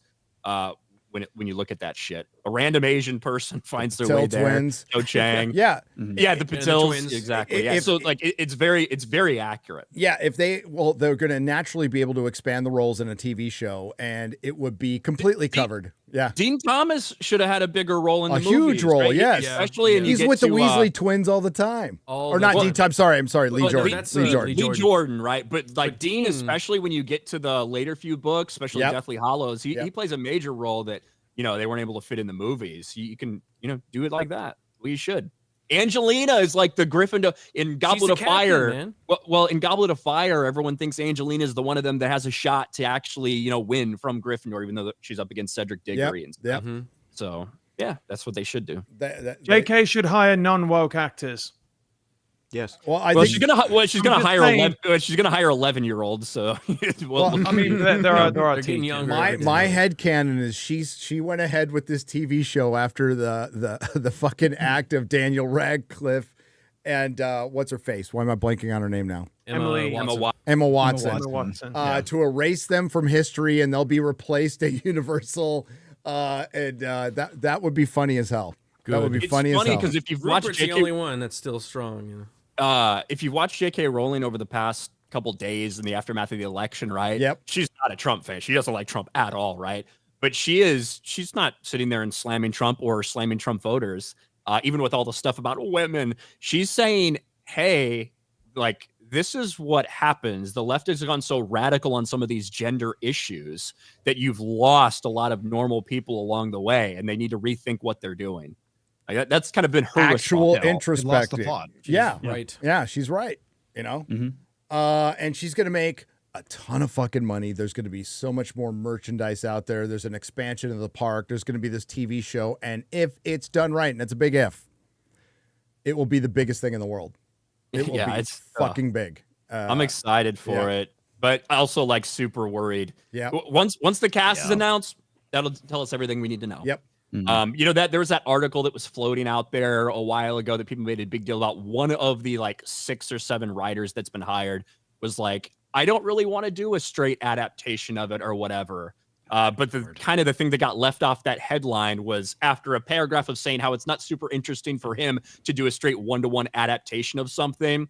He then said, but J.K. Rowling gets what she gets, and she's not going to allow that to happen. So that it's going to be that. Gotta have like that. That's the part of that story that got left off all those headlines, which I that found whole interesting. story was like misconstrued the entire time when they said they didn't read the books, and because they were reading the books, and then They he read said up his to daughter, 4. his daughter outread him and then finished it, so he stopped because he's unsolicited advice for any new websites out there. Put in the complete context. Authenticity is the currency of the now. Problematic Panda for $47 coming January 6, 2025. Insurrection 2 mission accomplished. Zergon the Inconspicuous for £5 Harris was a jobber. Nick Macovina, thank you for the $19.99. Drops it and walks away. Thank you, Nick. Barry McCockiner for $5. Barry McCockiner. Oh, yes. Rest in peace, Greg Hildebrandt, Middle Earth artist. Yes. F's in the chat. Dude was a fucking legend. I went through my book. He did a book with his brother, and his son did the text on all his art from Middle Earth. It's a beautiful book. It's kind of hard to get now. I was thumbing through that. Yeah, that guy's like part of my childhood. You know, he did an alternate and better version of the Star Wars poster, which is on the Making of Star Wars book that everybody will know. He worked on the Fleer Marvel cards in the 90s. He and his brother, they've done fantasy art, D&D art. They were like part of Generation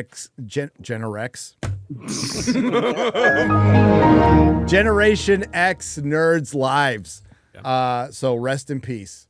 They helped create what fantasy is, what it looks dude, like. It's like, and I would say it's fairly accurate to what how Tolkien envisioned Middle Earth. Like that's if you want to see a pretty accurate representation, look at the Hildebrandt art. Nick, thank you again for the $9.99. I appreciate it. I don't want to butcher your last name again. Joe Call for $5. By the way, the Boondock Saints is in theaters Sunday. I know. Yeah.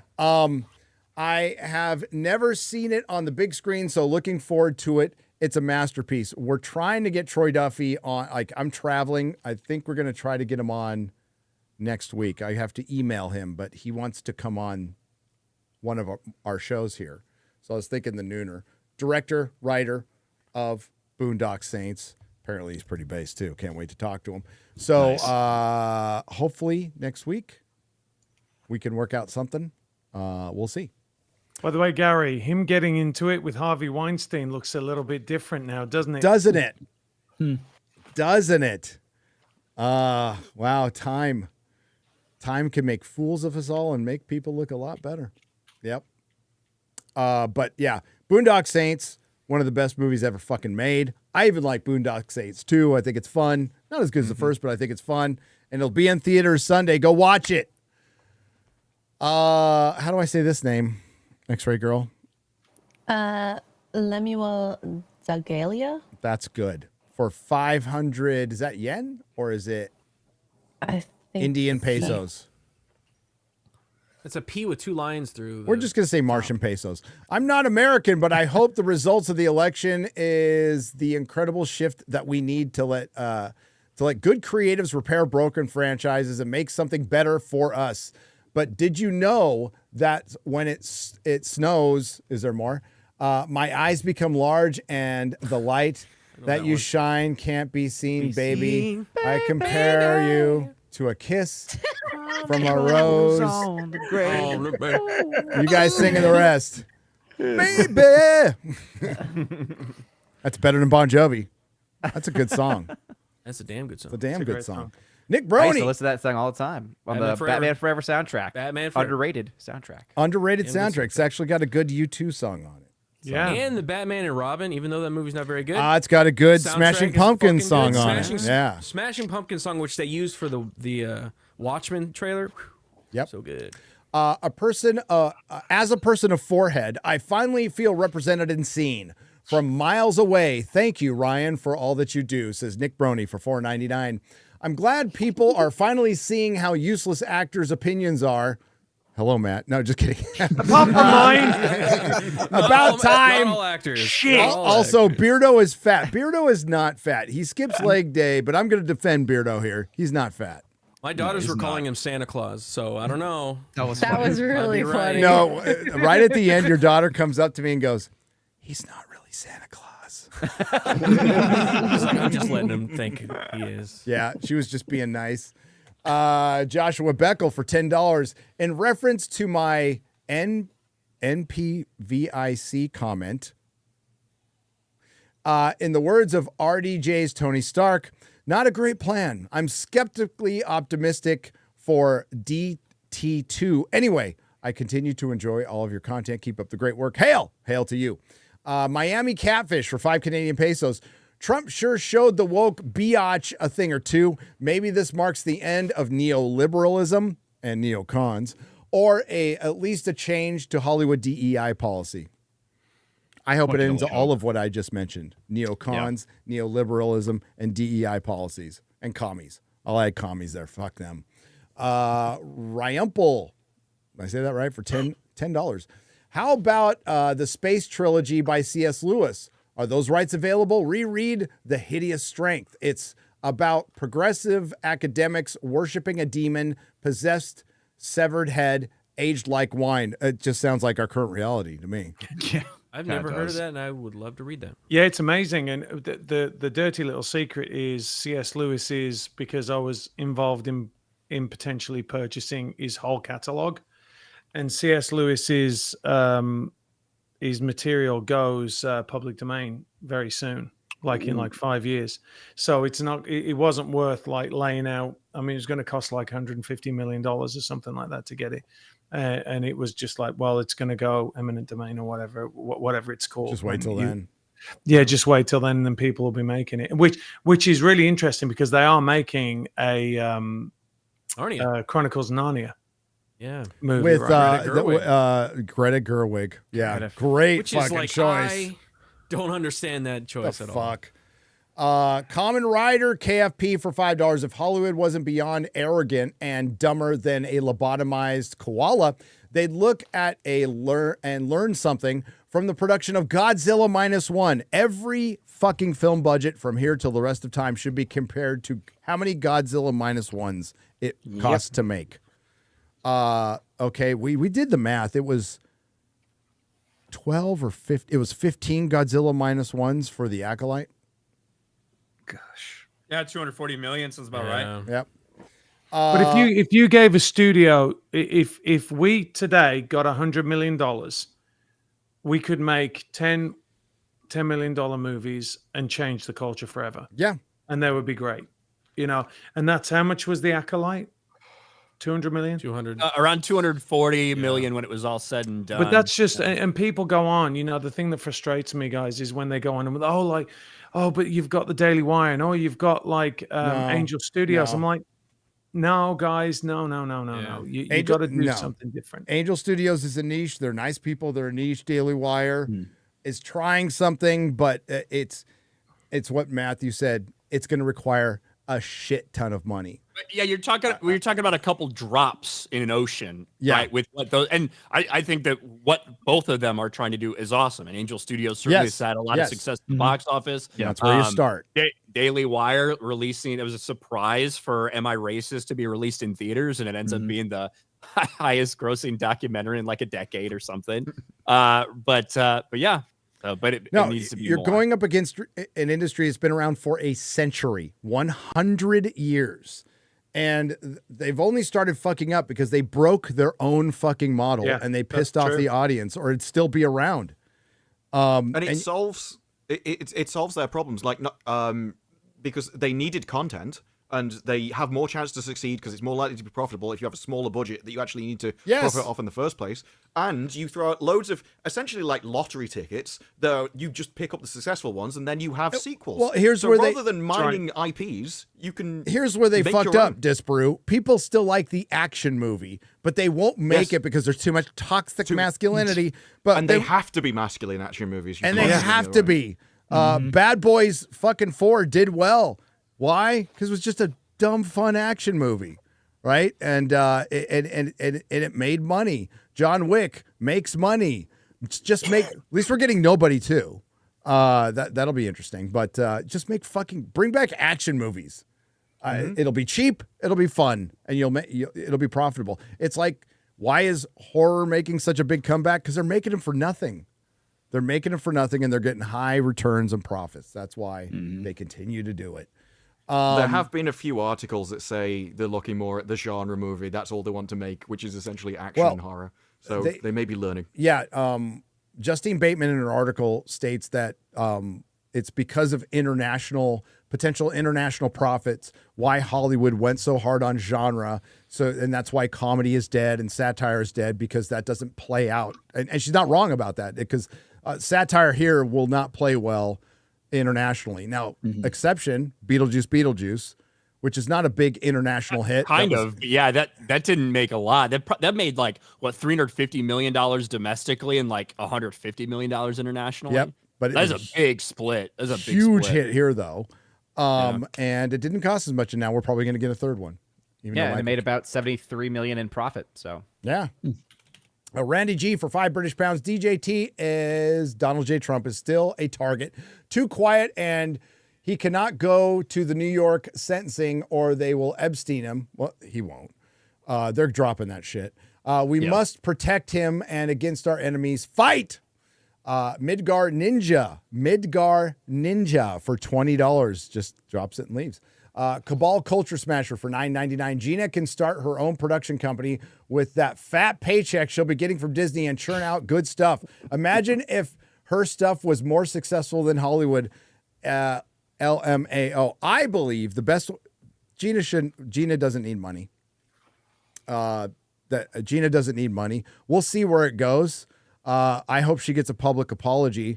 And I think the biggest fuck you would, for some ballsy filmmaker out there, some ballsy producer, put her on a Netflix series, put her somewhere, get her in a movie as a middle finger to the system. Listen, creatives love to fucking extend the middle finger to their own industry. Just look at Quentin Tarantino talking about Sean Phillips. They love to do it. So find somebody with some balls to start casting canceled actors. Maybe that's in the near future. I'd like that. Yep. I'll vote for that. Yep. Hell Fat yeah. Russell Crowe, Russell Crowe lookalike. I'm cheaper. Yeah, in better shape. Randy G. I read that one already. Epiphany for $5. Asking Hollywood to honor IPs is like asking my mother to not whoop me when I talk back to her, or Zack Snyder not to use slow-mo 50 times a film. That's true. That's facts right there. ADP reviews for $5. Might lose my house in Oregon if I move. Austin or San Antonio for work and new beginnings. Do not move to Austin. Do not move to Austin. Austin's really bad. It's Austin's California. It's San Francisco, Texas. Yeah, if you got to work in Austin, called it Little San Francisco. If you got to work in Austin, move to San Antonio. You can just make the drive. Or like San Marcos, or New Braunfels. Buda. Yeah. Yep. Cabal Culture Smasher $9.99. I already read that one. Verdun Herrera for $20. I think someone should make a video of MAGA voters singing "You Are the Wind Beneath My Wings" with clips of all the Hollywood types crying and posting in the background. Oh my God. Well, it's still continuing. The meltdown is like currently, there is a lot of cope, as the kids used to say, going on in Hollywood, and it's great. And the reality is finally set in. They're going to have to completely change their strategy. And things like DEI are so entrenched in their culture right now. I don't know. It's like a cancer. I don't think you can get rid of it. All of it. Master Chef, mind telling me that, or Master Chief. Why did I say chef? God. Garrett, hit it. I'm hungry. St. Louis for 1999. Master Chief, mind telling me what you're doing at the Democratic rally, sir? Giving the liberals back their agenda. M. Spencer for $2. Trump day one. Please cancel Rings of Power season 3 and 5. That should be part of Project 2025, to be honest with you. Totally. War Machine 300. Thank you for gifting 5 Nerdrotic memberships for $25. We appreciate it. Filthy Horrors for $4.99. P.S. When the Chinese company bans start happening, we'll see a lot of these celebrities get broke quick. That would be nice. Nathan Cassidy for $9.99. My favorite response so far was Democrat tweeting, "Maybe we did cheat," followed by our Republicans gaslighting themselves into oblivion, or how wrong they got the results. LOL, it's been a good week. JD Vance acknowledging normal gays was important too. We are here. Sorry, Ryan. We want the same things you guys want. Good stories and characters. There was a very good video about that going around on Twitter about the normal gays, and the rest of the Alphabet Squad. They're like, well, we're all about the LGB. That's fine. It was a lesbian woman, and she's like, we got marriage and we were good. But then you guys had to bring the kids into it and fuck it up for everybody. And that's exactly what happened. And I think a lot of us were saying that a long time ago. She made some very good points in that video. She did. It was great. It was great. Slain. Hey, look, Scott Pressler, fucking American hero. Yeah, it's amazing. Dude, did you see Gay that? is the 4th of July. Yes. And listen, did you see that video of at the end of Return of the King where you bow to no one? This is the Amish on election day. I thought that was to good. the Amish, like, and they're not going to see it. That's one of the comments. It's damn shame they're never going to see this. Hey, you fucked with their milk. Do not fuck with their milk. Do not fuck with the Amish. Yeah. Do not fuck with the Amish. Have you ever seen Banshee? Don't fuck with the Amish. Vocal Gamer 92 for $10. Kimmel is just one more second away from bawling like an infant. That's for sure. But yeah, my sister was attending a wedding just a few short miles from Butler Rally. Alyssa can go get the fuck out. Get the fuck out, Alyssa. Bye. Have fun on OnlyFans. I'm sure she's going to do great. Yeah, she's probably going to be working for Sweet That's Baby. actually quite likely of what's going to happen, right? Sweet Baby Isn't where she came Revolution from, Games, I think, essentially? is where she's going. Maybe I can do the Brie Larson arc with Alyssa Mercante. You know, I think I can save her. I think she's. I think that's possible. I think that's very possible, to be honest with you. She seems to like to mix it up a little too much, and it's almost flirtatious. So, Bob the Lobster. I think she likes to be dominated. So I agree. I agree. All feminists do. Bob the Lobster has gifted 5 Nerdrotic memberships for $25. Thank you very much. Slain Hope for $5. If you see the jab in the literal mark of the beast, the last 4 years will begin to make a lot more sense. It was Satan all along. Jefferson Adams for $5. As a Trump voter, I found it vile how first Hillary, then Kamala snuck out of the back and abandoned their most loyal supporters the night they each lost. Yep. Sign of character. Or lack thereof. U.S. Is our account name $5.99? It was supposed to be Corn Pop. He did 3 super stickers and I put them together. Okay, because I was going to say bad. That's kind of a funny troll to say your account name is US $5.99 and you donate US $3.99. That's good. Corn Pop. The rapidly deflating air mattress for $5. We all have had those. 50 Cent recently said he turned down $3 million from Kamala. I wouldn't be surprised. Wow. Mark Demshock for $2. Disney Star Wars, the music of the streaming world. I don't know what you're talking about there, but there is a John Williams documentary. It's pretty good out there. It's pretty good. Lenny Sullen for £5 British. There is defo a shift. The best talk show is Graham Norton. He doesn't interrogate or ingratiate the guests. Thoughts? Graham Norton? I like the Graham Norton show. I haven't watched it in a while. Graham Norton used to be way better. Yeah. I think he was on Channel 10 4 years and then he went ago. over to BBC. Yeah. And everything really got toned down from the sort of craziness that he used to be. Yeah, like I used to watch it a long time ago. I used to Yeah, watch it like was 10 years fun. ago when it was Yeah. on BBC America. But yeah. That's where we The got best one was when the early days of the internet, and he'd just be like, look what weird crap I found on it today. And it'd be like the most extreme stuff. And he found someone who had a fetish for like runny noses. And he asked them, have you had any emails of other people that share that? He's like, no. It was like, well, one day I hope. I'll find another. No, like Craig Ferguson, the Craig Ferguson stuff. I've been watching it a lot recently. Like when he flirts with the women, like they wouldn't allow you to do that. No. now, And he right? was But it's secretly the GOAT. He was secretly the GOAT. Oh, yeah. Monkeys with typewriters for $5 Australian. Congrats from Australia on the election. Me and the wife have never found migrating to U.S. so tempting. You're welcome here. The base are welcome here. Migrating. That's what I said. Did I say migrating? Well, no, it's just like I would have said immigrating instead of migrating, like a fucking bird.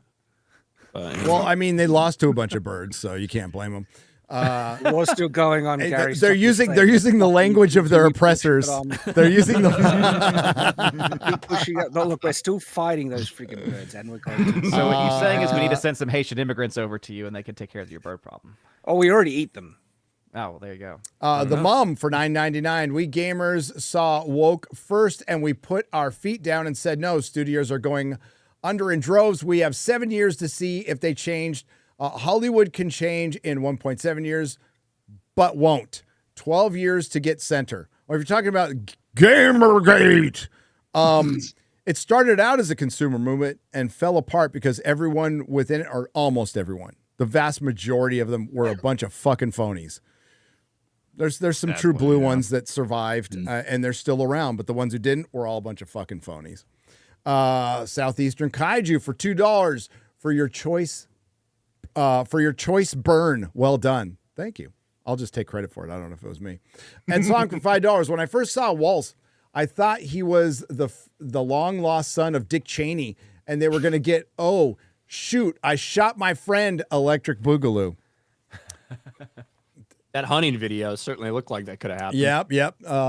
Johnny's for $4.99 said a hip hap hippie, the hip hap. You don't stop rocking. Sorry, stap. It's STA.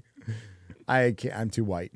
Grand Potato Z tier for $1.99. The missing voters passed away during COVID. Oh, that's why. Samurai for $5. I know we got the election here, but I'd like to draw attention to Amsterdam. Muslim mobs asking people for their papers to find little hats on X. I heard there was an attack on the Israeli soccer team. I don't know if anybody was killed. Yeah, but in Amsterdam, an Israeli soccer fans were attacked. This is according to the news. I haven't double checked any of this. And then Israel sent planes to evacuate the people because they were getting attacked by Muslims in Amsterdam. What happened to people going to Amsterdam just to get fucking high? Islam. Oh, okay. Oh, well, that's going to end. Mass immigration, damn it. Yeah. Oh, wow. Again. Can't wait for Sharia law in Amsterdam. That'll be fun. Nathan Cassidy for $4.99. Them in a nutshell. Are we the baddies? No, it's the children who are wrong. Yeah. And Nicholas Bourne is the last one of the night for £5 British. We may not have rights tomorrow. The only people without rights are NASCAR drivers. Only Bubba Wallace. Because they only Bubba Wallace. Is that idiot still around? He is. He's he's still in a partnership with Star Wars right now. The perfect person, since Star Wars blames all of their failures on racism. He's the perfect NASCAR driver. Oh I my made a God! video about it the other day. Oh Gary. shit! Was it on Sports Wars? No, it was on my channel. Really? I missed a video on your channel. I'll go back and watch it. I'm sorry. Don't worry about it. It's just I'm just giving you a hard time. But before we do go over and to Rumble and all that stuff, I know Matthew's got to bounce. Yes, Matthew's got. Thank you for saying this long, Matthew. No, guys, thank you very much for having me. I've really I've looked forward to doing this for a very long time. So thanks for having me, guys. Yeah, when are you doing stuff on your channel? Where can people find you? It's on Matthew D. Marsden on YouTube, trying to get everyone to go over there. And normally I do it at noon Central Standard Time, Monday, Wednesday, Friday, and I'm going to do something on Sunday. So, link in the description. Oh, link in the description. Lots been dropping stuff all night as well. Hey, thanks for coming on. Sorry it took so long, but it was a perfect night for it. You did a great job. Hopefully we can have you back soon. I'd love that. Thank you very much, gentlemen and lady. There you go. Hell yeah. Thanks, man. What lady? Never forget this. Wow. All right, guys. Bye. Later. Matthew Marsden. Proof that not all actors are like this. Everybody go watch Rambo. Go watch And Rambo. Black Hawk Down. And Black Hawk Down. He's in Reacher season 1 too. We didn't even talk about that. Yeah, he's in Reacher. He's the dad in the flashbacks. He's dad. Yeah. There you go. So hey, everybody on YouTube, huge show tonight. Huge. Massive show. How many people we have watching on Rumble? We Do had know? 15 on YouTube and 8 on Rumble. No, we had 10,000 now on Rumble. We reached 18,000 on YouTube coming we over. had 18,000 on YouTube. Yeah. And we're sitting on 18, like sorry, my bad. We're sitting on 10 on Rumble at the moment. And 10. That's fucking 'cause they're brilliant. Rumble Thank you guys. Thank you. Epic show tonight. And enjoy your victory. Enjoy your victory lap. Oh, yeah. All of this calling for let's bring the temperature down. It doesn't mean you can't roast people for like a week. I would say roast the shit out of people because they fucking deserve it, especially Hollywood. And then you decide you want to do what you want because there was a whole established roast the people who deserve it, right? Yeah. Like roast the people that are having meltdowns or have gaslit themselves into something that wasn't true, like all this bull. Roast people like that. Hey, have fun at their expense. Now there is also like millions of people that just happen to have a different political opinion, but we're talking about the freaks out there. Yeah, that's the Hollywood elites, the out of touch people who think that who believe all these lies that have been told. Roast those people. And just remember, they would not be calling for the same thing if they won, right? They would not be calling for turning the temperature down if they had won. So enjoy your well-earned victory that came way too late, but ultimately it came when it was supposed to. The universe unfolds as it should. We live to fight another day. Hail the fellowship. Hail the 199. Thanks, everyone, for watching. All the lurkers, everybody who participated in the chat, everyone who left a super chat and donation. You helped keep the lights on. Thank you to the Modrotics, and we'll see you over at Rumble. Good night, YouTube. See ya. See ya.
Do not come.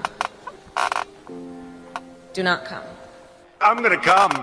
Dame, dame.